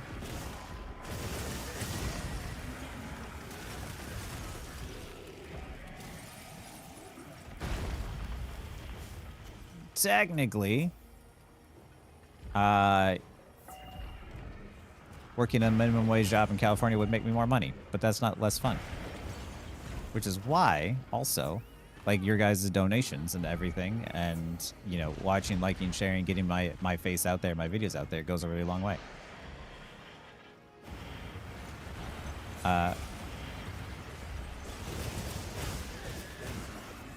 Aaron, I think you put the power charm and armor charm back in your box. Did I? You No. goose. There's no way. You silly goose. There's no way. Anyway, we can make a Kingsman types controversy? God, I hope not. Yeah, insult the DPS players. I'll just keep insulting the DPS players.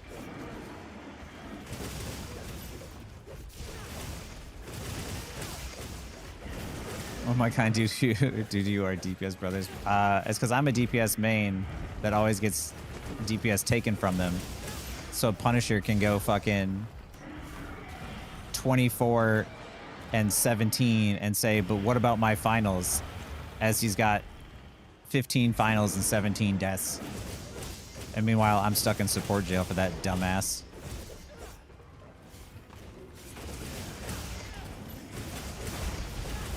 There's just a lot of insta-lock DPS people that don't let me play DPS, and then I'm like, eh. Uh-oh.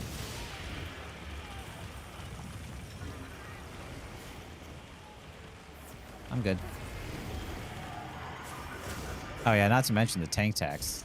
What I get for fucking peeling for my supports.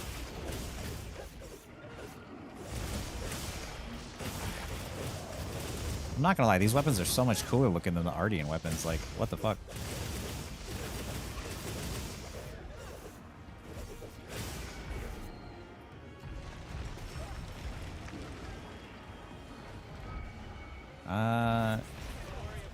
There's no way.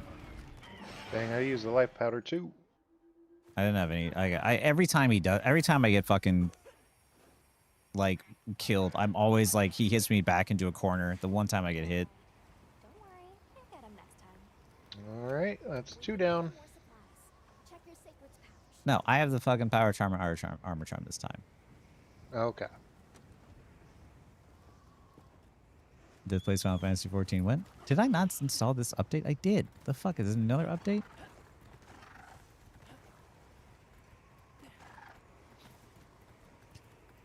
But yeah, tank tax. Fuck that shit. If I peel for my supports as a DPS, I'm getting less because I'm doing less damage. Yes, damage is good, but it's not the only thing. I think my playstyle in general is one where it's just like the tank tax and performance-based SR punishes... Dude.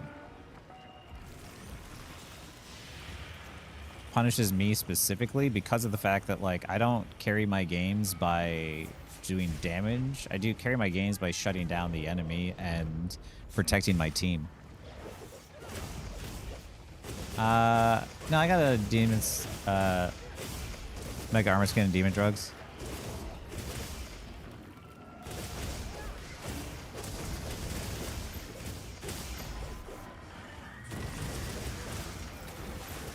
No, Dan's favorite attack.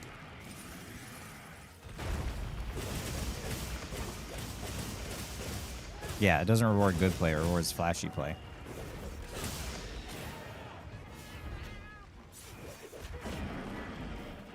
But sometimes winning isn't flashy.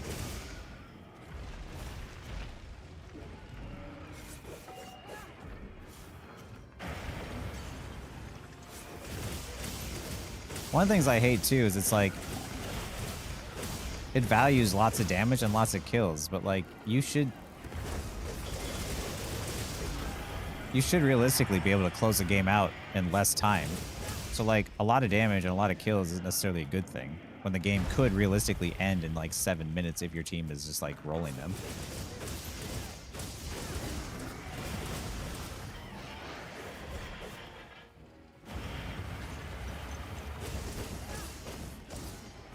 I don't know, that's one of the things I always hated is just like, look how many finals I have, or look at, I got this game with like 32 finals. Like, yeah, but you died fucking 22 times, so like, what does that matter? And the game went on 34 minutes, like...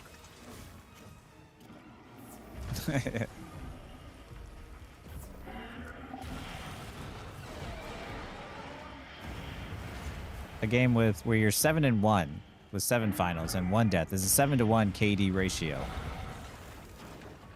A game where you're 44 and 20 and 22. Just because you have a lot of kills, it's still a 2-to-1 KD ratio. Wouldn't you rather have 7-to-1? I don't know.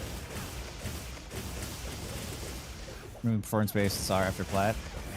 I agree with that. I'd get rid of it entirely myself, but... I think yesterday we almost lost because my Phoenix was 4-4 at the end of the first half. You climbing? Yeah. I don't know why he had that on defense. He proceeded to go 16-6 to end. Damn. I think he brought it back. Maybe he just had a rough warm-up.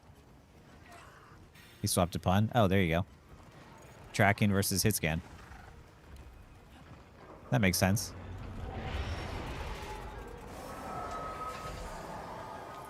Do a compilation of...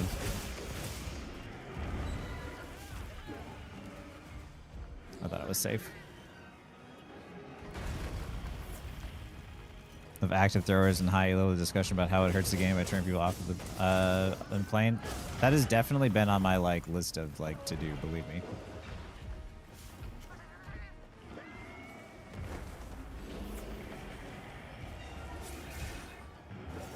I wanted to use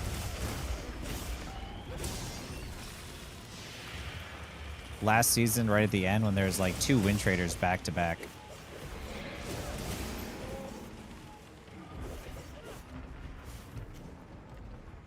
For people who want to speed run to the skin at gold, it'll be good for them. Performance bases are, yeah. But you could do the same thing with winning trends like Overwatch does as well. It doesn't have to be through like how much damage you can do. It can be done through just winning. Thought you seemed like a Gunlance main. That's funny. It's funny because like Craven is the Gunlance main.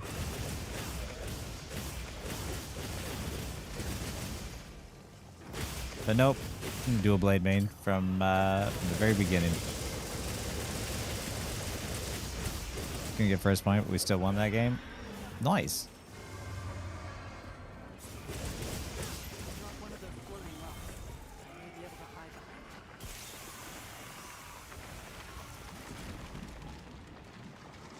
Thank God. I was like, I know there's got to be a closer one. I can understand that, like, if you are GM2 and you're in a GM1 game, it gives you an extra point or 2, right? Like, if it's just based off of your rank, sure, but it's based off of like performance and like.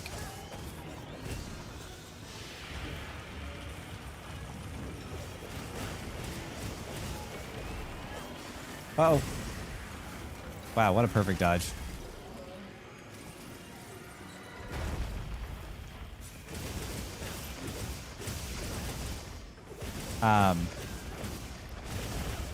Like my friend Shauna did a short where she's like she made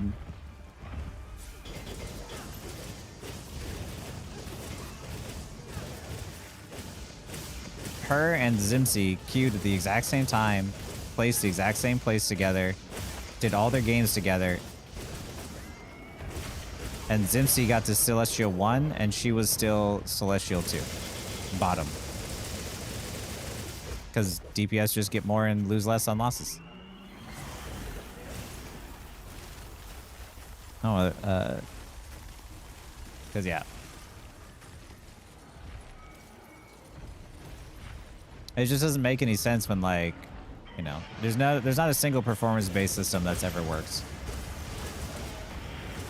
Because there's so much nuance and context.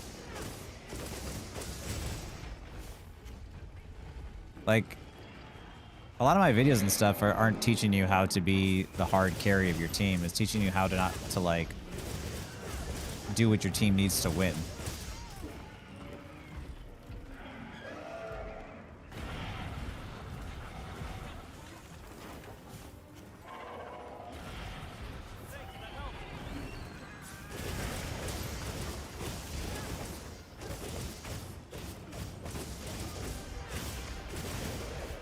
Because I was watching like Buddy.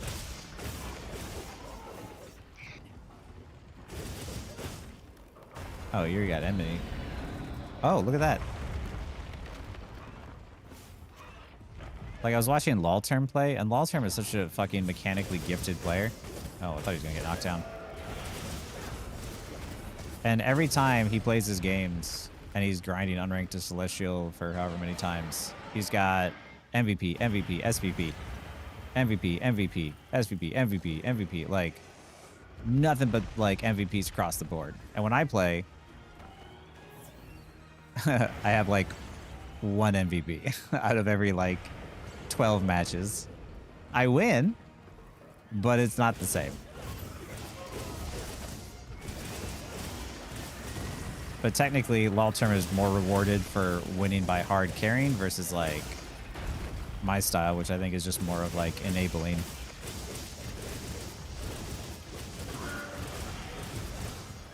Dude, why can I not mount him?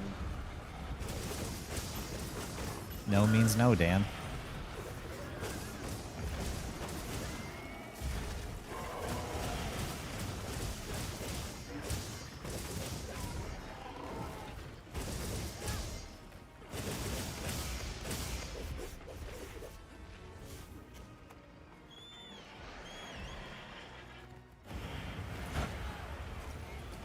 I just gotta stay off my sacred. I dodge so much better without it. As you want to making good plays, an ace all match, and at the end someone all dumps and they take ace in the final seconds of the match, yeah.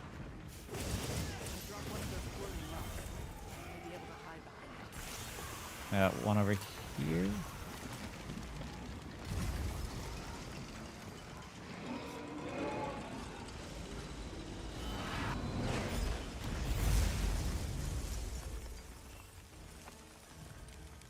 I'm talking about MVP with Rock, which is like 0% of the time, yeah. Because, like, how do you weave in damage as Rocket when, like, going from left click to right click is so awkward, and the moment you stop healing, your team falls over and dies?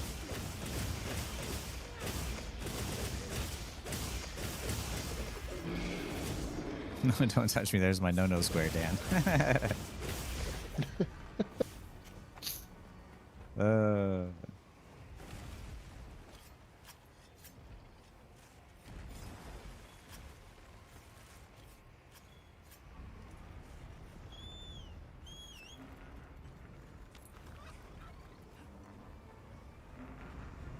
Yeah, performance-based SR just like it inherently rewards a very selfish play style.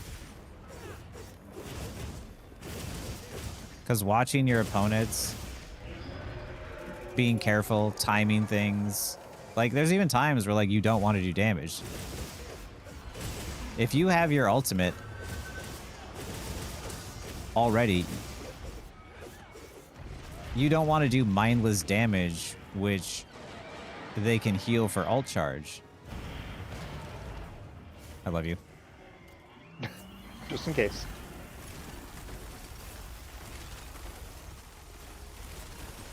Like there's times, especially as tank, where I have my ults, and I know that because there's not going to be any follow up, I don't bother attacking. I just, how did I mount it? Wait, what?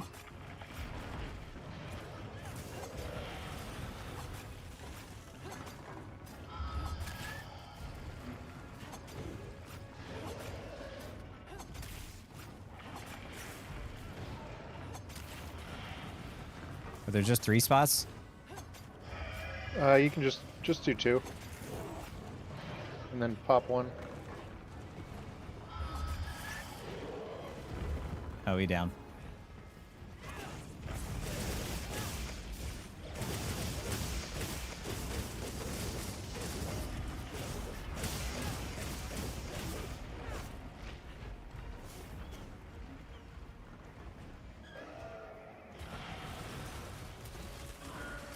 Never played Blade. Arc Tempered Zoshia, that'd be kind of cool. I am excited just for all the monsters that I haven't been playing so far.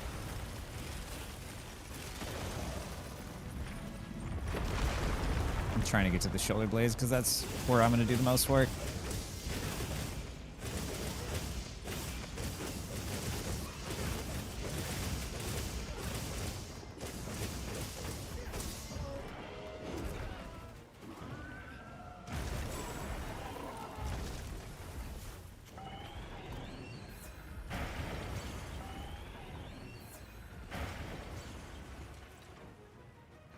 A little dangerous.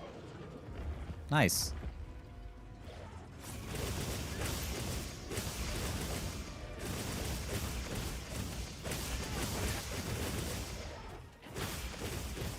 Did we break the shoulder blades already? Is that them done? Yep. Huh. I guess I was focusing a little bit more, but still. Hot drink.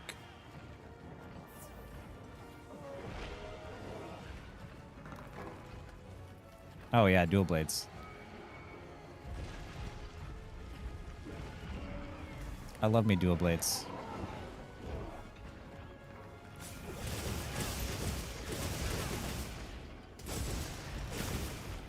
Fast, nimble. You've been using them all the way back in, I remember, Freedom Unite, you were still using them. Oh yeah. They didn't have them in the first one, so the moment that like dual blades even became a thing, I was already on top of them. Oh fuck.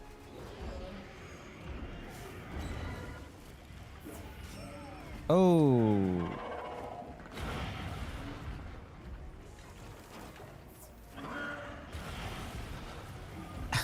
It's like I think I saw your cat go to heal you, so I was like, wait, give me that.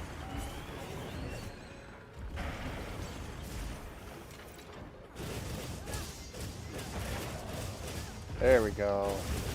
Psylocke-like weapon, exactly.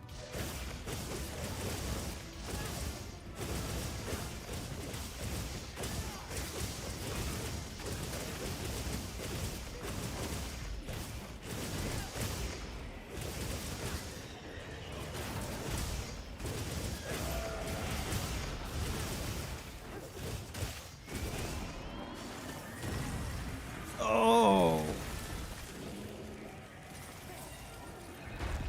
Thank you. Not gonna lie, Feline Defender High just saved my ass.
It's a very satisfying animation.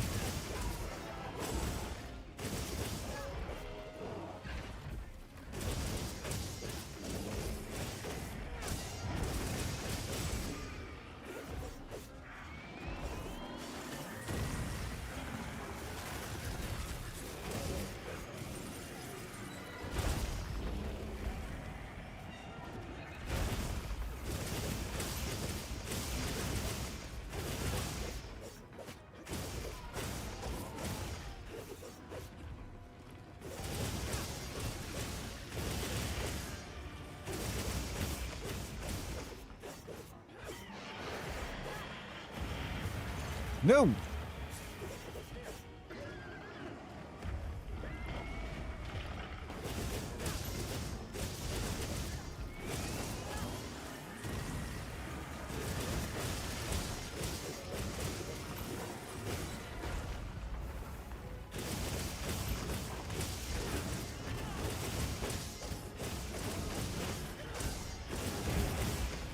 Ah, I fucking mistimed that.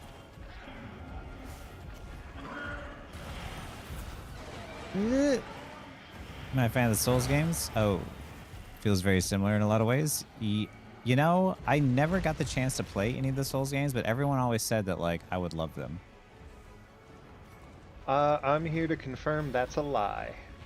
Oh, yeah? I don't know if you remember, but there was one time we tried to play Demon Souls in my apartment. And we did not get very far. Did we really? Are you sure? Yep. I don't remember that at all. We tried it for like one night and did not enjoy it. I do remember, like, Demon Souls having, like, clunky-ass controls. Hey, Wasabi. Yeah. How you doing?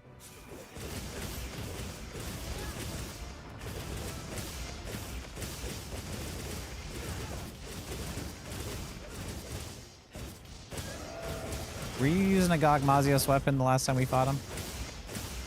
Yeah. Yeah, I've had one.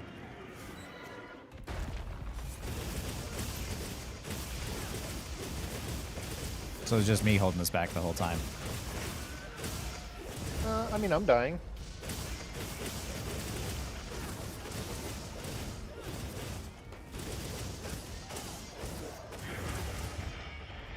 And that's how you use a ticket.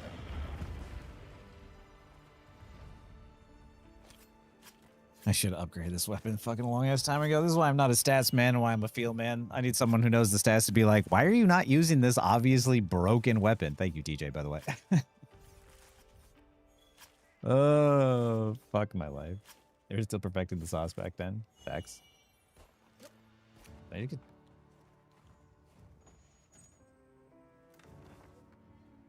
Fuck me, man.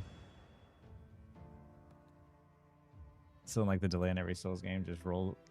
Damn it. Appreciate it. Appreciate it, Ton DJ. It'll be much easier now when we get when Shaggy wakes up. Shaggy's gonna wake up and be like, "Oh, they played Monster Hunter all night without me." Watch, she's gonna message me at like 6 a.m. because he fucking fell asleep at like 10 on the couch or something.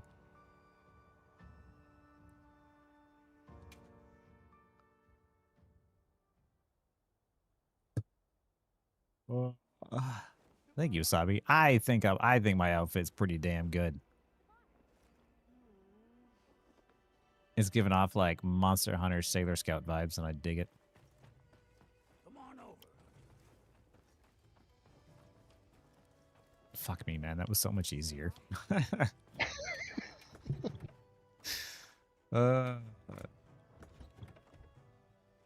Sakura Tide. Well.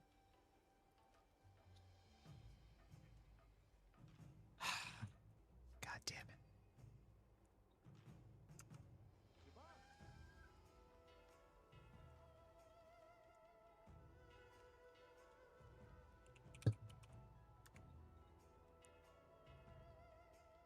Magical Girl transformation fit. You see what the vision was, Wasabi.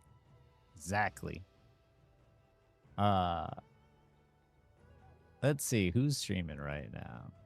We got Relic streaming. He's got 4. Firex. Trin.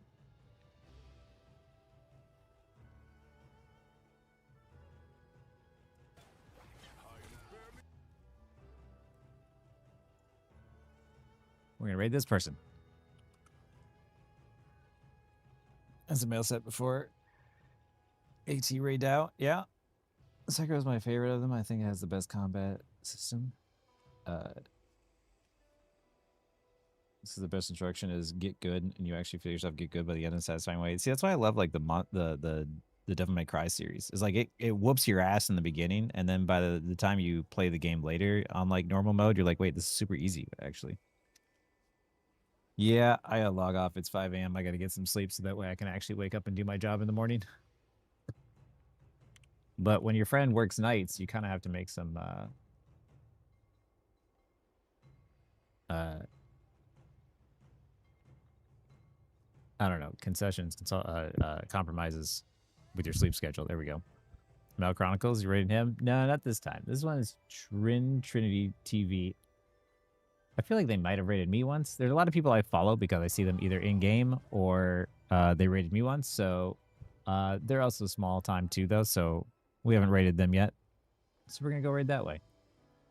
They have a cool little, cute little VTuber support main, and support mains need some appreciation. You know what I mean? Sacrifices for the homies. Thank you, Saba. You said it better than I could. The very next day, I get into a game with him. Al Chronicles is a dope dude. I like him. He seems chill. We'll definitely raid over that way some more, too. So I got the game at Wedding Skins just now. Hey, congratulations. That's awesome. All right. On that note, everyone take it easy. Hang out in Trinity TV so you can play some Marvel Rivals. I'm going to go get ready for bed. Thank you all for hanging out. I love you all. Thank you, especially for the people who hung out with me because it's a Monster Hunter stream and not because it's a Marvel Rivals stream. You guys are real ones. I really appreciate you for that. And yeah, hopefully we'll play some more Monster Hunter soon, as well as Rivals. Rivals on the way. And new video on alt tracking probably Tuesday. Night, everybody.